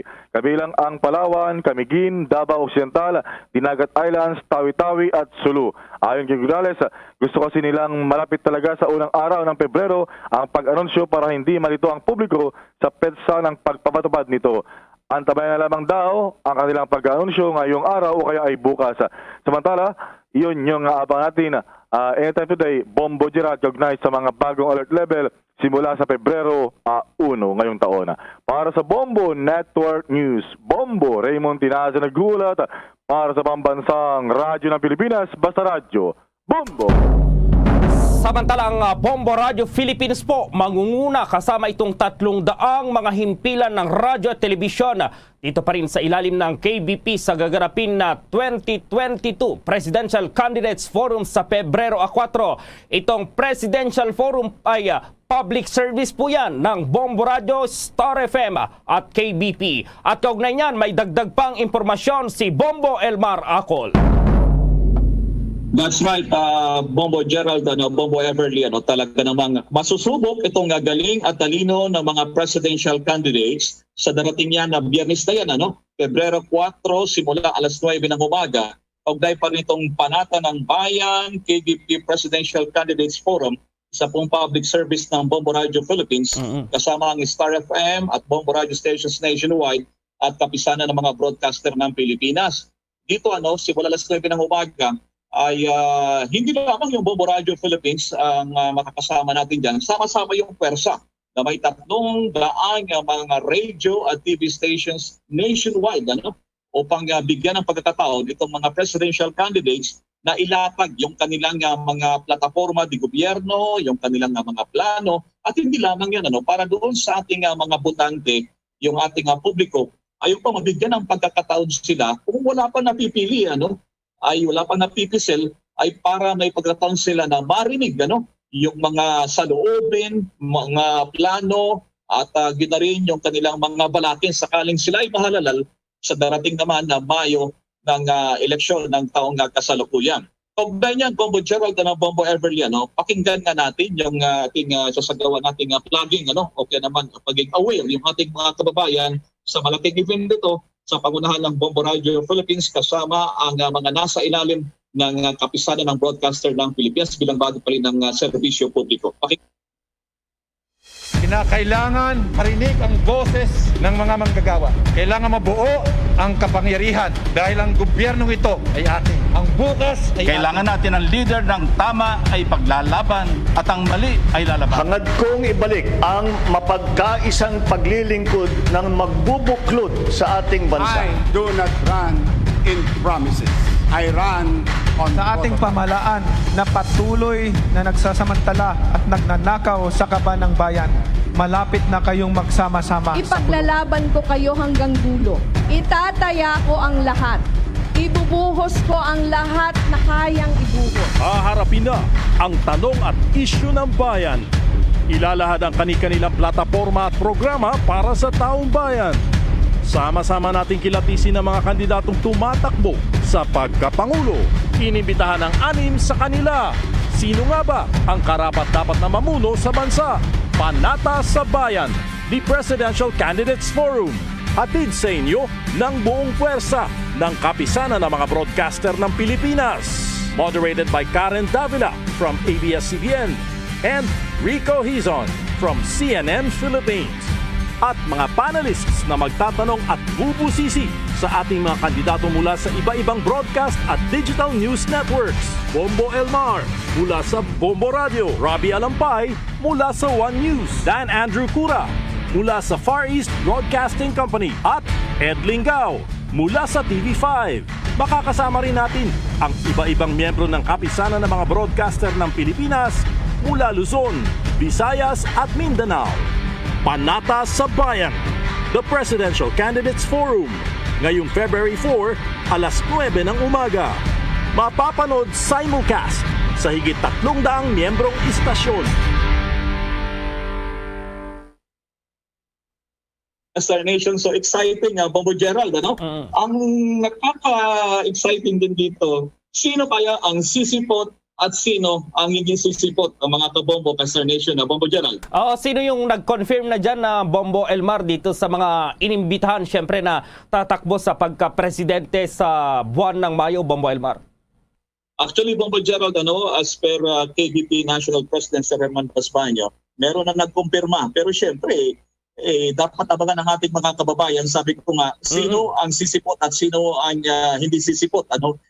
So, yan ang kaabang-abang. So, ang sigurado lamang, yung 6 na mga presidential candidates ay naimbita na sila, naipadala na sila ng kanilang mga imbitasyon para naman dito sa Presidential Candidates Forum na ilalive din yan ng mga Bombo Radio, Star FM stations nationwide bilang bagay pa rin ng public service. Kasama natin dyan ang KBP Bombo Gerald. Oo, Bombo Elmar, may nagtatanong dito kung yung mga vice presidential candidates ay magkakaroon din ba ng forum na i-organisa ng Bombo Radio Philippines, Star FM at KBP, Bombo Elmar?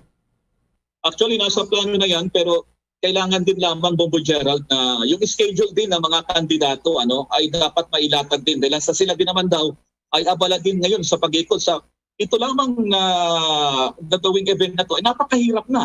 Paano mapagsasama-sama ang lahat ng mga presidential candidates sa isang forum, sa isang butong, o naman sa kanilang virtual na area para lamang mapagkasya sa araw mismo na ito na kanilang schedule, Bombo Gerald. So yan talagang malaking hamon dito, yung challenge para sa mga organizers nitong KBP Presidential Candidates Forum kasama ang Bombo Radio Philippines sa Bombo Gerald. Oo, isa ka sa mga panelist dito, Bombo Elmar. Talagang kilalang kilala yung mga panelist dito, kasama ka na dyan. At ano yung aasahan natin, Bombo Elmar, kung may patikim ka na dyan dito sa isa sa gawang forum na to, Bombo Elmar? Actually, Bombo Gerald, sila lang naman ang kilala eh.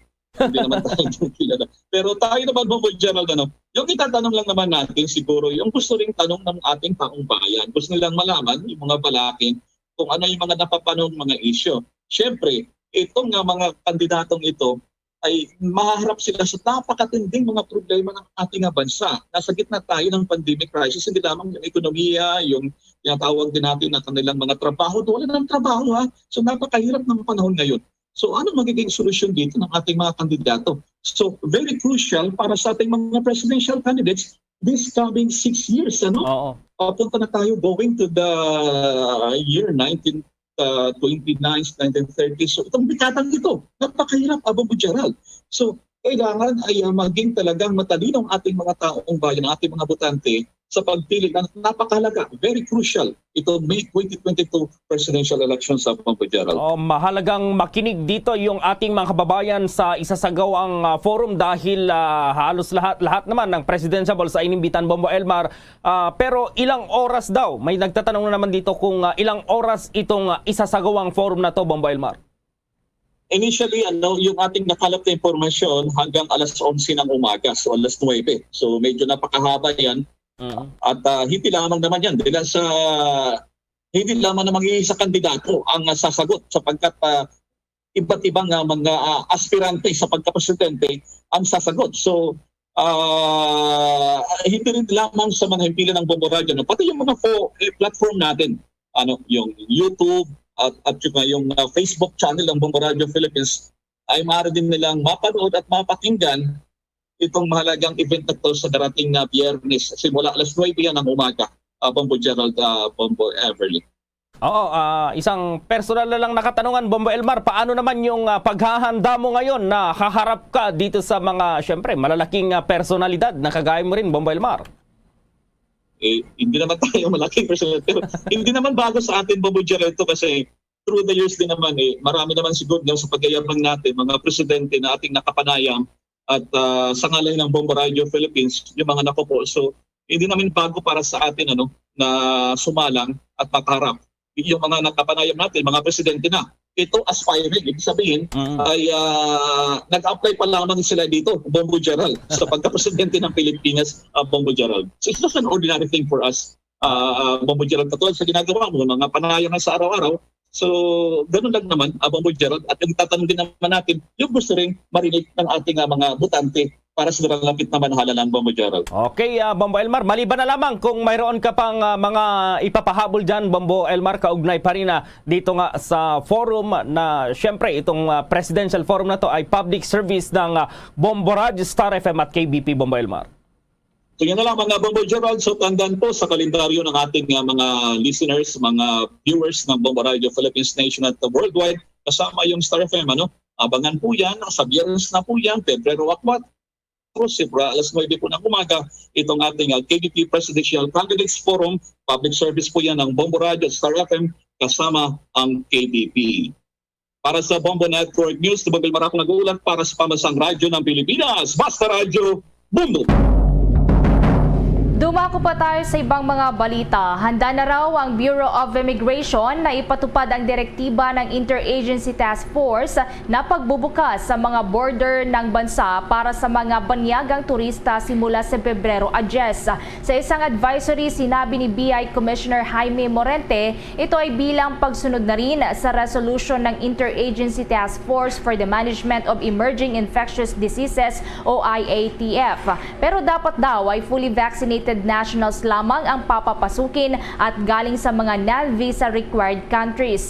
Ito daw ang nakapaloob sa Executive Order number 408 series of 9 lang na ang United States of America, ang South Korea, Japan, Australia, Canada, UK, Malaysia at Singapore. Kailangan lamang daw ng mga paparating na mga turista na magpresenta ng kanilang pasaporte na valid pa ng kahit na 6 na buwan. Sinabi din ni Morente na ang pagbubukas ng border sa ating bansa para sa mga foreign tourist ay isa umanong welcome development. Isinilarawan ito ni Morente na giant leap para muling lumago ang turismo ng bansa at international travel sector. Samantala, yung mga bakunadong biyahero naman mula sa ibang bansa, hindi na raw kailangan ng hotel quarantine. At ma-report si Bombo Jane Buna. Magandang balita. Simula Pebrero 1, hindi na kailangan mag-quarantine sa hotel o sa mga kaparihong pasilidad ang mga fully vaccinated na travelers mula sa ibang bansa. Sinuspinde ng Interagency Task Force ang red, yellow at green list classification ng mga bansa. Napagpasyahan din ito na luwagan ang testing at quarantine protocols para sa mga bakunadong biyahero.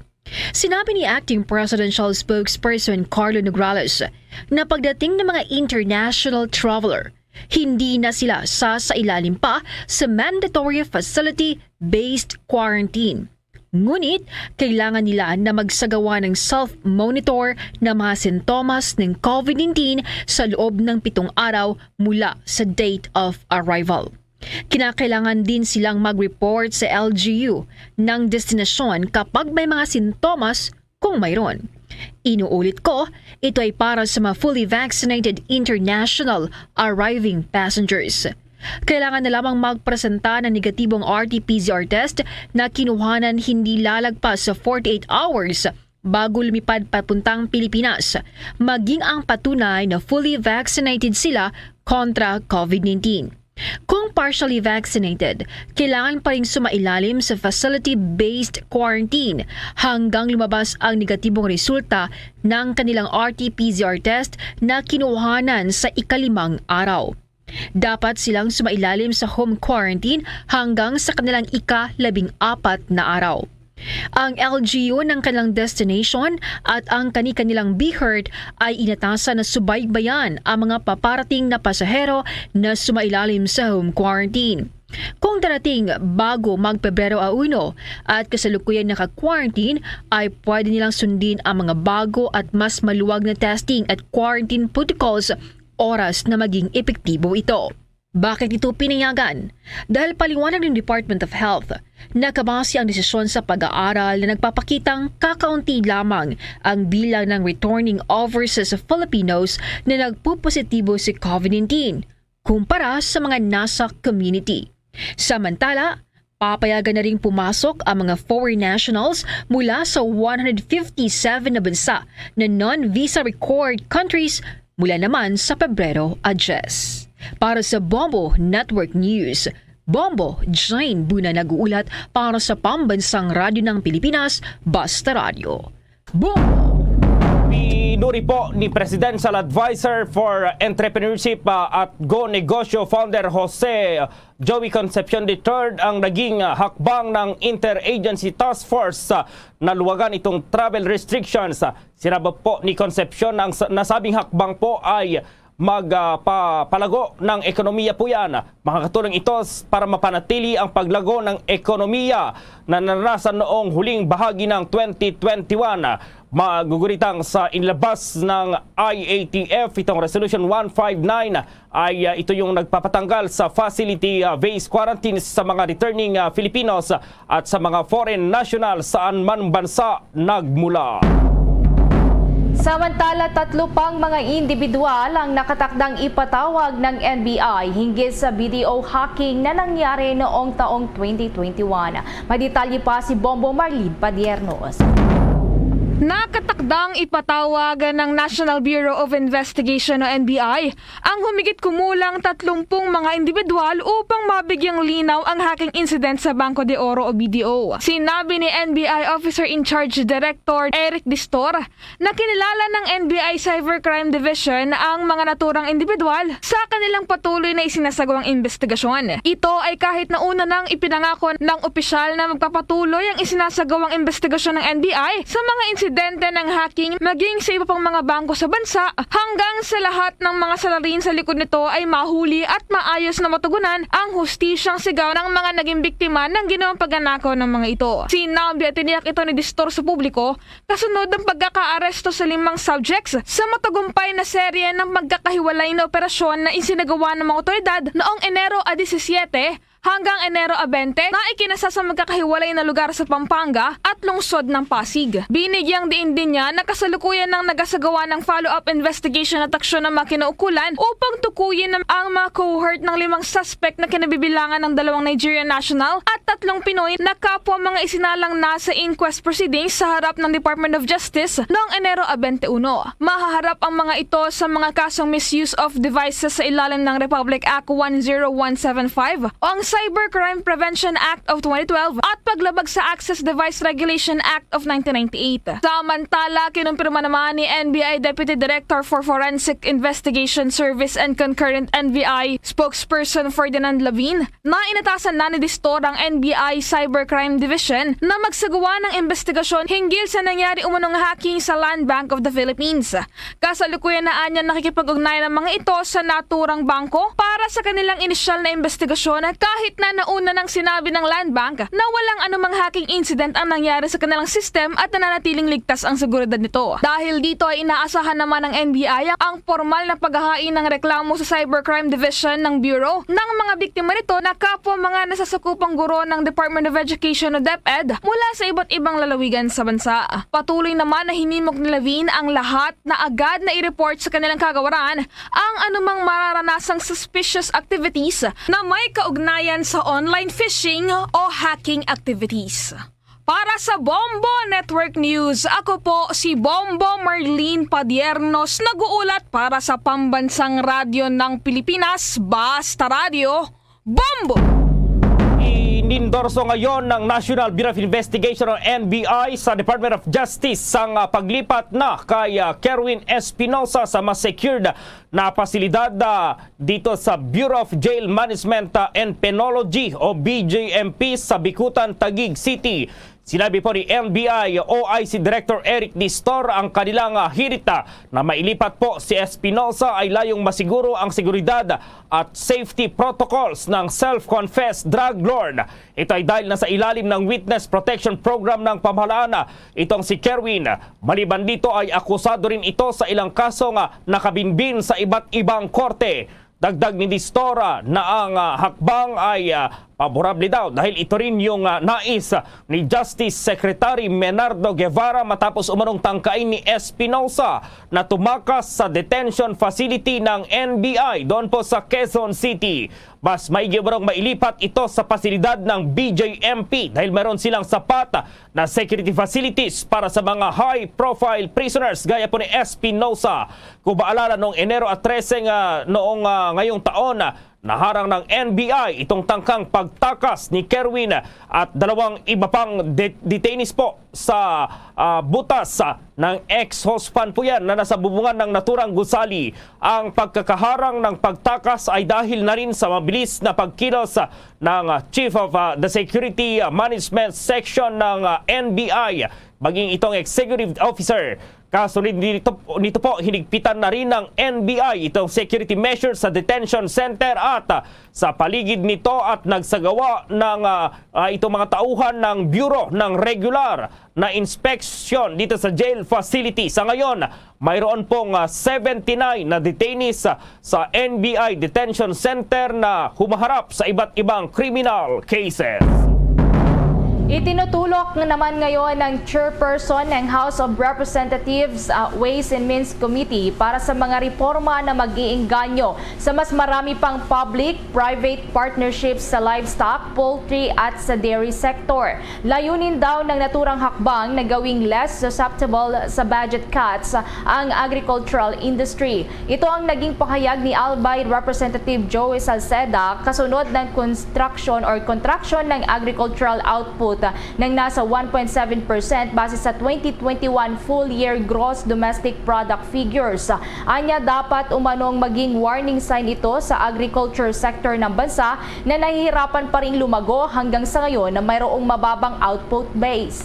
Pagkakailangan daw ng bansa na palaguin pa ang agricultural output sa kahit na 2% para sa population growth at makapag-produce ng sapat na supply para sa pangangailangan ng ating bansa. Ipinunto rin ng mambabatas na ang livestock sector ay isa sa mga factors ng pagbaba ng agricultural sector na bumaba nga sa 17% sa full-year livestock output. Isa raw sa mga rason ng pagbulusok ng livestock sector ang kawalan ng economies of scale. Karamihan daw sa mga producers ay backyard producer lamang at wala ring mura na mga inputs. Maliban pa rito, ang Pilipinas din umano ang may pinakamahal na presyo ng feeds sa rehiyon. Kasama na rin daw dito ang kawalan ng suporta ng pamahalaan sa pag-aalaga ng mga livestock. Dahil pa rito, ipinanukala ng kongresista ang pagbuo ng isang National Livestock, Poultry at Dairy Development Plan na kailangang i-review sa kada 5 o 6 na taon. Ang iba pang mga reforma ay kinabibilangan naman ng paglalaan ng tariff revenues sa mga imported na mais para sa development ng mas mura na domestic corn at revenues mula sa mga imported feeds at kailangan din daw para naman sa development ng mas mura pang mga feed alternatives, maging ng pag-organisa ng support services at pag-invest sa mga related na infrastructure mula sa farm transport papunta sa mga slaughterhouses. Dagdag pa nito na kailangan din umano ng reforma sa biosafety and inspection processes ng Bureau of Animal Industry para gawin ng sektor ang mas matibay sa mga biohazards gaya na lamang ng African swine fever. Sa ngayon, tinatrabaho na raw ito ng Committee on Ways and Means na kanilang diskusyon sa livestock import process. Maki-update tayo sapagkat yung sabungan dyan po sa Maynila, dyan po galing yung 10 nawawalang mga sabungero po. Aba, hinagisan po yan ng granada kagabi. At ma-report si Bombo Jovino Galang. Nagsasagawa na ng investigasyon ang Manila Police District sa naganap na 2 insidente ng paghagis ng granada sa Manila Arena o kilalang sabungan sa New Panaderos Street, Santa Ana, Maynila. Ayon sa PNP, na 2 beses naganap ang paghagis ng granada nitong Huwebes at Biyernes. Ipinagpasalamat na lamang ng PNP na kapwa hindi sumabog ang nasabing granada dahil kung nangyari ito ay makapinsala pa sa ibang tao. Sa inilabas na kuha ng CCTV footage ng PNP ay makikita ang 2 lalaki na lulanan ng motorsiklo ang biglang naghagis ng granada sa main entrance ng nasabing sabungan. Sa pangalawang insidente kahapon ay nakita naman ng gwardiya ang isang granada na walang pin sa parking lot ng nasabing sabungan. Agad naman na na-detonate ng makasabi ng MPD Explosive Ordnance Unit ang nasabing granada. Inaalam pang mabuti ng mga otoridad ang pakakakilanlan ng nasa likod ng makasunod na insidente. Naglagay na rin ang MPD ng mga personel nila sa lugar para agad na maaresto ang mga sospek. Nag-uulat para sa Pambansang Radyo ng Pilipinas, Bombo Jovino Galang, Basta Radyo, Bombo! Balita naman mula sa mga probinsya, nasa 40 milyon pong piso na halaga ng danyos ang naitala matapos sumiklab ang isang sunog sa isang malaking mall doon po sa may Cebu City. Kaugnay niya, nasa kabilang linya ang Bombo Radyo Cebu.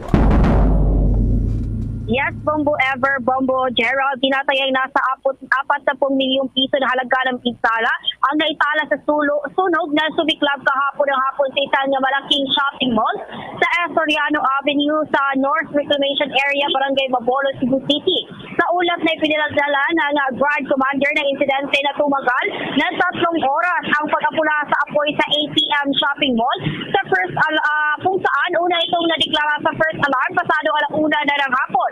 Sumunod naman ang second alarm, pasado alas 2 ng hapon hanggang sa umabot ito sa third alarm, pasado alas 3 na ng hapon. Habang nakontrol naman ang sunog sila kung alas 4:30 na ng hapon at idineklara ang fire out pasado alas 7 na ng gabi. Dahil sa malawak at malaki ang sunog na naganap, umabot pa sa Talisay City, Mandawi City, Lapu-Lapu City at Consolacion ang mga responding fire truck at nagsulungan na maupula ang nasabing apoy. Pinaniniwala ang unang nagsimula ang sunog sa food court na nasabing mall na matatagpuan sa kanang bahagi ng nasabing mall. Samantalang hinihina ng sanhi ng sunog ang isang sumabog na LPG o electrical wiring. Sa initial na investigasyon naman, Bombo Ever, Bombo Gerald, wala namang naiulat na nasakpan o nasawi sa insidente ng mga empleyado at customer ng mall ay agad silang nakalabas dahil may 6 na exit ang fire exit point ang nasabing shopping center. Umabot rin sa 70 stores at establishmento sa loob ng mall ang nadamay at pangamba ngayon ng trabahante at mga empleyado kung kailan sila makakabalik ng kanilang mga trabaho. Patuloy pang iniimbestigahan ng mga kabomberuhan ang sanhi ng nasabing sunog, Bombo Ever, Bombo Gerald. Oo, yung kinaroonan mo ngayon dyan mismo sa may mall, ano yung pakisalarawan na lang, yung itsura ng mall, talaga bang sunog na sunog yung mall na yan? Yes, kung inyo makikita, Bombo Gerald, Bombo Ever, no, nasa likuran ko yung nasabing mall. At kung iyong mapapagmamasda na Bombo Gerald, Bombo Ever, ay parang hindi halata yung pagkakasunog ng nasabing mall, Bombo Gerald, dahil nasa loob yung malaking ganyos talaga, no, parang hindi lang talaga nasila yung sa harapan, yung parang display area ng mall, pero yung sa loob, Bombo Gerald, Bombo Ever, ay talagang silang-sila ito at talagang wala na talagang natilang mga produkto ng nasabing mall, Bombo Gerald. Si Bombo Everly, itong aking partner, may katanungan din. Bombo Everly, go ahead. Yes, kamusta naman yung security dyan? May mga nakabantay ba para maiwasan din na magkaroon ng looting doon sa mga bahagi pa ng mall na yan na hindi nasunog, Bombo Jane? Tama sa Bombo Ever, no? Sa aking likuran, marami pa rin yung mga security guards na nagka-standby sa nasabing shopping center, Bombo Ever. At saka, bawat establishmento naman ang nasabing shopping center ay may mga security guards, Bombo Ever. At nandito pa rin sila, no? Naka-standby sa kung sakaling may mga looting na magaganap, Bombo Ever, Bombo Gerald. Okay, mag-ingat kayo dyan, Bombo Jane.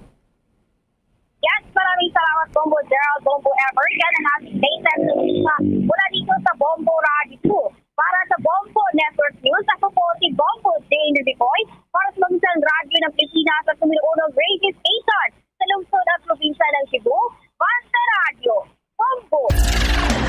Bombo Police Report! Tatlong notorious daw na tirador ng kalabaw patay sa operasyon doon sa Camarines Sur. May update po dyan ang Bombo Radio Naga.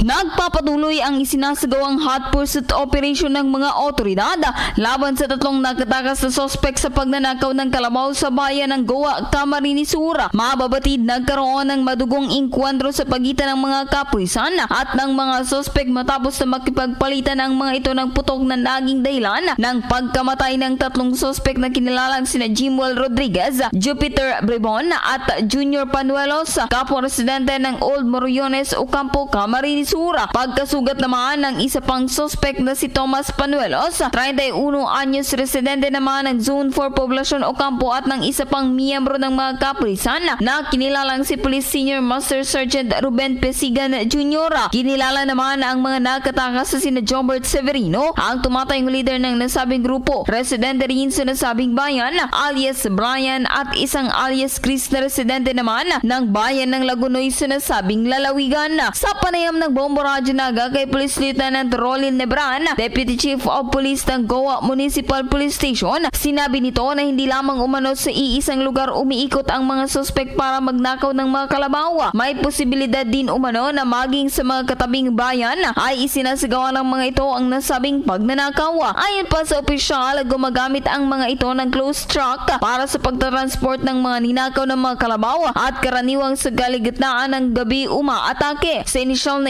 investigasyon ng mga otoridad. Na-recover din sa pinangyarihan ng insidente ang 3 caliber 38 revolvers ng baril. Sa ngayon nagpapatuloy pa ang isinasagawang investigasyon ng mga otoridad hinggil sa nasabing insidente. Nangyari po sa intelligence-led operation, ang pagkakaigwan ng armed encounter dahil po sa paghahabon ng damulag na nangyari po sa barangay, pinaglabanan. Ang tinig ni Police Lieutenant Rolly Nebran para sa Bombo Network News mula sa Bombo Radyo Naga. Bombo Kim Tuaso nag-uulat para sa Pambansang Radyo ng Pilipinas, the #1 radio network in the country, Basta Radyo. Bombo!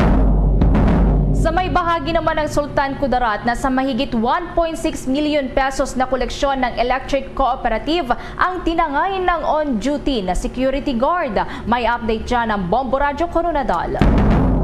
Patuloy na pinaghahanap sa ngayon ng Tacloban City PNP ang security guard na itinuturo nga prime suspect sa pagnanakaw ng malaking halagang pera sa koleksyon ng Sultan Kudarat Electric Cooperative sa lungsod ng Tacurong. Sa panayam ng Bombo Radio Coronadal, Lieutenant Colonel Joan Maganto, hepe ng Tacurong PNP, kinilala nito ang suspect na si Ariel Bernabe na sa legal na edad at residente ng Barangay Calawag 2, Isulan, Sultan Kudarat. Ayon kay Maganto, natuklasan na lamang ni management ng kooperatiba na wala ang kabuang higit 1.6 million pesos na koleksyon sa vault ng kooperatiba matapos mabutang bukas pa ng karelyebo nitong gwardya. Nakasilid umano sa 4 na malalaking bag ang milyon-milyong peso na koleksyon kung saan 2 pack bag ang tinangay ng suspect na laman ng higit 1.6 million pesos. Personal gain naman ang motibo na tinitingnan ng mga otoridad na ginawang bantay sa lakay ni Bernabe na 1 taon pa lamang nagtatrabaho sa nasabing kumpanya. Paalala ni Maganto sa mga management ng kumpanya na dapat alaming mabuti ang background ng isang empleyado at tiyaking mapagkatiwalaan ito. Sa ngayon, porsigido ang pamunuan ng kumpanya na pagbayari ng agency ni Bernabe dahil sa kanyang ginawa. Mr. Ariel Bernabe, investigation, more than 1.6 million siyang nakuha sa collection. Yan ang ulat mula dito sa Bombo Radio Coronadal para sa Bombo Network News. Bombo Donhart Militar para sa Pambansang Radyo ng Pilipinas at consistent #1 sa probinsya ng South Cotabato, Basta Radio. Bombo! Bombo International News. Maaring humantong sa military conflict sa pagitan ng China at ng Amerika kapag susuportahan ng Estados Unidos ang independensya ng Taiwan. Ginawa ni Beijing's Ambassador to Washington, Qin Gang, ang pahayag na ito kasunod ng naging pag-uusap ni na US Secretary of State Antony Blinken at China's Foreign Minister Wang Yi hinggil sa krisis na nangyayari sa Ukraine.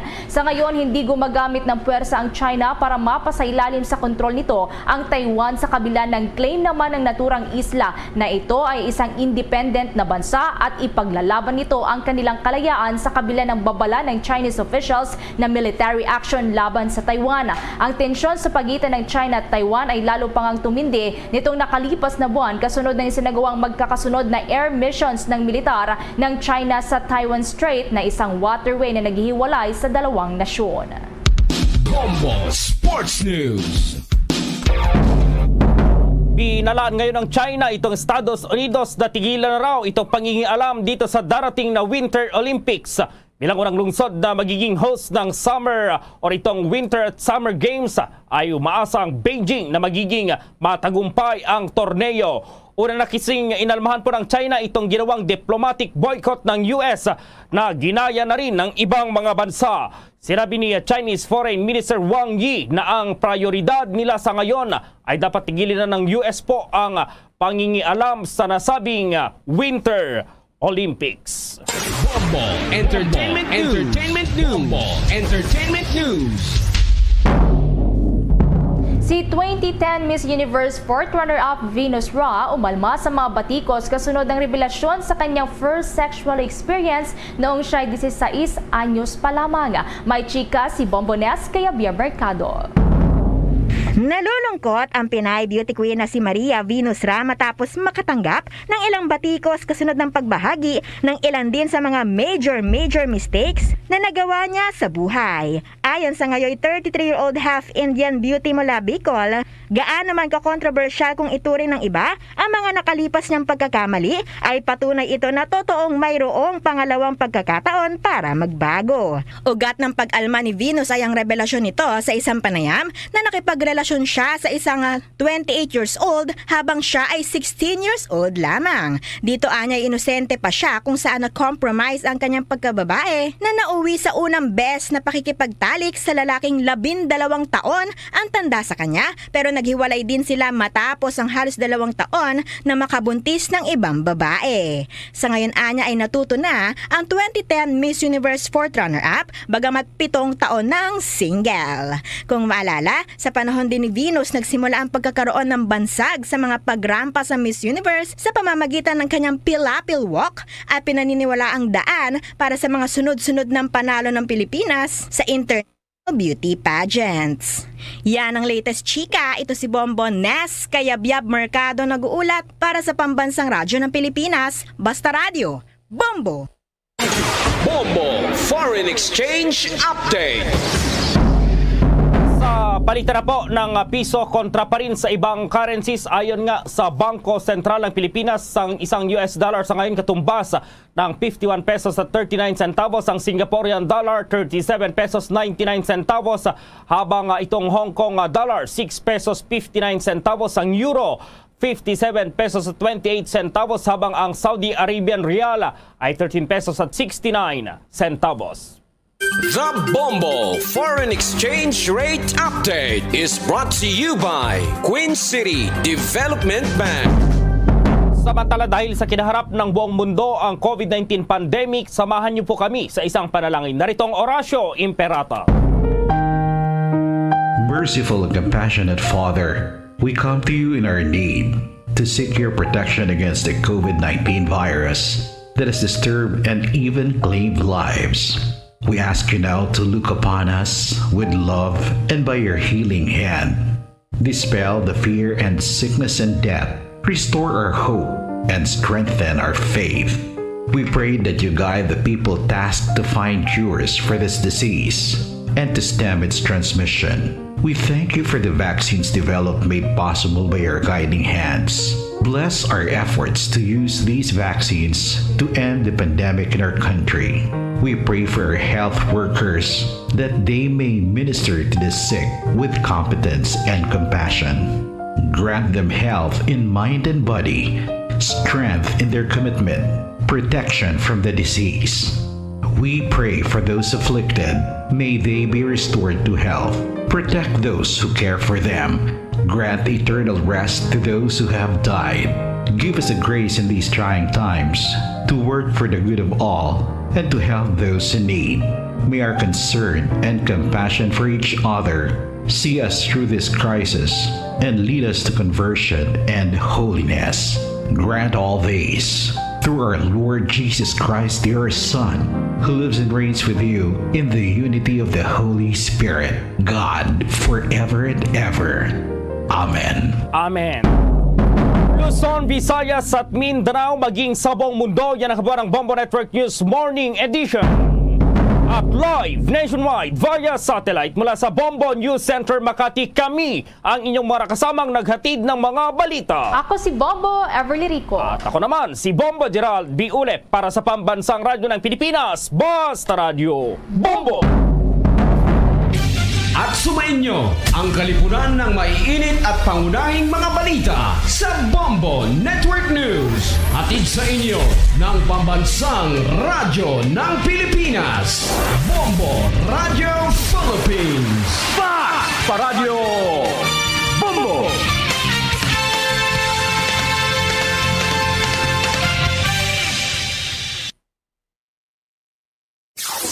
Limang dekada nang nagtataguyod ng katotohanan. 5 dekada nang nagtatanggol sa mga mamamayan. Patuloy na nagsasaliksik at mabilis maghatid ng mga balitang siksik at malaman. Patuloy na nangunguna sa mga issue, drama, promo at serbisyo publiko. Ito ang Bombo Radyo Bacolod, ang pambansang radyo ng Pilipinas. Basta Radio Bombo! Bombo Radyo Bacolod. Basta Radio Bombo! 3 minutos na nakaligad sa takna ng alas 8 sa aga.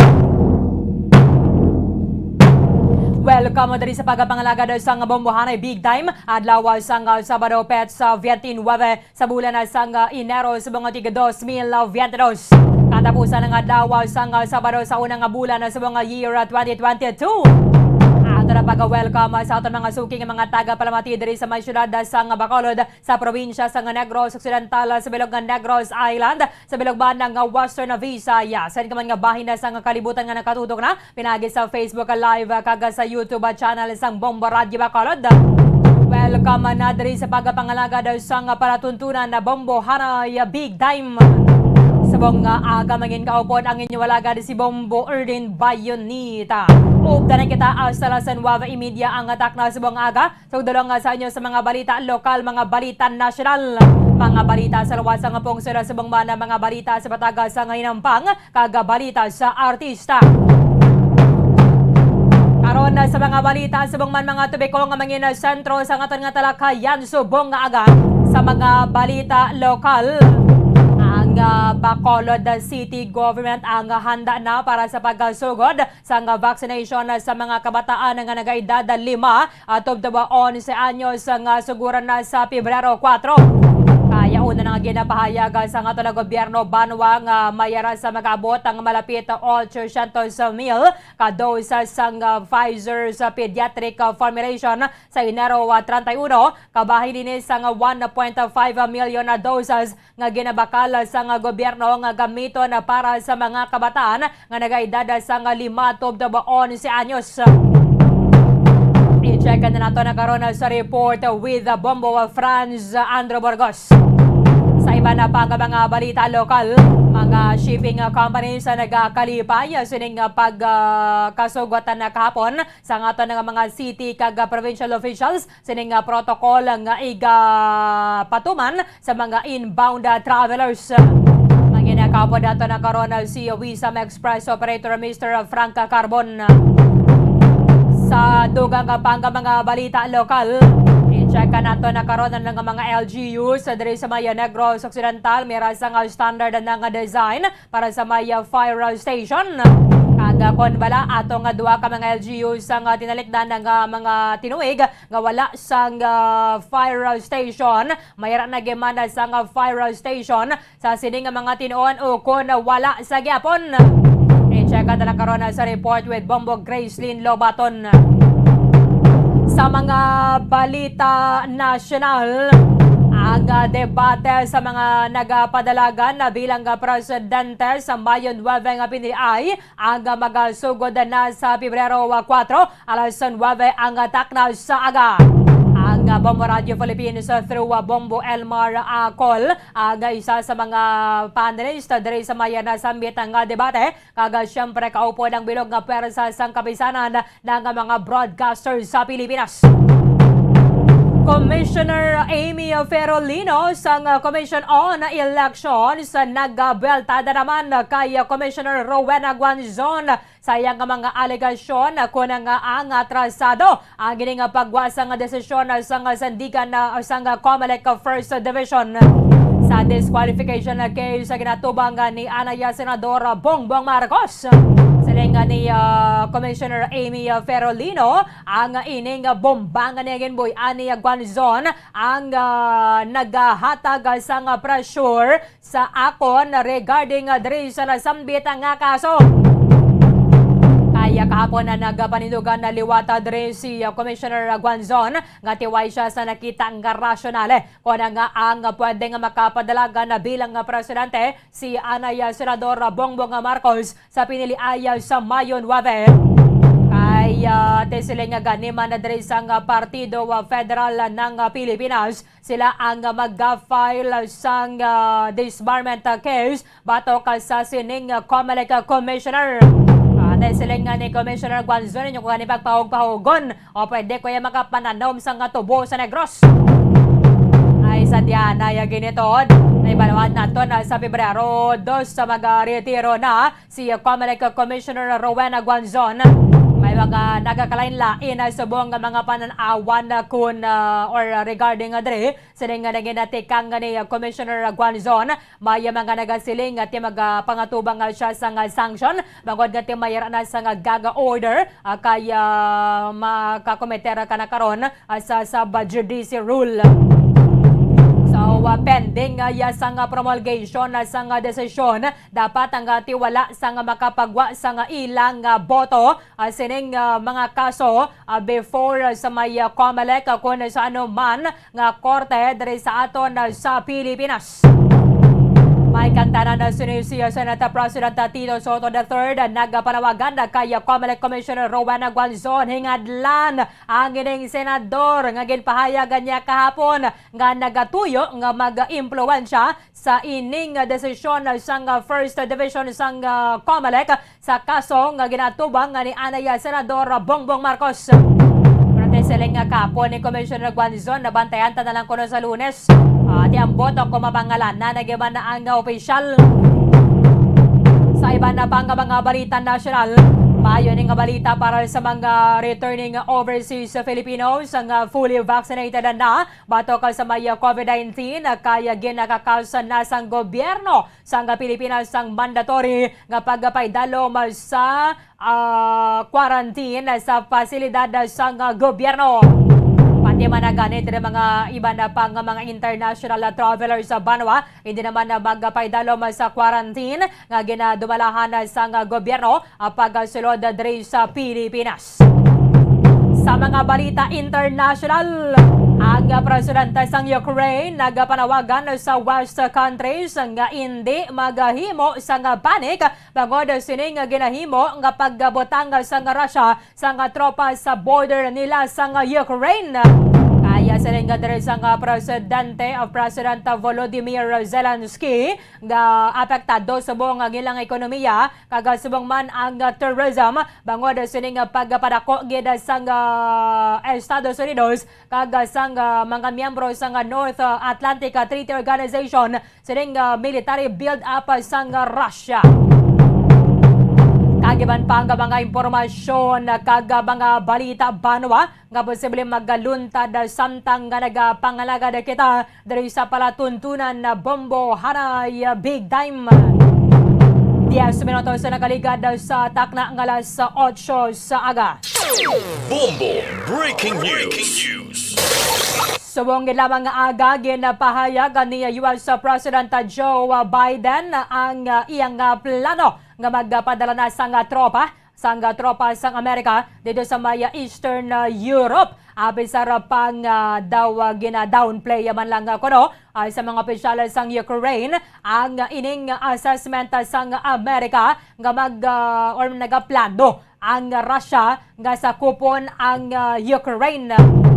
Siling diri ni US President Joe Biden sa pagsakay or before siya nagsakay sa may Air Force One sining antaw sa pagpanaogan niya sa may Air Force One sang nagbisita dito sa may Pittsburgh. I'll be moving troops to Eastern Europe and the North Atlantic Treaty Organization countries in the near term, but not too many. Siling diri sang presidente sang Amerika.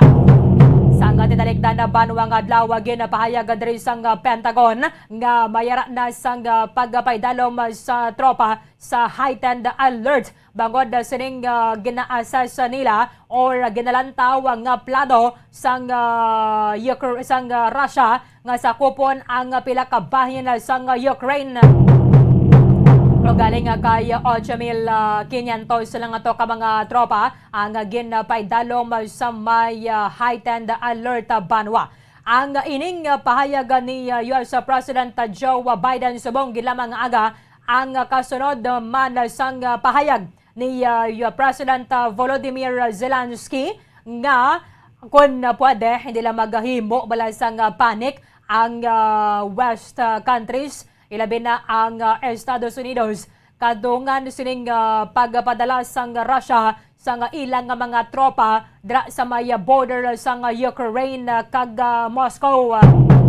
Sila nga niya diri sa mga miyembro sa media, wala sa nga warning nga mayroon sa nga imminent invasion and subong apektado. Sunod diri kay President Volodymyr Zelensky ang ekonomiya sa Ukraine.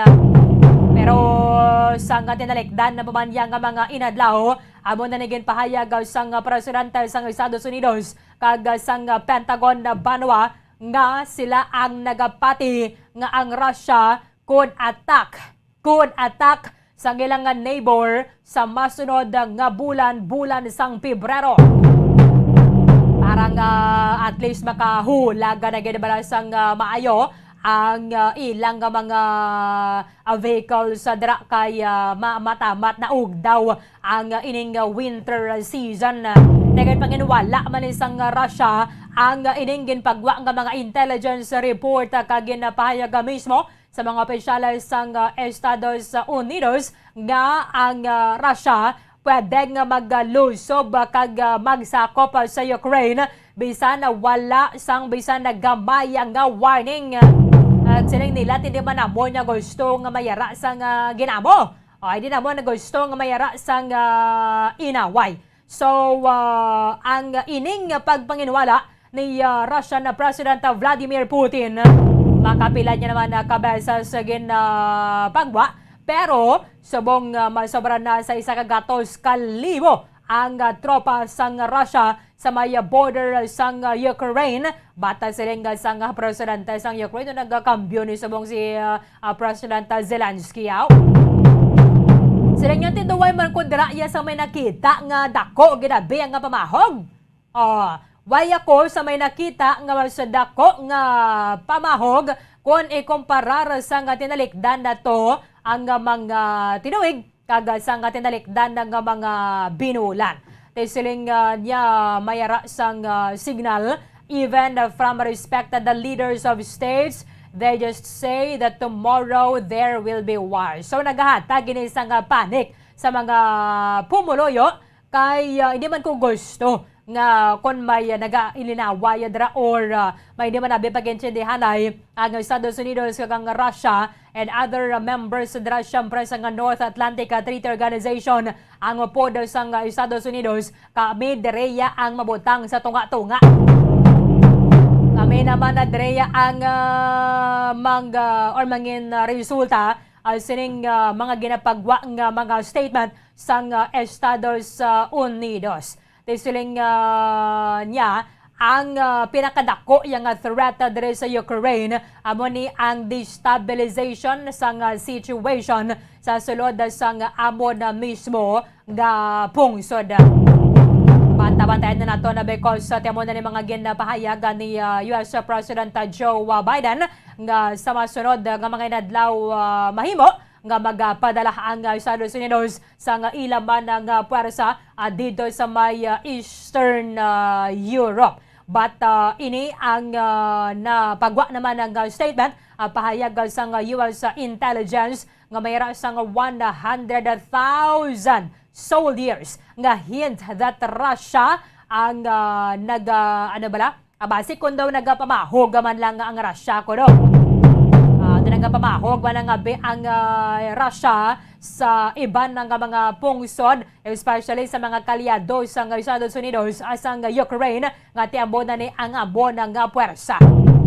But we are preparing sunod dire kay President Zelensky sa posibilidad nga mayara sang all-out war. So nagpahanumdum, nag-remind dire si President Zelensky sa mga pumuloyo sa Ukraine. Sila niya nagkabuhi naman na kita nga mayroon sang pamahog sang Russian aggression.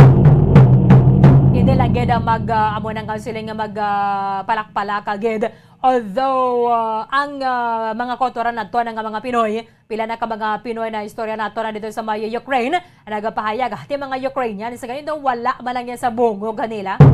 Nawala man lang yan sa pinsara binilang sa pakon na gadin nila, diba, sikon anadagiman sila. In fact, alert level 1 na paman subong ang alerto ng patuman sa Department of Foreign Affairs dito sa Ukraine kaya wala man sang kinagamo.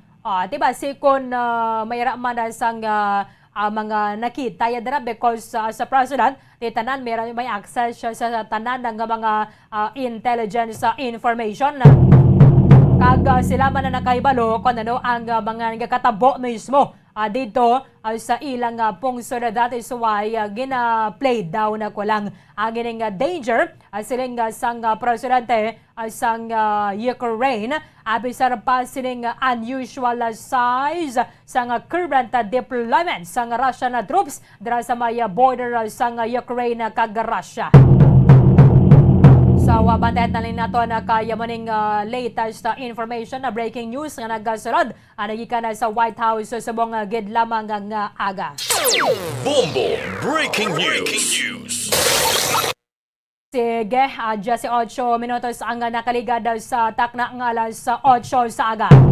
Pagabalikan nato na banwa manginakapod nato na si Mr. Frank Carbon kag-report Nandaya Bombo Franz Andrew Burgos kag Bombo Gracelyn Lubaton. Dirigid lamang sa panumbalik sang Bombo Hanay Big Time.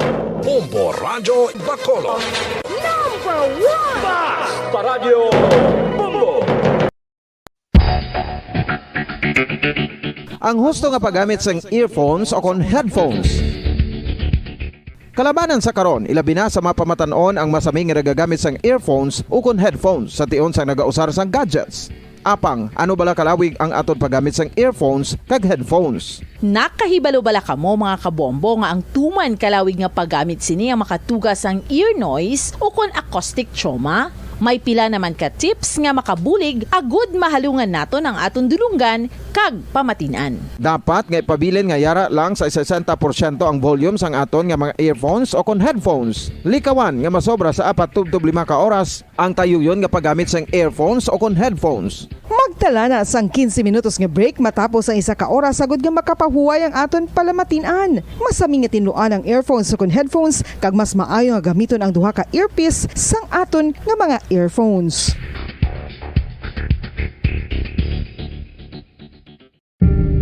Tips sagud malikawan ang insomnia. Ang pagtulog sang maayo ang makaapekto sa mental kag physical health sang isa ka tawo. Apang kung kaisa hindi maligar nga nagaka-eksperyensya sa ginatawag nga insomnia, gani ari ang matip sagud malikawan ini kag mas makatulog sang maayo mga kabombo. Kinahanglan nga pareho ang oras ang imo pagtulog kag pagbangon kada adlaw agud maset ang imo nga body clock. Kun adlaw, mas maayo nga buksan ang mga kortina agud makasulod ang kasanagon, paglakat-lakat kun aga kag pag-ehersisyo. Kun gabi, likawan ang mga masanag nga screen kaangay sa mga gadgets kag TV. Limitahan man ang pagkaon kag mga ilimnon nga may caffeine kag nicotine bagod makatuga ini sang problema sa pagtulog. Likawan man ang pagkaon sang madamo, pag-inom sa alcoholic drinks, pag-inom sang madamo nga tubig kag ang pag-overthink antes magtulog.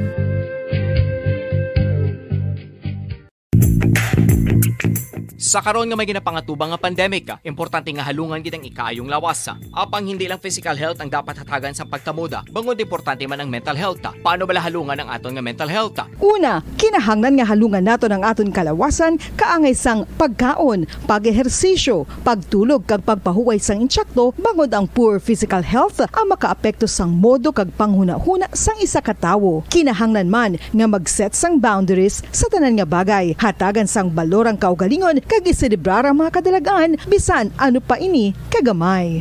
Maayo man sa mental health ang pagpatawad sa isig kapareho. Bangod gina-release sini ang kabugat sa balatsagon subong man ang pagkamapasalamaton. Sunod sa research, dako man ang mabulig sa pagpangamuyo sa paglikaw sa stress.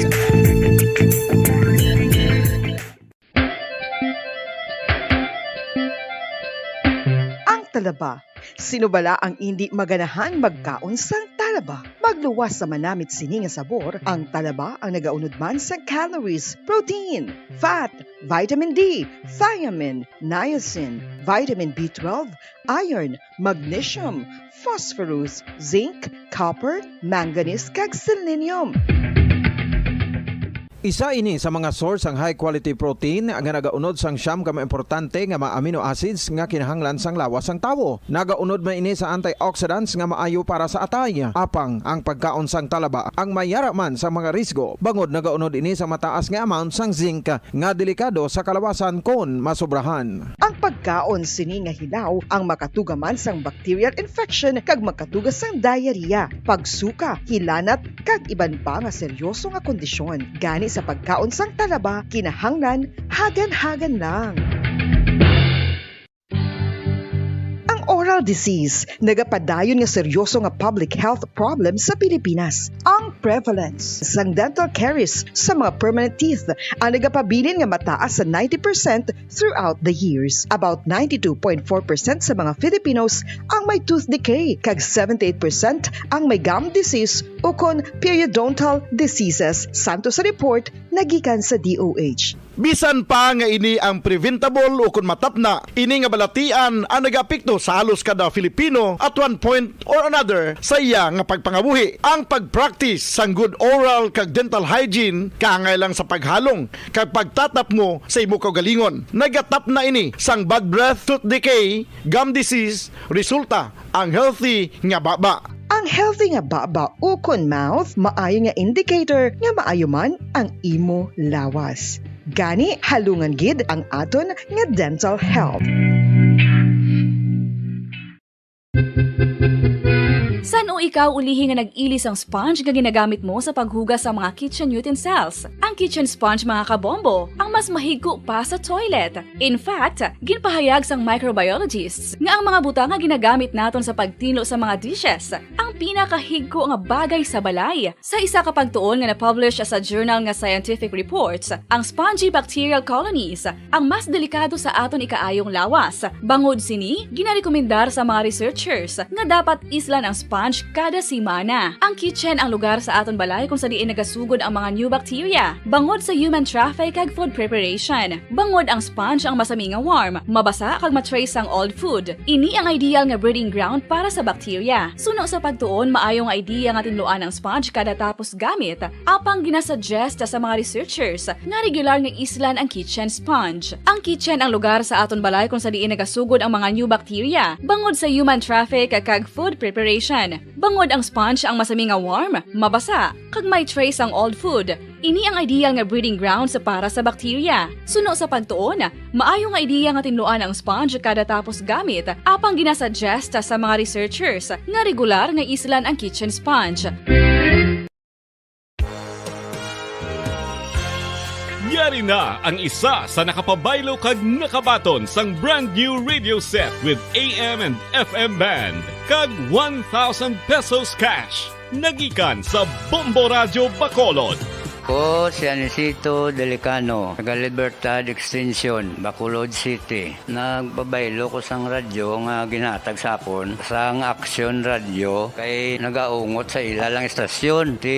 Hindi ko kapamati sang iyasang bumbo, mga lapit naman sa katuig ni nga ginatag nila sakon. Amo na mo lang ni ang imo nga mamatian ang Action Radio lang. Amo ini nga radyo ang ginapangatag nila. Gindala ko di sa bumbo kay pabayluan ko sang iyasang bumbo nga radyo nga wala sa ungot sa isa lang ka estasyon. Kag manami kay bag-o, kag wala guba, may suga pa. Kag ang 1,000 nga ginatag sang bumbo, mapasalamat gid ko kay may nagbakal na kusudan. Sing una ga vendors ko ti kay ginkakasama kami sa Libertad, di way nakukan sa balay na lang ang akon bata ang mga nagasuporta sa akon. Eh bakal ko bulong ko may ano ko may apo ko kag taas akon sugar. Nga pasalamat gid ko sa Bombo Radio sang ginatag nila nga 1,000 kag ang radyo. Salamat gid. Basta Radio Bombo number 1.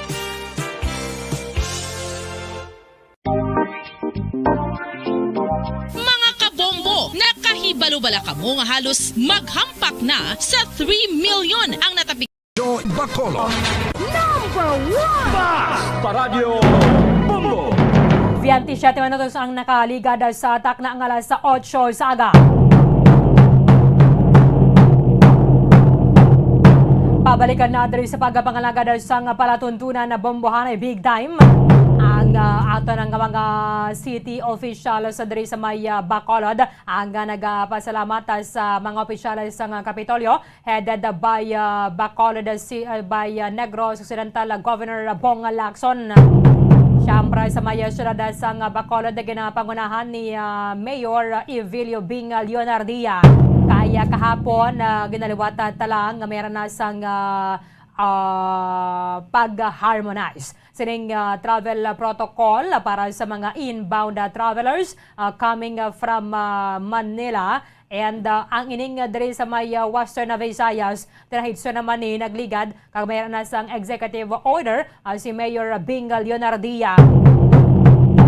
Same with coming from Negros Oriental, nga hindi na mag-presentar sang negative RT-PCR test result. And kahapon, dari Banawa ang mga inbound travelers nga mapadulong sa Bacolod.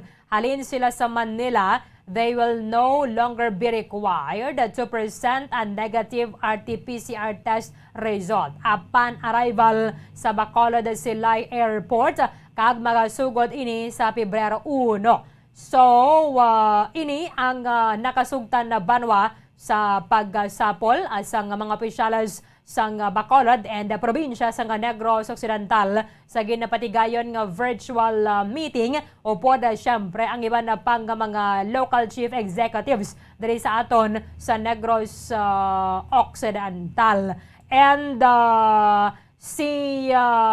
ang syudad sang Bacolod naghingyo diri nga i-lift na lang ang negative RT-PCR requirement, instead mag-presentar sang negative RAT. Bot silingon, rapid antigen test taken and certified only by an accredited Department of Health clinic or laboratory within 48 hours prior to sa ila nga flight schedule diri sa Bacolod. Ang tanan nga mga inbound passengers coming from outside Western Visayas and Negros Oriental are required to present a negative rapid antigen test regardless sang ila nga vaccination status. So, liwata ang negative RT-PCR test requirement, hindi na ni siya kinahanglan but mapresentar sang negative nga rapid antigen test taken kagin certified lamang sang laboratorio o kun clinic nga agin kuha ini siya 48 hours prior sa ila nga flight schedule. Kung ikaw naman ya ang pasahero nga magasulod na diri sa Bacolod but you are from outside Western Visayas and Negros Oriental, magapresentar sang negative nga rapid antigen na test na lang sa baylo nga negative RT-PCR test result regardless sang imo nga vaccination status. Okay? Klaro kita dira.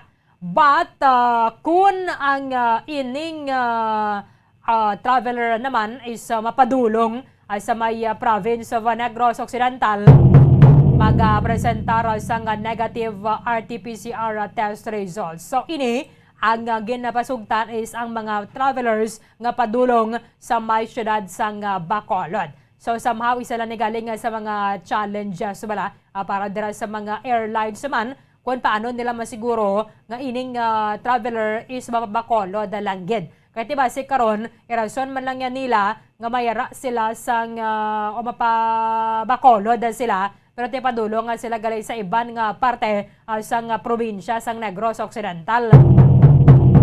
Abisara pa nga ti mayaraman sang ESPA sang requirements, pero ti ina ma-apply ka man online. So, depende kung na siya ang aprobahan because sa tigin-approve man siya dayon. Sa LGU, kung sa diin ikaw magpadulong. So, at least bisan na paano banwa, amo ni ang isa sa mga nakasugdan kay ang bisan ano panaya kadako nga bagay o kung problema, basta pong kuan ang kagistoryahan na masolbaragid. Sang sabi nga magabayluhan na yadra sang mga pahayag bala Para to nagligad sa problema sa espasyo to. Gaway nagkakasugot, way nagailituhog ang Bacolod, kaganga province of Negros Occidental. But dari Banua, as confirmed naman kagabi, Abaya Bacolod City Councilor Cindy Rojas, ang chairman isang committee on returning residents ang ini nga nakasugtan, siyempre, kunalin ka sa gwa sang Western Visayas. So, kunalin ka sa gwa sang Western Visayas, hindi ka na pag-require ang mag-presentar sang negative nga RT-PCR test result pag kuan mo abi. Pag abot na dira sa Bacolod sila airport o kung hindi ka man na pag ining isyuhan sang pagpasakyon bala sa aeroplano dito sa may bahin sang Metro Manila. Kung di ka dira makapresentar sang negative nga RT-PCR test result. So, tinidto pa lang niyang daan, hindi ka na makasakay. So, at least, sa muna ginakalipay sang ato ng mga officials. And syempre, at least, bisa na paano, makatiyog-tiyog naman ang ato ng ekonomiya. Kaya, bisan jutay lang adra, pero at least, madugang-dugangan, bala, ang nagasulod na diri sa aton sa may syudad sang Bacolod. So, status quo niya gyapon, ang iban pang mga requirements sa kaliginakipan sa ESPAS kaya attached ini sa negative nga rapid antigen test sa baylo nga magpresentar sang negative nga RT-PCR test. Ang ESPAS nga ni ang requirement mo na dira is RT-PCR test or ining rapid antigen test.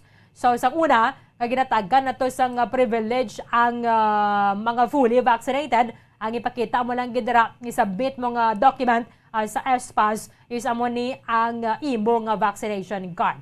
Pero subong nga mayara sang requirement nga dapat magpaidalom sa rapid antigen test, temo na ang i-upload nimo. Amo nang i-upload nimo nga file kung magpasa ka sa may ESPAS.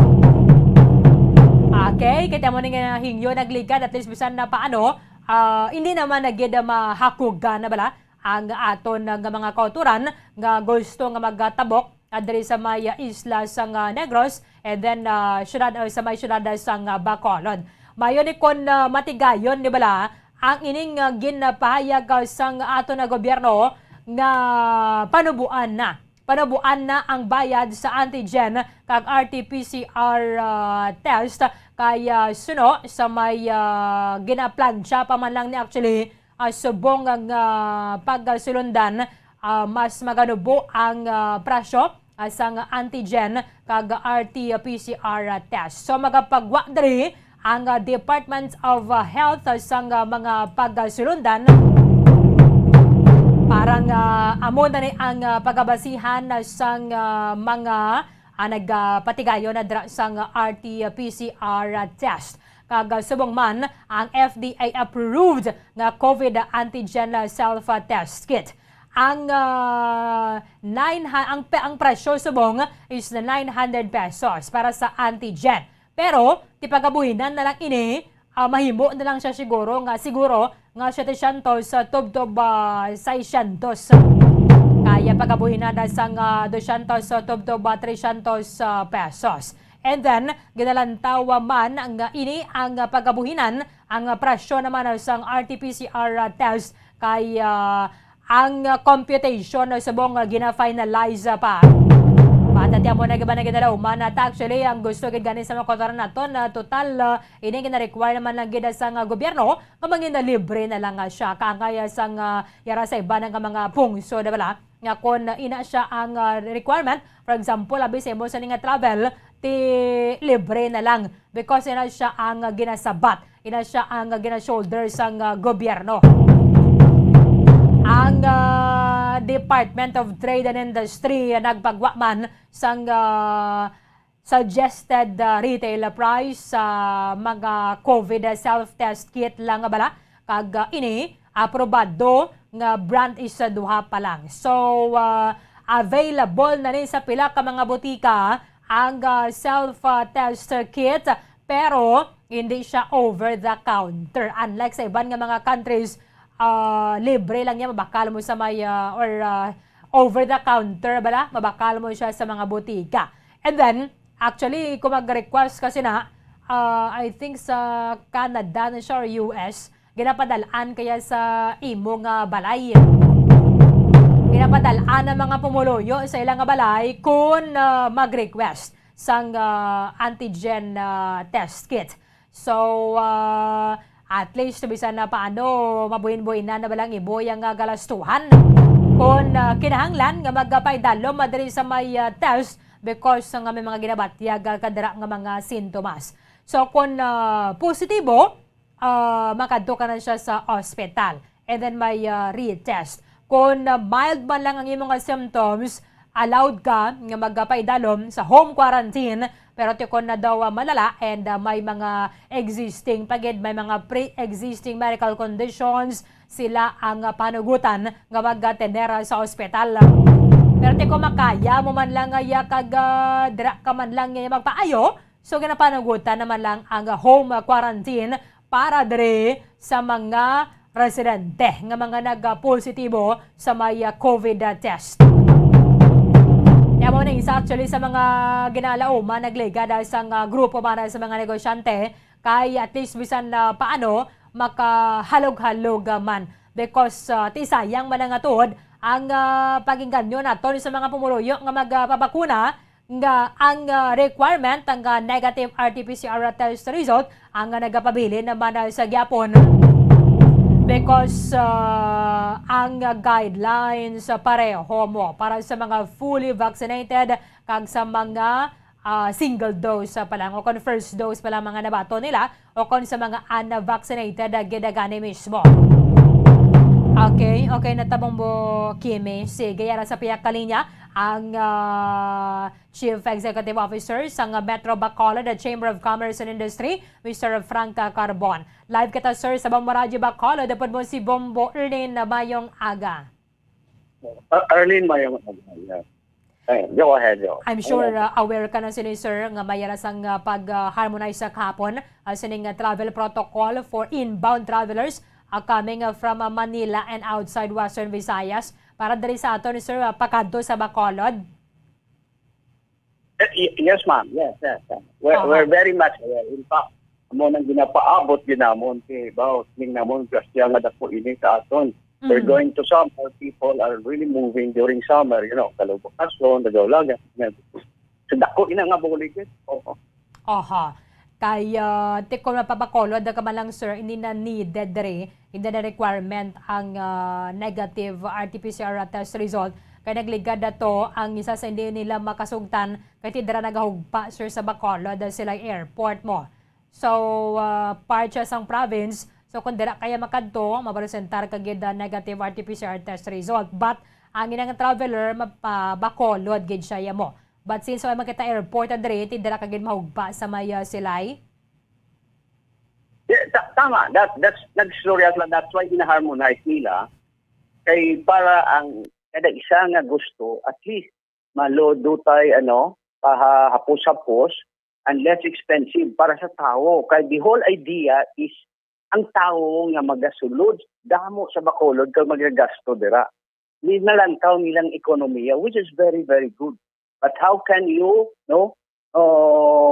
paano nila nga mapasulodi, nga mahapos, kag magasto. At the same time, ginaproteksyonan taman din ng Omicron, hindi maglapta sa aton. But very encouraging sa Manila. Sige na panahon na ito sa Manila. So that's why nga aton nga mga health protocol or restriction coming from Manila or outside Western Visayas, gamat man, dutay gamat man hapos nga hapos. Pailuyag kang tao, magsulodi kag magasto, dalo nila ni kwarta. That's how paano mabuhi ang aton ekonomiya. Very nice na. So kabalo ng aton mga leaders, paano inabuhaton para we protect our jobs, we protect also our lives. Barato lang yabi sir kung rapid antigen na test lang, mas spend ka lang yan 900 pesos. So, kung RT-PCR almost 2,000 ang lowest sina. But the 2,800 ang pinakamataas sa buong hasta 3,500 to siya nagligad So, at least bisan paano na panubuan But sobra gyapon siya sa pilo sang gastuhon mo kung magpaidalom ka diri sa rapid antigen test. Tama na. That's why may option. Daw, okay naman lang ang rapid antigen test. Pero kinanglan, makakuan ka lang. Quarantine ka kadali, isa magduwa ang ibong akuan. Anong pag-hindi ko pagani, daw tungaon sa atong gobernador, kag si mayor ang gasto. No? Para na hindi na mahulaan, di ako ang gasto sa Luyagos. The whole ideas, ang tao will encourage this to move and come in diri sa Western Visayas. So all of that, pasalamat kita nga ginalantaw na ng gobyerno. Luyag siya magpasulod ng mudi, biskan magasto pa kami. And everything, but siguro yung lang na negative ka. Which is very good. I got a feeling gani, by mid-February, why na siguro, kaya yung Manila to, why na ho? Tao to, galing na sana. Amogid kay subong sir, apektado gina nga ekonomiya sa pagbalik ninyo sir sa biyahe, Bacolod, Iloilo, sa sulod sang pila ni kaadlaw. Anong observation, Sir Frank? Steady increase siya ha, kibot kami. We're expecting it will take siguro another year or another week or two. We increase pro in the first week lang. Steady increase, we're hitting now 50 to 60 passengers per trip. Isa ko to ka trip na sobra na 100. We're expecting this weekend matubra na ko 100 ang tanan nga trip because ang mga taga-trabaho sa Iloilo makaulit na to sa Bacolod. Ang Bacolod mabalik man di. Kag kun weekend kabalo ko man dira ang mga negosyante gadala. Posisyon na to ang ilang mga uga, karne, itlog, everything sa supermarket, ibang nga restaurant, ready naman for next week na consumption. So expecting a good volume. Ang cargo, by the way, is terrific ha. On a first day pa lang, kibot kami. Galibo-libo na ang mga itlog-itlog ni karni-karni. Manok, palo ko na to. Gadalaw ko na to. Mga itlog sa Iloilo. Export pa kita, sir, no? Oo, sige to. So, ang taga-Kadis, nilipay naman sila kapag dala naman sa uga nila to. Discount kopit lang, nabligya pa na to nila. Oo. And di ba pag sir nga mga goods, tiganatabok tapa, so, may 1 week na, sir, no? Almost 1 week na, sir, no? Nga nag-resume ka mo. Yes. Oo. Very encouraging, ha? Ang cargo yan, terrific. Kabalogig ko. Tingkos ang cargo, malupok. Hindi, lupok din ang cargo. May daw, kailan ang merkado, mag-iyog ito. Ang tanan ito, itlog. Aton, utang dito sa kudkod sa Canlaon. San Carlos. Oo, San Carlos. Kibot kami. Ang Bukari, amo man, gapadala ito. Ila mamlato nga mga utang. Dala man siya. And other parts ng Iloilo, gapadala pa diri, sir, no? Yes, so okay pa, that's, ang effectos na, Erlyn, magabaran po ang aton pagkaon sa merkado because damo na mga negosyante, farmers naton na magagiyo, magadala sang ila na pagkaon sa merkado. So, kung damo ang supply, magabarato ang presyo. Ang aton lang problema do tayo is ang crudo. nagamahal kada semana. Bisan sir weekdays, sir, okay gid damo gid ang inyong pasahero? Subong? Sige, payo gadapot na kami. So, goro by next week basi maka-break even na kami. Subong anay medyo pananay na ito matrikula na ako sa eskwelahan pag matrikula. Kabayad anay tuition. So na ating next week graduate kami, ginansya na na. Correct. Iba na sir, timanog summer season na naman na kita, tigilinit. Iba na sir, mapahulom-hulom na dito sa Maya Boracay. Summer season, travel sabi na. Times 2 na, times 3 ng volume basta summer. Kubalo ka man, tagulan, kinagyo man ta barikoto sa balayta, etc. Pastay, itong kaso, ilan at lalagyo man ta. Para sa summer na nga mainit, ginuwa na yan tanan na everything. So we're expecting we have very good volume both in cargo and food. So, dako, pasalamat kita sa ato mga leaders kaya nakita nila. No? May parang ekonomiya siyang panay, sa Negros Island, masirkular ng kwarta. So, hopefully, ang amo naman nga mga binta magtaas, kag mabalik naman, kasi maka 100% na kami balik ang amo mga empleyado. Subong, 50% lang. Ang 50% na nagbalik, 1 week, 2 weeks na ng trabaho lang, 15 days. Teka po, ang mga restaurant, interview mo. Tingin na rotation na sila. Para ang tanan, na at least may dalaon mga pagkaon sa ilang mga panimalay. Correct. Pati mga porters, so sir, mga tricycle drivers, buhi-buhi naman kaya nagabalik ng biyahe mo. Oo, ba, salamat din sila to ba, sige ba, makabakal-bakal naman kami ni utan-utan kag bugasa. Oo. Pag kamatang di mo, instead mag-ito, 20 pesos, hindi daw napagbuyan sa bulsa nila, daw tip lang ang kabit-bit sa bag na, subong 50 pesos Nakuloy mo kinasi man. Oo, kaluan mo sa ila? Oo, bit-bit sa bag ang porter, sir, tibot kami. Pero Sir Frank, Sir Frank, kung magbalik ka na nabi sa normal, ang inyong pamasahe, sir, why na ya chance nga magbalik to sa pre-pandemic? Ang amo na pamasahe, pre-pandemic na nga presyo. Okay. Oo. Why nagdugang, no? Ang presyo sa to, ang crudo namon sa gasoline station, pump price niya daw 40, 42. Hindi is 52. Oo. Mahal ang bimos ng gabulig sa amon, ang oil companies man, hindi man siya. Okay. Medyo ginasubsidize na pautang man kami, utay nyo pa niya. They know it also as nga makarecover. The businesses were helping each other also. Oo. Sometimes delivery naman, ginalibre na lang nila na Iba lang pa-deliver ka, wala bot presyo sang kodo, may delivery cost pa ng tangkibla na. Bayad siguro. Inalibre na lang nila. Dili ko, kami mismo mga negosyante, kabaligay man. Para na, kabalo man sila mo, ang oil companies, pag ang shipping lines di mag-usos, half of their volume, marati shipping lines. Grabe na yan. Bilog na Pilipinas siya. Balo ko man, Arcade Palago, ano blang na pag-use ng taong kagkargo. Shipping lines. Ships na yan. Kabalo sila to half of their volume coming from maritime industry. So that's helping the maritime industry also. Sa isa kadlaw ni sir, makalabot man ka mo to nilada, no? Nga crudo. Scrap na. Oo. Taasig na siya. Gani man. Oo. Tapos hindi pa kami na nakakuan siyang baratohon niya crudo or hindi na siya maburn, hindi mo talaga. Oo.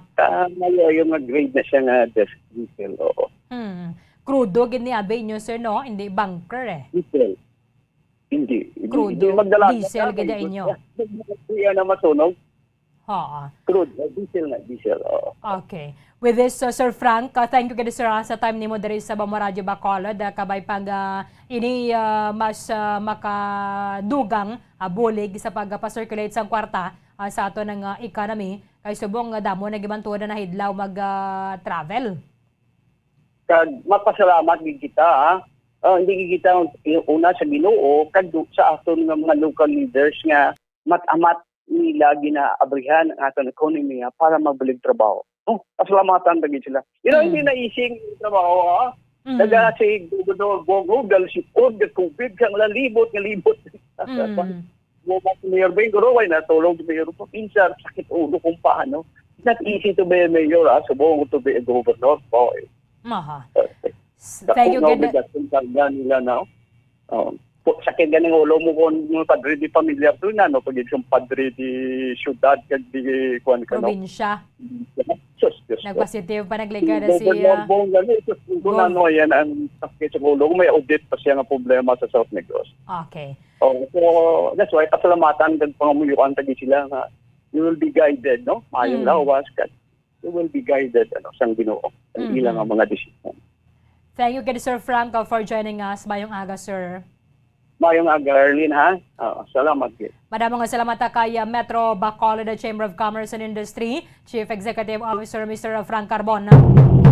Ay, temo naman lang gida nito, nga ginahulatas ang tanan, kung hindi man tanan na apang ginahulat sang kadaman, nga kung na pwede mapahalugalugan na ang ato na mga requirements, o kung ang requirements ng gobyerno para sa mga travelers. Kaya kinanglan na din nato na because ang epekto sa COVID pandemic tuman na ilabi na sa ato ng ekonomiya. Isa sa mga ginapanawagan sa gobyerno kag manok isa na ni katuig sa Marso 1. Humalin sa ginsuguran naton ang pagtublok sa bakuna kontra sa COVID ang panawagan sa gobyerno sa tanan to get vaccinated. Although, hindi man niya pagpilit sa imo, dara panawagan lang ya sa imo. Hingyo lang nga ikaw ang magpabakuna.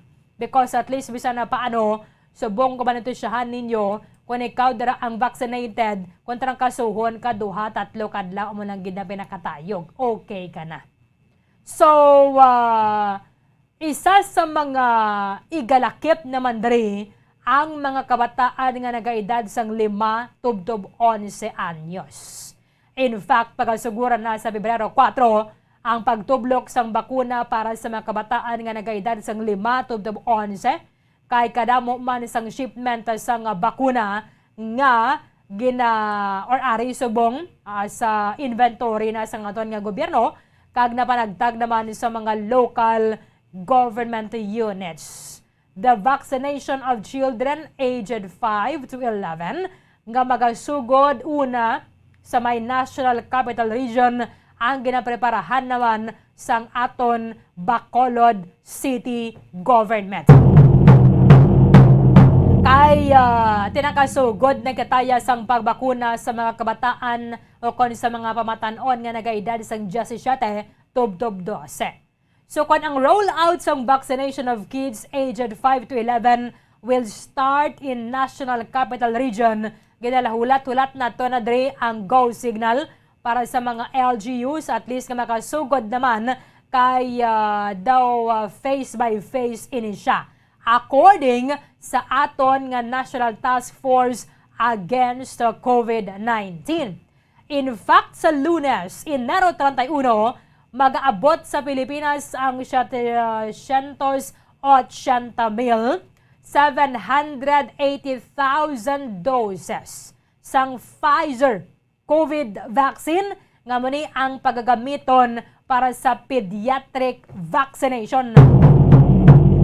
Ang ining 780,000 doses kabahin ini sang 1.8 million doses or 15 million doses nga ginbakal sa gobyerno sa Pilipinas para sa vaccination sa mga kabataan nga nagaedad sang 17 panubok hasta sa 5 years old.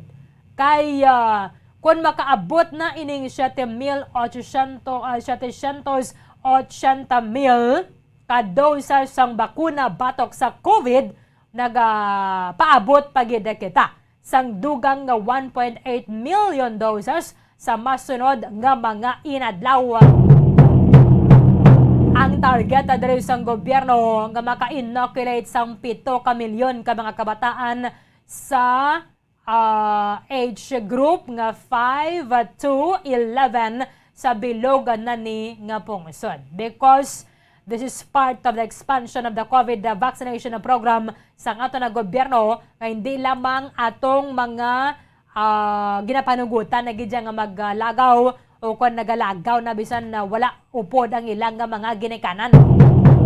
Kaya ginasigahom na to na dire nga kung pwede palang ilabi na para sa mga ginikanan nga makabalik na tani ang face-to-face nga klase. Kaya sino man lang ang way nakapoy, sining sagad sugat sa mga modyol, sa ibalik ka muna naman, kaginakapoy man ang mga manunodlo sa pagpreparar sa modyol. So kung pwede pa lang, at least babalik ka naman kag ma-experiensyahan sa mga kabataan ang kalidad sa edukasyon nga pareho to sa wala pa ning pandemic, amo ginaang gusto ta. Ang face-to-face classes. Kaya kung isang una, may mga kabataan nga may ganin nag-pay attention sa mga manunodlo nila maestro o maestra sang ara padara nga ato bangay na gid sa sulod sang classroom, ano pagidayhan kung ginapadalaan ang sila module. Pasay sa grado niya dara nga 85, limala nang iya dara ang 80 yagid sang ginikanan. Preparado na diri ang Bacolod City Government sining vaccination sa mga kabataan nga nagaedad 5 to 11. Sa Piyakalinya, report with Bombo Franz Andro Burgos. Bombo Andro, come in.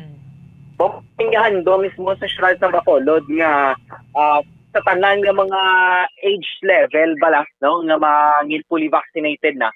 So sa nagliga sa Danbo Perlin tigin suguran ito sa mga seniors and also with person with comorbidities mo early no nga ginuna gid sila providean sa nasilin nga COVID-19 vaccine.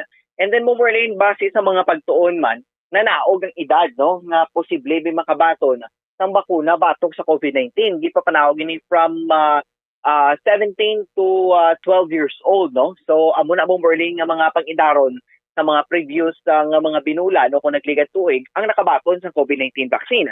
And then mo no, may mga target pagid ang pila ka mga kapungsuran no kay halos tanan nga mga age level bomberlin dito ginaigo gini COVID-19 duay gid si COVID bomberlin naga-exempt pala no kung ano ni nga mga pang-idaron kag kung ano ni ang bomberlin sa lalama wala pinilian. Correct, bomberlin no bibisan sino na lang gini ang ma-infect sa COVID-19 mapabata man o kung mapatigulang. So, tigin natin, naanggit sang mga eksperto nga wala niya sang pagpili bala sa mga edad kung sino pwede niya makabaton sa bakuna. So, so now, bomberlin, tera na nagnubo ng age level nga pwede makabaton sa bakuna, no? Nga muni ang patigayunan na sang 5 to 11 years old, no? But bomberlin, din natin gina-clarify kay diri sa syudad sa Bacolod, magadungan niya tanan bomberlin o kung may national rollout bala, no? Sa palabuton nga February 4, but kuan naton sang pahayag kag impormasyon ang Emergency Operation Center paagi sa kay Dr. Chris Sorongon Bomberlin nga nga Deputy for Medical ng EOC sa Bacolod. So na mismo sa kay Dr. Sorongon Bomberlin ng this coming January 31 mag-aabot sa Manila no o kung sa national nga bahin ang dugang nga mga bakuna no para sa sininga inoculation sa vaccination rollout for this age level o kung sa muni nga mga pang-idaron. But ginalauman mo from February 1 to 3 mag-aabot diri sa province o kung sa syudad sa Bacolod ang ini nga mga bakuna no para sa vaccination sa 5 to 11 years old kaysa palaabuton nga February 4 which is Friday inabong nga adlaw magasugod ang national vaccination rollout sa 5 to 11 years old na dungan inabong kung sa pabla nagligat to ang 3 days to blang bayanihan bakunahan no nga do nagatingog gito bomberlin no to may part 1 part 2 to ganing nga ginpatigayon ang national government sang bayanihan bakunahan so mo to bomberlin nga naglagas kay kita kag pila na ka percent no especially diri sa atong syudad sa Bacolod nakalagas na kita sang masobra sa expect naton nga herd immunity from 70 to 80%. Nagsubra pa bomberlin no nagsubra 100% ang aton diri nga herd immunity sa syudad sa Bacolod kag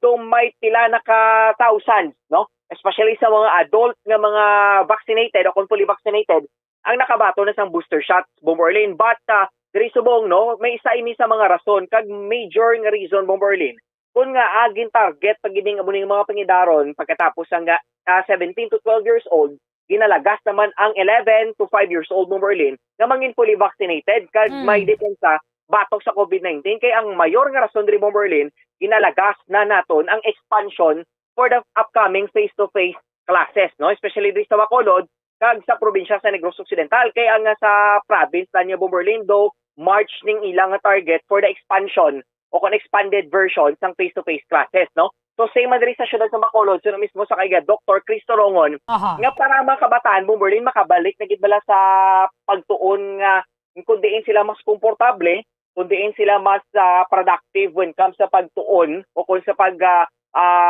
tigayon rabis ng ilan nga mga lessons no so mo ni bomberlin ang gina-target man sang local government units ng Bacolod no kag pila diri ka mga leaders diri man sa aton no para malagas na naton bomberlin kag ang level bala no naton diri sa mga pang-idaron malabot na tanan no o kung makaabel na tanan sang vaccine batok sa COVID-19 so nagambagin ka gindugang man mismo ni Dr. Chris Sorongon bomberlin nga ang first gate no ang first gate nga area kung din matigayon ang vaccination sa amuning mga pang-idaron from 5 to 11 years old possible bomberlin sa Riverside Medical Center no. So dragi natin sa mapatigayon kag ginahingyo man mismo sa local government sa Bacolod ang pila diri ka mga private schools no. Pila ka mga eskwelahan diri bomberlin for example diri sa may Libertad nga bahin no ang isa mga Chinese school kag diri sa may shopping area man bomberlin nga isa man ka Chinese school no. So mo pag bomberlin so meaning na identify na niya nga daan no prior pa sang adlaw sang vaccination na Babu Andrew kung sanay sino ang bakunahan. So Correct, nalista na Bernie. ini sila, yeah. Yes, correct. Kay na-mention ni Dr. Cristo Rongon, may atong Bomberlin ng sa coming January 31 ang inang vaccine. Natala na para sa amo ni kuno mga pangidaron mo no nga ihatag no kag magasugod na gina mismo sa February 4. So which means Bomberlin do gina na ano na preparahan na bala no kag natalan na sabi nga mga specific amounts o numbers ng vaccines para sa amo ni nga mga age level kag isa pa daan isa pa malang ka vaccine brand no ang gitagaan bala Bomberlins ng Department of Health ng EUA bala ko na emergency use authorization for this age level di amo pala ni ang Pfizer vaccine no kaya kung nadugunan sa natin Bomberlins sa 17 to 12 years old ang nakabaton to mostly Pfizer vaccine gid kag sa 11 to 5 years old di amo ni Bomberlin ang another shot man ng vaccine kaya may mga plano man gani Bomberlin no kaya sa ibang mga kapungsuran so mismo kay Dr. Cristo Rongon Bomberlin naka-provide na gid sila no nalabot na gani nila bala ang pila ka amount o na percent kamo ni nga mga edad nga nakabato na sa fully vaccinated na sila Bomberlin nangin fully vaccinated na kag may mga possible researches o kung pagtuon pagid nga base after 5 to 11 years old basi mapanaugan pag Bomberlin no from 4 to 0 years old bala no nga mga infant no kaya subong Bomberlin ti dumas damo na daan yang fully vaccinated nga adults no ang arab sa mga legal age pasaka nga nakabato na gid sang bakuna batok sa COVID-19 but diri sa aton sa Bacolod ti do isa naman ni Bomberlin sa pinakadakong progress no kaya diri sa aton dako-dako na gid ang aton nga herd immunity no kaya kulang na lang na Bomberlin nga makabalik nagkikita sa new normal kung ang pila ka mga age level ang makabato na gid sang fully vaccinated na gid sila kag makabato na sang booster shot. So ang syudad sa Bacolod Bomberlin nagapreparar gid kag nagatingwa man no nga makumpleto na ang pila diri sa aton ka mga pumuluyo di nga makabato na sang bakuna batok sa COVID-19. So nagatingwa gid si Dr. Cristo Rongon sa iya Bomberlin no kaya sa this coming February 4 Biyernes na ng adlaw so umpisahan na Bomberlin ang vaccination or national rollout no o kanang inoculation sa COVID-19 vaccine for this age level no from 5 to 11 years old Bomberlin. Okay, sige. Yes, Bomberlin, may pahayag diri sa ato no ang Deputy for Medical and Emergency Operations Center si Dr. Cristo Rongon. Bali ato nga plano since last month pagambali na bakuna ng 5 to 11 nagbasta listing na kita nagpalista na kita sa mga kabataan na gusto ipabakuna no? Then subong ni January 31 we're expecting mabot ang bulong sa Manila and February 4 tentatively ginset sa ENVO ang nationwide launching sang bakuna sa 5 to 11. So for Bacolod City, ang aton nga launching, pag-iwato natin in partnership with Riverside Medical Center sa Riverside College. And then, after sa launching na, we will have our other venues sa kalaylay mga eskwelahan, public and private, diri sa syudad sang Bacolod. So far daw, hindi man tawang budayan din mag-vaccines. Kaya mga ginikanan, ka-favorable sa ilang response sa pagbakuna at sa 12 to 17. So we're expecting na sa 5 to 11, positibo man. Ano sa matter of fact, halos tanan ng mga private schools, ready na nila ilalistahan. Ang atong DepEd, na ready naman ilalistahan. So kinaulat na nagiglang isang vaccines para sa kabataan na edad 5 to 11. Okay. But Doc, ano ni nga mga possible vaccines, Doc, ang pwede ma-provide sa amo ni nga mga edad, Doc? Sa subong sining isa pa man lang ang natagan sa emergency use authorization for kids 5 to 11. Amo ng Pfizer. Ano lang siya? This is already a product of a clinical trial and study na ang bakuna sa kabataan effective. Ang bakuna sa kabataan wala sa risko na mapatay sila o matapos sila. So that means to say safety niya para sa kabataan. Ang Estados Unidos nagbakuna na yan sa edad 5 to 11 last year pa.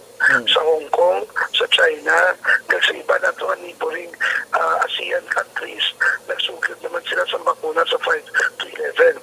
Kaya kita, kailangan tayo na magbakal sa bakuna ng Pfizer.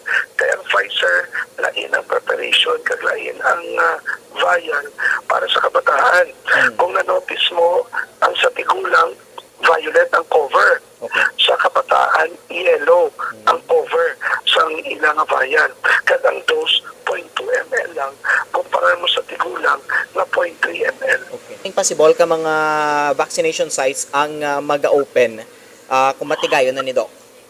At sa Subo Silenia, nakita sa Riverside Medical Center, no, tupad niya ng Riverside College, and then we are negotiating with Waming sa gymnasium nila, Taitong sa gymnasium nila, at sa STI West Negros sa ilang mga gymnasium. So, tatlo na ila. And then, ang iban ba mga schools. Kaya nga ito na strategies ini, makatugid na sa radyoskilahan, parang kabataan masunod sa classroom, tapos sa ato manong bakuna malibot sa classroom to classroom. Tapos may naman talaga na-consider na para hindi mag-lagaw o hindi mag-move ba na grabe ang mga kabataan. We are considering also drive-thru vaccination sa mga schools na ito. Paano ating mga klinikanan mag-participar, mag-cooperan, pag-iwan sa mag-participar, cooperan nila sa edad 12 to 17. Ara ng bulong natin para sa 5 to 11 na bakuna, gabay pa, mag-participar kita para dito maproteksyonan na ating mga kabataan na 5 to 11 kag amat-amat na kita magbalik sa the new normal na makabalik na mga kabataan ka sa face-to-face classes para magbalik na sila sa ilan mga pagpangabuhi na magkalitanay na sila sa ilang mga classmates na magklase na sila sa eskwelahan kag makampang na sila sa eskwelahan ang ito nga magbalik na ay ilangan normal na routine na hindi lang sa sunod sa balay na atubang nila permi ang ilan ng computer.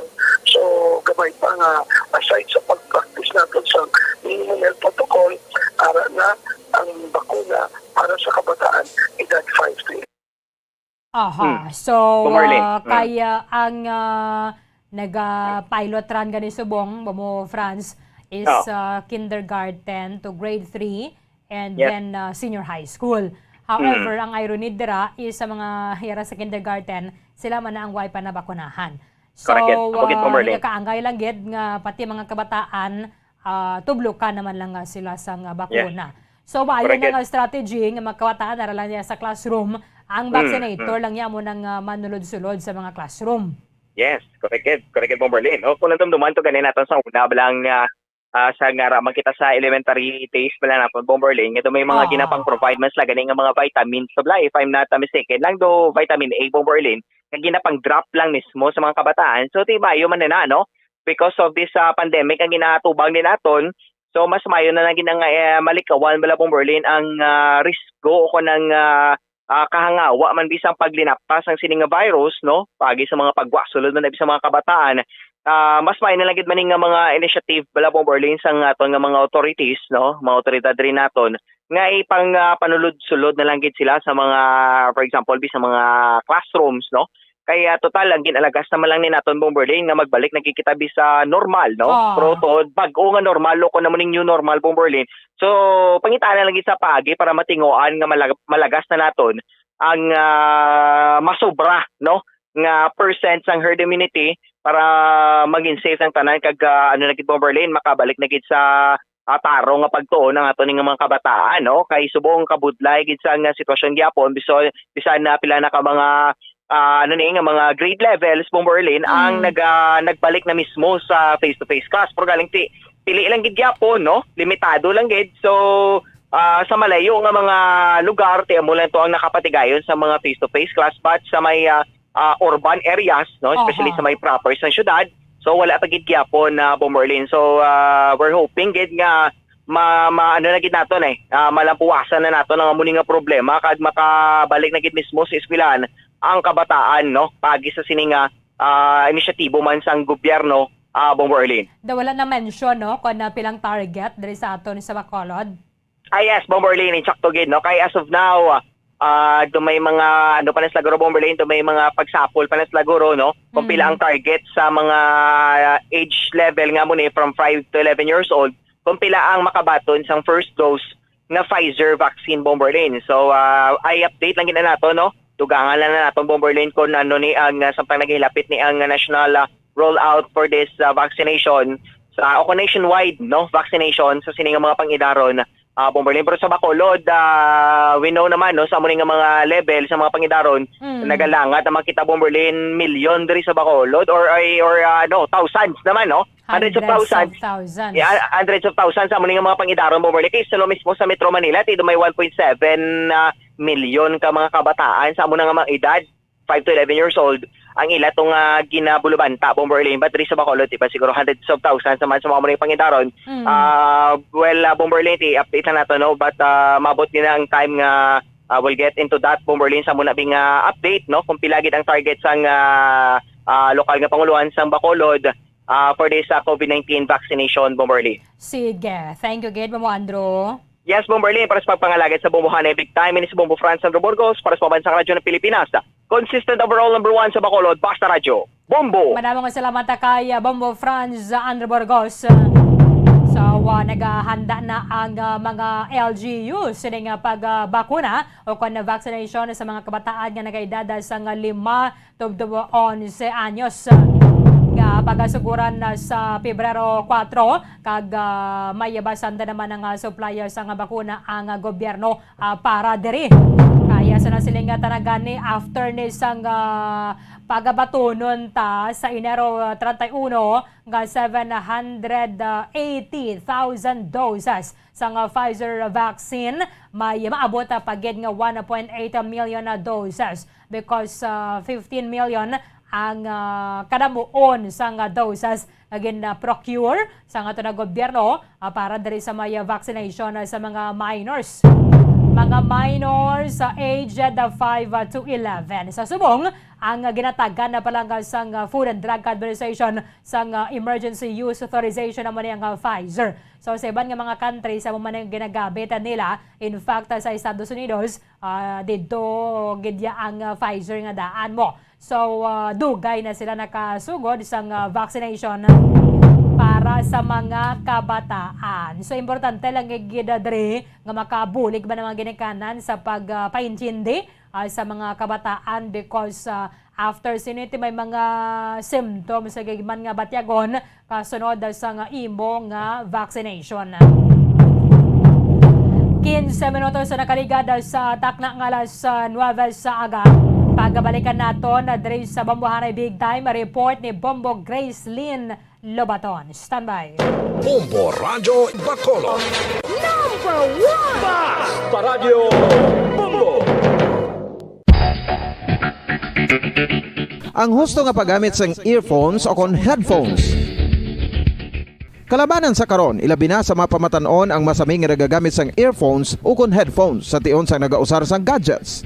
Apang, ano bala kalawig ang aton paggamit sang earphones kag headphones? Nakahibalo bala kamo mga kabombo nga ang tuman kalawig nga paggamit sini ang makatugas ang ear noise o kon acoustic trauma? May pila naman ka tips nga makabulig agud mahalungan naton ang aton dulunggan kag pamatinan. Dapat nga ipabilin nga yara lang sa 60% ang volume sang aton nga mga earphones o kon headphones. Likawan nga masobra sa 4 to 5 ka oras ang tayuyon nga paggamit sang earphones o kon headphones. Magtala na sang 15 minutos nga break matapos ang 1 ka oras sagud nga makapahuway ang aton palamatinan. Masami nga tinluan ang earphones o kon headphones kag mas maayo nga gamiton ang duha ka earpiece sang aton nga mga earphones.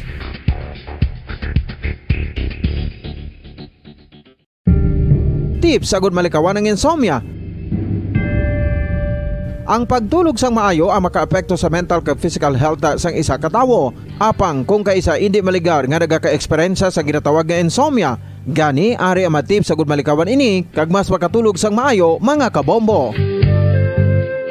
Kinahanglan nga pareho ang oras ang imo pagtulog kag pagbangon kada adlaw agud maset ang imo nga body clock. Kun adlaw, mas maayo nga buksan ang mga kortina agud makasulod ang kasanagon, paglakat-lakat kun aga kag pag-ehersisyo.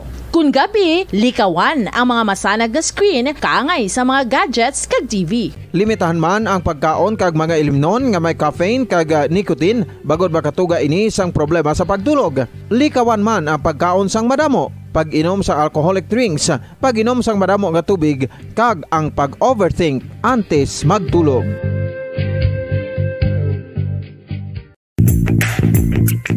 Sa karon nga may ginapangatubang nga pandemic, importante nga halungan gid ang ikaayong lawas. Apang hindi lang physical health ang dapat hatagan sa pagtamuda, bangod importante man ang mental health. Paano bala halungan ang aton nga mental health? Una, kinahanglan nga halungan nato ng aton kalawasan kaangay sang pagkaon, pag-ehersisyo, pagtulog kag pagpahuway sang insyakto bangod ang poor physical health ang makaapekto sang modo kag panghuna-huna sang isa ka tawo. Kinahanglan man nga mag-set sang boundaries sa tanan nga bagay, hatagan sang balorang kaugalingon kag iselebrar ang mga kadalagaan bisan ano pa ini kagamay. Maayo man sa mental health ang pagpatawad sa isig kapareho. Bangod ginarelease ni ang kabugat sa Balatyagon subong man ang pagkamapasalamaton. Sunod sa research, dako man ang mabulig sa pagpangamuyo sa paglikaw sa stress.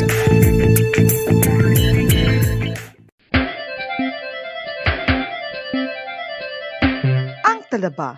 Sino bala ang hindi maganahan magkaon sang talaba? Magluwas sa manamit sini nga sabor, ang talaba ang nagaunod man sa calories, protein, fat, vitamin D, thiamine, niacin, vitamin B12, iron, magnesium, phosphorus, zinc, copper, manganese kag selenium. Isa ini sa mga source ang high quality protein nga nagaunod sang siyam ka importante nga mga amino acids nga kinahanglan sang lawas sang tawo. Nagaunod man ini sa antioxidants nga maayo para sa atay. Apang ang pagkaon sang talaba ang mayara man sa mga risgo. Bangod nagaunod ini sa mataas nga amount sang zinc nga delikado sa kalawasan kon masobrahan. Ang pagkaon sini nga hilaw ang makatugaman sang bacterial infection kag makatugas sang diarrhea, pagsuka, hilanat kag iban pa nga seryoso nga kondisyon. Gani sa pagkaon sang talaba, kinahanglan hagan-hagan lang. Oral disease, nagapadayon nga seryoso nga public health problem sa Pilipinas. Ang prevalence sang dental caries sa mga permanent teeth ang nagapabilin nga mataas sa 90% throughout the years. About 92.4% sa mga Filipinos ang may tooth decay, kag 78% ang may gum disease o kon periodontal diseases, santo sa report nagikan sa DOH. Bisan pa nga ini ang preventable o kung matapna, ini nga balatian ang nagapikto sa halos kada Filipino at one point or another sa iya nga pagpangabuhi. Ang pagpractice sang good oral kag dental hygiene kaangay lang sa paghalong kag pagtatap mo sa imo kaugalingon. Nagatap na ini sang bad breath, tooth decay, gum disease, resulta ang healthy nga baba. Ang healthy nga baba o kon mouth maayo nga indicator nga maayo man ang imo lawas. Gani halungan gid ang aton nga dental health.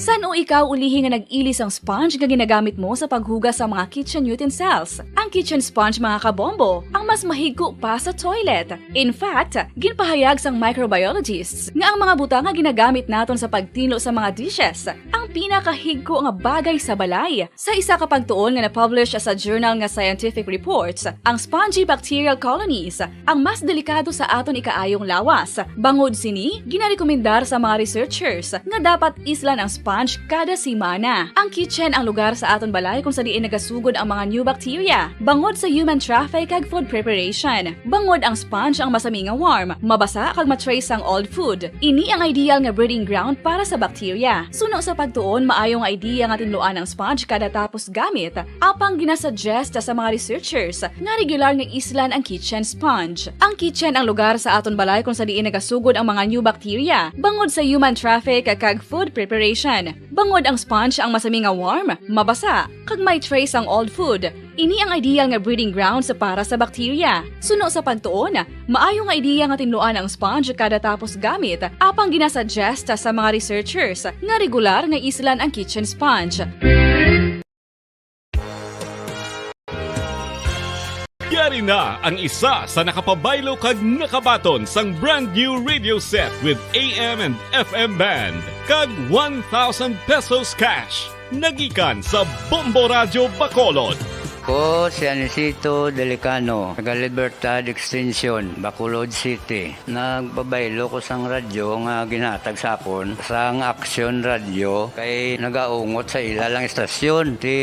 Hindi ko kapamati sang iyasang bumbo, mga lapit naman sa katuig ni nga ginatag nila sakon. Amo na mo lang ni ang imo nga mamatian ang Action Radio lang. Amo ini nga radyo ang ginapangatag nila. Gindala ko di sa bumbo kay pabayluan ko sang iyasang bumbo nga radyo nga wala sa ungot sa isa lang ka estasyon. Kag manami kay bag-o, kag wala guba, may suga pa. Kag ang 1,000 nga ginatag sang bumbo, mapasalamat gid ko kay may nagbakal na kusudan. Sing una Paradyo Bombo! 23 minutos ang nakaligada sa takna ng alas Nueva Saga.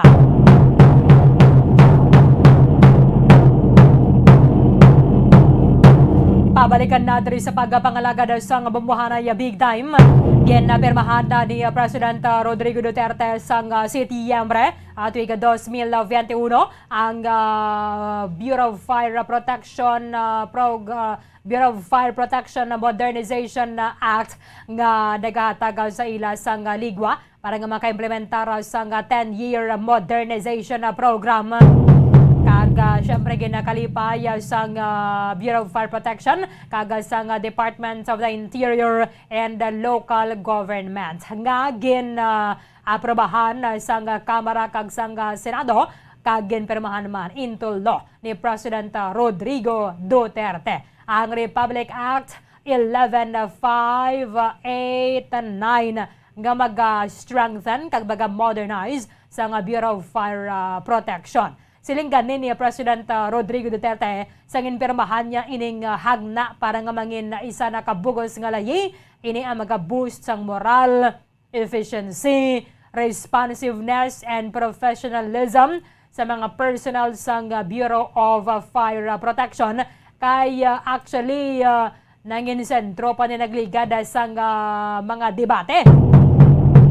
Ang provision dira sang kasuguan banwa nga mapahanugutan ang mga personnel nga makadala sang armas. Pero ti dapat kwalipikado ka man niya Hindi ba niya siling bidra nga way kaya sang permit or lisensya makadala ka lang niya sang armas.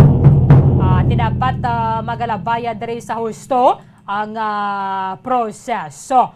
Ini ang magahatag man sang ligwa para sa pag-expand sang powers and functions sang Bureau of Fire Protection. Kaangay na gid lamang sa pag-establish sa mga regional fire laboratories, research and testing facilities kag ang pagbakal sa mga modern nga mga fire equipment banwa. Ang iba no galing diri nga mga fire stations, iba na actually ang mga fire stations sa nato na bala sa mga kabanwahanan, mga kasyudaran sa may syudad sa Bacolod and probinsya sa Negros Occidental, hindi gid siya bala mo ng prescribed ang design and ang kalaparon sa area bala kay tikinanglan gi Manilang maligwa sining space para sa bilog nga compound sa fire station because kung magresponde sa sunog, na dasigay inayang nga daan. Ay di man niya pwede yung galaminday kaya daraya kag apektado pa sang magutok kadalagan sang trapiko ang pag-pull out sa mga fire trucks. Kaya tipagabot mo to karon imbes nga partially damaged lang ang structure. Ang balaya dira kag iba na pa nga mga establishmento, igo pag-abot mo ya, igo pag-abot sa mga bombero, upos na. But pila pagyud bala ka mga fire station sa naton sa Negros Occidental ang nagasunod na sa husto nga standard design o sa standard abi nga design sang sining fire station. Pero sang tinalikdan to, I think 2 years ago, ang duwan naton kay LGU diri sa may Negros Occidental way sa gyapon sang fire station.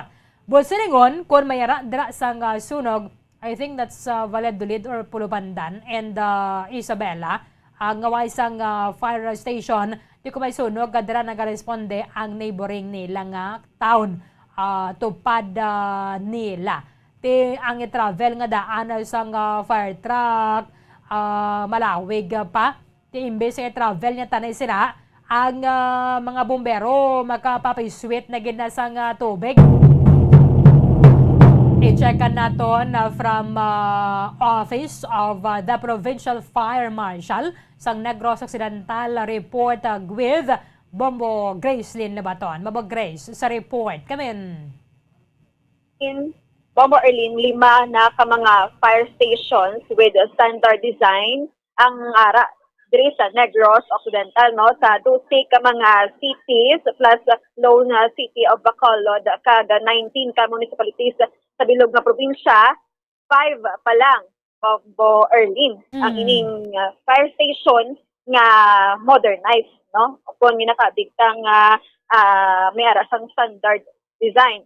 So Bombo Erlin, according sa kay when we Provincial say Fire Marshal, standard design, Bombo Grace, sa kabugusan na gid na siya, no, kalaparon sang lot and then ang infrastructure mismo. yes, Bombo Erlin, exactly. Okay. So, Bombarlin, according sa kay Provincial Fire Marshal, Fire Chief Inspector Kim Celesio, nga ang ining 5 ka mga bag-o nga mga fire stations, so bag-o pa lang siya Bombarlin na accomplish, no, kag may ara mga fire station sa gihapon ang nagapabilin nga wala pa naka-comply o kung hindi pa, no, standardized o kung modernized Bombo Erlin, no? But fortunately, Bombo Erlin, ang ining isa ka banwa nga pinakaulihi nga wala sang fire station way back 2 years ago, amuning banwa sang Isabela, natingwaan gid Bombo Erlin nga matukuran bisan magamay lang, no, kag tupad ini siya. Isabela na lang gid, no, ang bilin, Bombo Grace. Yes, from Berlin, no, sang last year, but I mean sang 2 years ago. Ano yes, gito subong ara na. Valladolid to, no? Yes, from Berlin, no. Pero tanan-tanan na Berlin meron isang fire station, ulihi lang ni ang banwa sang Isabela. So last year lang ni siya natukod Berlin, malapit or sa kilid gid sang ila sining munisipyo. So kompleto na. So, tidako dira gid ang papel sang LGU, sang Isabela, Bombo Grace. Kaya dapat sa LGU, di ba la, mahalin ang lote? Yes, Bombo Erlin, sa LGU. Madunay so, sila. No, sang Isabela, or kung sang LGU, sang Isabela, Bombo Erlin, nga matukuran, misan hindi siya danay makakomply, no, sa tawag na standard design. So, Babarlin, diri sa Negros Occidental, wala na gid, no, sang bisan isa nga wala sang fire station. So, Babarlin, sa 5 to, no, kaginghambat pagina nga mga naka-standard na upon mera sang standard design, amo ning 2 ka city gid, una amo ang Talisay City Fire Station kag sa Silay City, no, makita mo dira Babarlin nga bag-o gid kag nakasunod gid, no, santo sa gusto sang PIPC o sa baba wala Babarlin siya ano lang gusto lang bisang LGU o kung sang regional kundi sa babaw pag Bombo Erlin, no, nga di nasunod sa Bureau of Fire Protection. Bombo Grace, palareho ni ang kadakuon sang building kag pareho gid ang insura niya. Yes, Bombo Erlin. Iya gid nga design. Okay. Tahom man, no? Amo ning pareho ni sa San Juan nga ni, amo ni standard ni siya nga design. Yes. Amo na siya, no, para may mapaanggiran bala. When we say standard design, amo ning iya na sang Bacolod Fire Station nga bag-o. Yes. Diri sa may San Juan Street. Kaga Bombo Erlin, makadto naman kita, no, sa mga municipal fire stations, 2 man ang may ara sang standard design, amo ang Hinigaran Fire Station kag ang Pontevedra Fire Station. Wala man sila Bombo Erlin galayuay, no, 2 kaning ka mga kabanhawanan. Kag amo ning isa ang Bacolod City Fire Station nga amo man sa gani, no, ang daan bala nga gin renovate lang or gin reconstruct lang siya Bombo Erlin para nga matingwaan ang modernized na fire station. So, Bombo Arlene, subong ni ara nga gina-construct no nga makasunod man ni sa 5 ka mga fire stations with standard design. Amo ni ang sa norte, ang Calatrava, kun banwas ang Calatrava, kag diri sa sur amo ang syudad sang Sipalay kag banwas ang Candoni. So hopefully, Bombo Arlene, matapos ini sininga tuig according kay Provincial Fire Marshal Sir Kim Celestio, Bombo Arlene, nga gina-expect yan sini nga kabay pa no matapos ang tuig 2021 makadugang ini sa mga 5 ka mga fire stations. So lang iban pag Bombo Arlene patingwaan no nga may makadonate pala no kung sa LGU nila sang appropriate o kung ideal gid no nga lote para sa mga fire station with standard design, Bombo Arlene. Kay ang pondo sang Bureau of Fire Protection is for the building lang ya. So ang lote dapat baklon sang LGU no, Bombo Grace. And then ipagamit or i-donate abi sa Bureau of Fire Protection. Correct. Aha.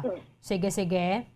Kag ang ining San Carlos City, Bombo Arlene, no, may ara silang ipatigayon nga boundary marks or mukon, no. May ano sila sang lote, but kulang nga lang sang budget, no. Sa isa ka fire station, dirabi sa Talisay City, may ara budget, Bombo Arlene, nga more or less 20 million, no, sa pag-construct sang fire station. So, dako ang kaina ganito, kay nang aga, ano ganito? Iya ka San Carlos City. San Carlos to. So, inugpatindog na lang to, no? Ano ganito, Bombo Grace? Yes, Bombo Arlene, may lote na, but wala pa sang budget, wala pa na finalize, no? Kung pila man gid ang anhatag, no? Na budget para matukod ang mga fire station. Okay. Sige. So, Bombo Arlene, pamatian ta no si Provincial Fire Marshal Fire Chief Inspector Kim Celestio.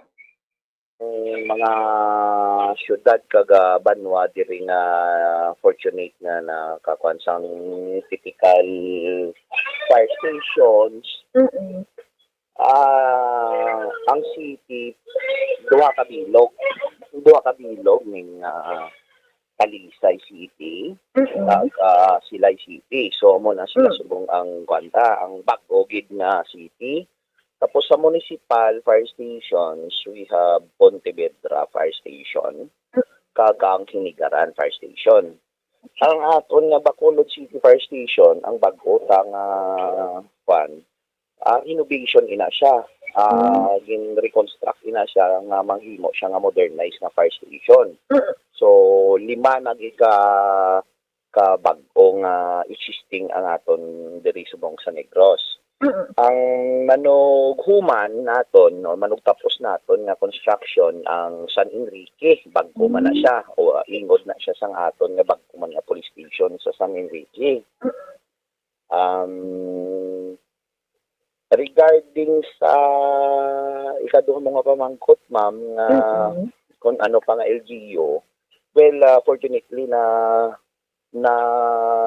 activate naton ang pinakaulihing Banwa nga wala sang fire station. Ang last year, that was July, I think, na-activate naton ang Isabela Fire Station. So, ma-report ko nga ang tanan nga Banwa kag syudad diri sa probinsya sang Negros, kompleto sang fire station na ma'am as of 2021.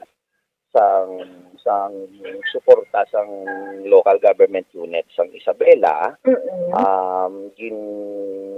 pabutangan kita sang lugar nga dira kita ma-plastar. So, manami presentable nga pag-station pag ara gid sa may plaza sa kilid gid mismo sang munisipyo.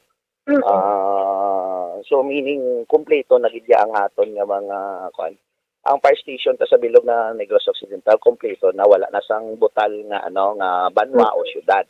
Oo. Pero lima lang gid sir ang may standard design subong. Nga human ma'am.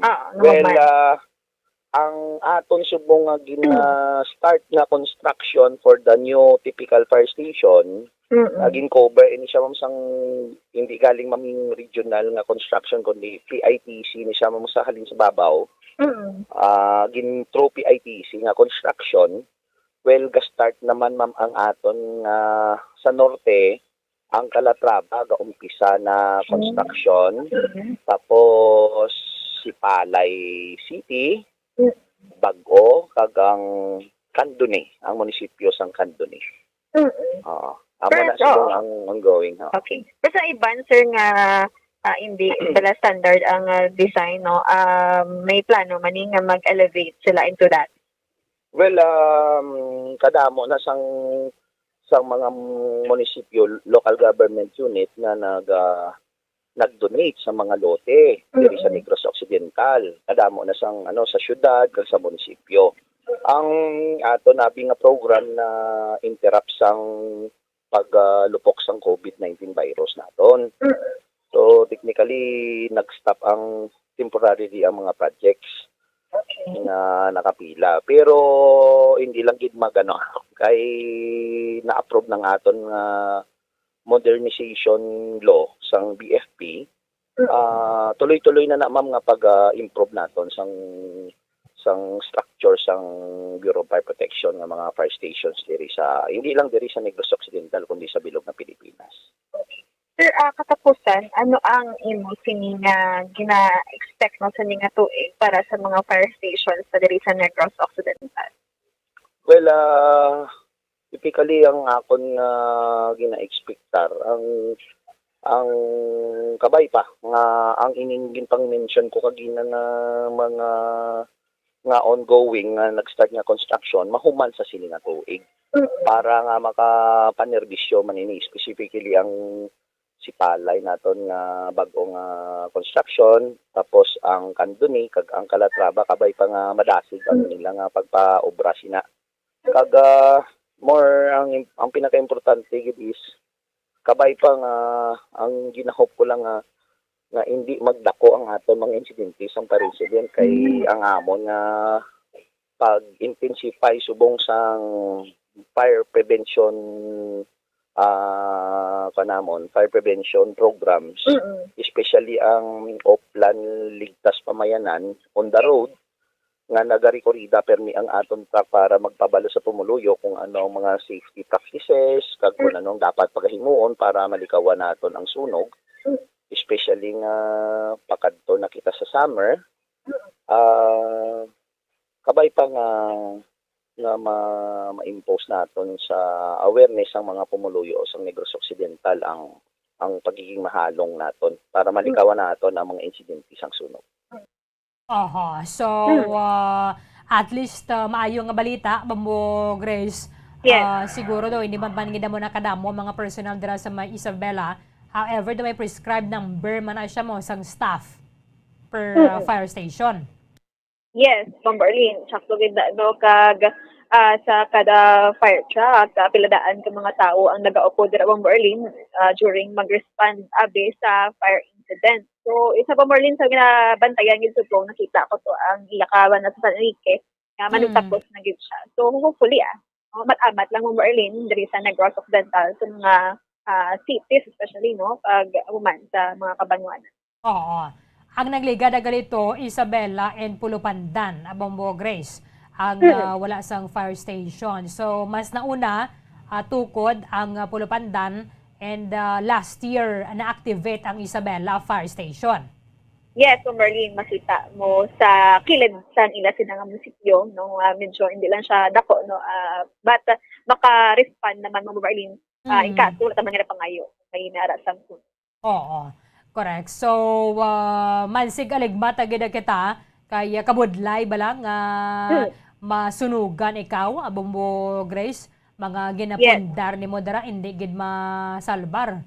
Makasalbar ka man na dira pero ti jutay lang and ubos gid.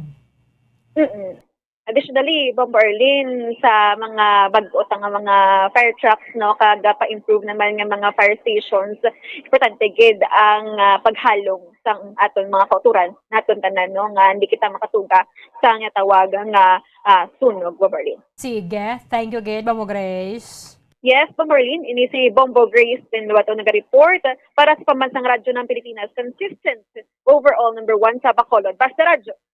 Bombo! Maraming salamat kay Bombo Gracelyn Labaton.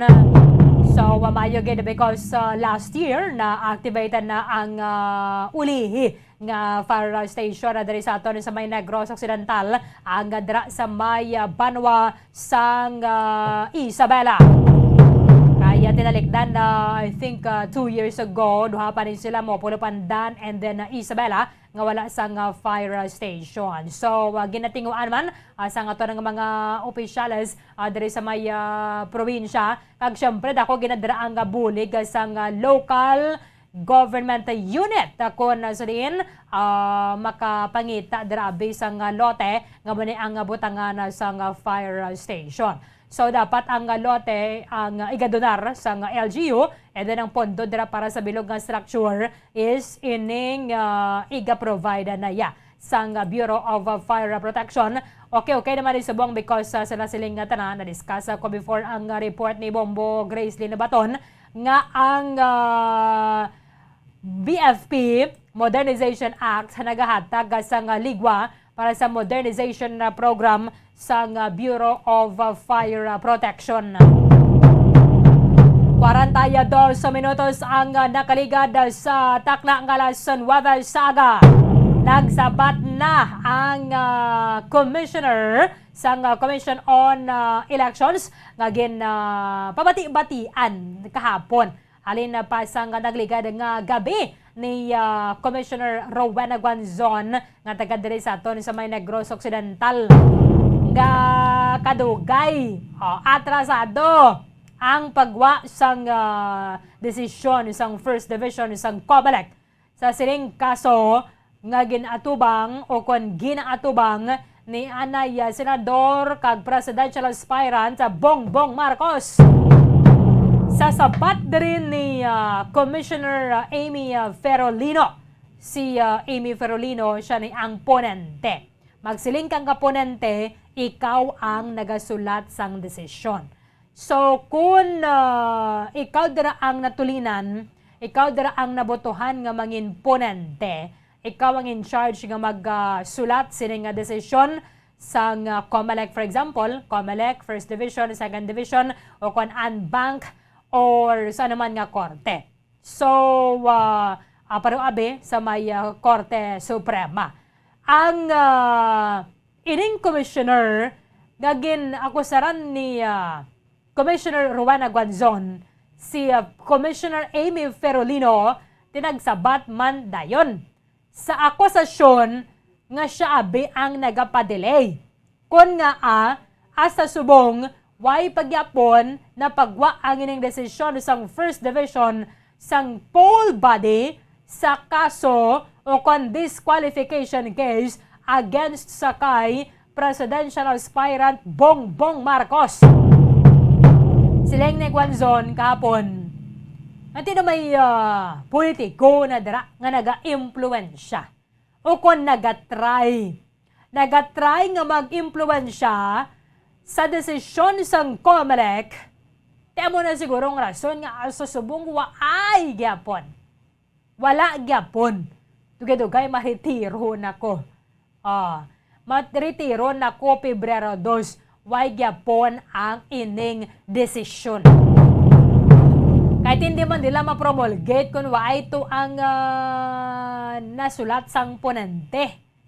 Sang manogsulat sang desisyon. Di paano na nila karon mapagwa abi ang inang resolution nga papanaog o kung iga papanaog sang First Division sang COMELEC Banwa. Siling ni Ferolino, si Ferolino, abo ni makita ninyong mga litrato bala sa aton Facebook page siya ni ang medyo mas bata-bata lang siya kung ikumpara sa kaya COMELEC Commissioner Rowena Guanzon. Sa kopya sang sulat nga ginpadala ni Commissioner Ferolino kay COMELEC Chairperson Sheriff Abbas kag na pagwaman sa mga katapos sang media, siling ni Ferolino ginasabat ko ng mga akusasyon. Ginasabat ko ang ini mga akusasyon nga ginaboy ni Guanzon bilang ponente sa kaso ni Marcos nga amo ni Abe ang nagapadelay sang resolution. Tisiling niya, ang ining revelasyon nga ni Guanzon nga ako ang natulinan nga mag-draft sang resolution sa kaso nagahatag sa akon sang pressure from different personalities and organizations. Kaya kung nang tawon tagani, siling diri ni Ferolino, wala man niya sang internal nga timeline abe o kan time frame para sa first division nga muna nin dapat mapagwa na kita sang desisyon. For example, ang istoryahan na binadira nga subong nga bulan sa Enero dapat mapagwa ang desisyon. Tiwal man kami sa naistoryahan nga mo sina. Pero sa una nga ginambal ni Guanzon nga siguro sa second week sang bulan sa Enero mapagwa na namon ang desisyon agot adri sa sining kaso ni Anay Senador Bongbong Marcos. Tinason ako sa ran pa ko yung may mga politiko kon may mga opisyal sa gobyerno wabeng nagatinguha nga mag-impluensya sa may the Commission on Elections. To quote Ferolino sa letter niya diri kay Chairman na Sheriff Abbas, in all honesty, Chair, it was not only the date of the promulgation that she imposed upon me. She also consistently took liberties in telling me to adapt her opinion. But silingon, hindi man niya tanan nga mga commissioners nga miyembro sang First Division ang nagaupo diri sa pagboto ni Guanzon nga i-disqualify si Bongbong Marcos. Pero according kay Ferolino, gusto ni Guanzon nga i-adapt sang division ang iyaman nga opinion. It was quite appalling that Commissioner Guanzon was able to draft an opinion when the ponensya has not yet submitted the resolution and all the case records are in my possession. Siling diri ni Ferolino, ti do ba gani ang ginabi na tapos gid. Kay tanan nga mga case records ari diri sa posasyon ko. Ti paano abe ang makapagwa na. O kon nakadraft na yan sang opinion si Guanzon ang ponente o ang ponensya ang managsulat sang resolution, why pa ko yan nakasumiter? Why pa ko nakasubmit sang resolution and all the case records are in my possession. Tigwaan naman dari sang comment si Guanzon. Yung ilalabas na po ba ninyo, Commissioner Ferolino, ang inyong resolusyon, ang ponensya, bago ako mag-retire. Kasi yun lang naman ang pinagdidiskusyonan natin dito. Kung nilabas mo na yan, edi wala na sana tayong pinag-usapan dito. Sining ni Guanzon, may tiyempo kagani nga mag-reply kay Commissioner, kay Chairman na Sheriff Abbas. Pero sa sining resolution o kondesisyon, why kagani tiyempo? Di siyempre, no? Kaya kagamay man lang sa inugsulat mo. Bla? Gamay, isa lang gida ka page. Ang inugsulat yan ni Ferolino. Di ko magsulat ka dara sa resolution, pala pa na kapahina, dapat may pag-review pa na dira to make sure nga kung ano man yung desisyon isang First Division, isang Commission on Elections, hindi siya bala sila nga mapadalian o kung may mga sala-sala na dira. Di syempre isa naghahalong man niya siguro in all fairness man kay Ferolino. Kagda mo na rin sa dyan, na rin kay wide na rin sa duwa ka mga babae. Kung nakapon, may ganin silang sa nga political party nga nagapabor man kay Bongbong Marcos, ipadisbar taday sa Guanzone kay why pa gani ang promulgation, gin pagwa niya na yakon anong iya nga desisyon. Ginunahan niya na. Nag-apply na ang sub judice rule nga hindi mo pwede madiscuss ang merito sang kaso pending sang trial. Di ba mo na? That is why ngaway na nato na ginadiskusyonan kumanutisyahan ninyo dari sa aton sa Bombo Radio kag sa media. Why na nato nga diskusyonan ng merito sang kaso kung ang inaangat ang trial is nagapadayon sa korte. Because kuha na kita karon dira sub judice. Tiyan mo man ang patakaran. In fact, may mga actually may gag order ni para sa mga COMELEC commissioners o kung sa anong bandera, for example, sa mga associate justices sa Korte Suprema, may gag order na hindi pwede yung way pag-aning promulgation, nag-wara-wara ka na to imo. O kung ginpagwa mo kung anong imo yung desisyon. Tisiling ni Commissioner Rowena Guanzon kapon, kaya baldari sang political party nga nagaduso kaya nagasuporta kay Bongbong Marcos. At ipadisbar ta rin, tanan ng mga benepisyo ni Guanzon, ni padula ta. Kaya nga ginaobra, nagkakaangay para sa isa ka commissioner o kon official labis ang poll body. Tisiling ni Guanzon, why ko na yan adlock sa inyong mga mamahog kasi na pwede man ko makatanom sang tubo sa Negros to. Sadya na, pwede mo kung magkatanom sa tubo sa Negros kung mapadisbar ko, hindi na ako mag-practice. Pero depende na dala ko na sino mag-file abi diri sa nga kaso or mayara man niya sang sanction ni gapapanaog ang chairman sang Commission on Elections bato kadri kay Commissioner Rowena Guanzon for sure na mga anticipar niya naman na kung mayara sa mga sanction sa dira o kung mayara gid sa mga pangiso nga mag-file sang kaso tila naman ay nga kinamatarong. Adira naman ay pagdepensa sa kay Commissioner Rowena Guanzon kung may mga magapasaka sa kaso o kung reklamo batok sa iya kay way pagani ang ining paghuman sa resolution sang First Division nagsiling na siya I voted for the disqualification of former Senator Bongbong Marcos. Tingnan mo na siling yung way pagani nagtulo ang ulan nagsalod ka na blang. Ang ged ba nandara, butangan mo to ng labador tong inyo yung tarog to kaya mawaga anticipar ka sang ulan. Sa diyanay. Tilantawan tani abi sa Lunes kung mapagwa dire kon ma-promulgate ang ining desisyon sang First Division sang Commission on Election sa kaso ni Anay Senador Bongbong Marcos. Sige, 5 minutos ang nabilin antay sang alas 10 sa aga. Kulabos na ang aton nga tiyempo diri sa pagbangalagad sang palatuntunan na Bombohanay Big Time. Iban nga mga impormasyon ka mga balita bantayan na ninyo sa Bombohanay Saudo. Dirigid lamang sa matutod nga numero 1. Upda na kita sa Lunes sa maman sa gyapon nga oras. Sa katapusan ng inyong alagad si Bombo Erdin Bayonita. Para sa Pambansang Radyo ng Pilipinas. Consistent overall number 1 sa Bacolod. Basta Radio Bombo! Bombo Radio Bacolod. Number 1! Basta Radio Bombo!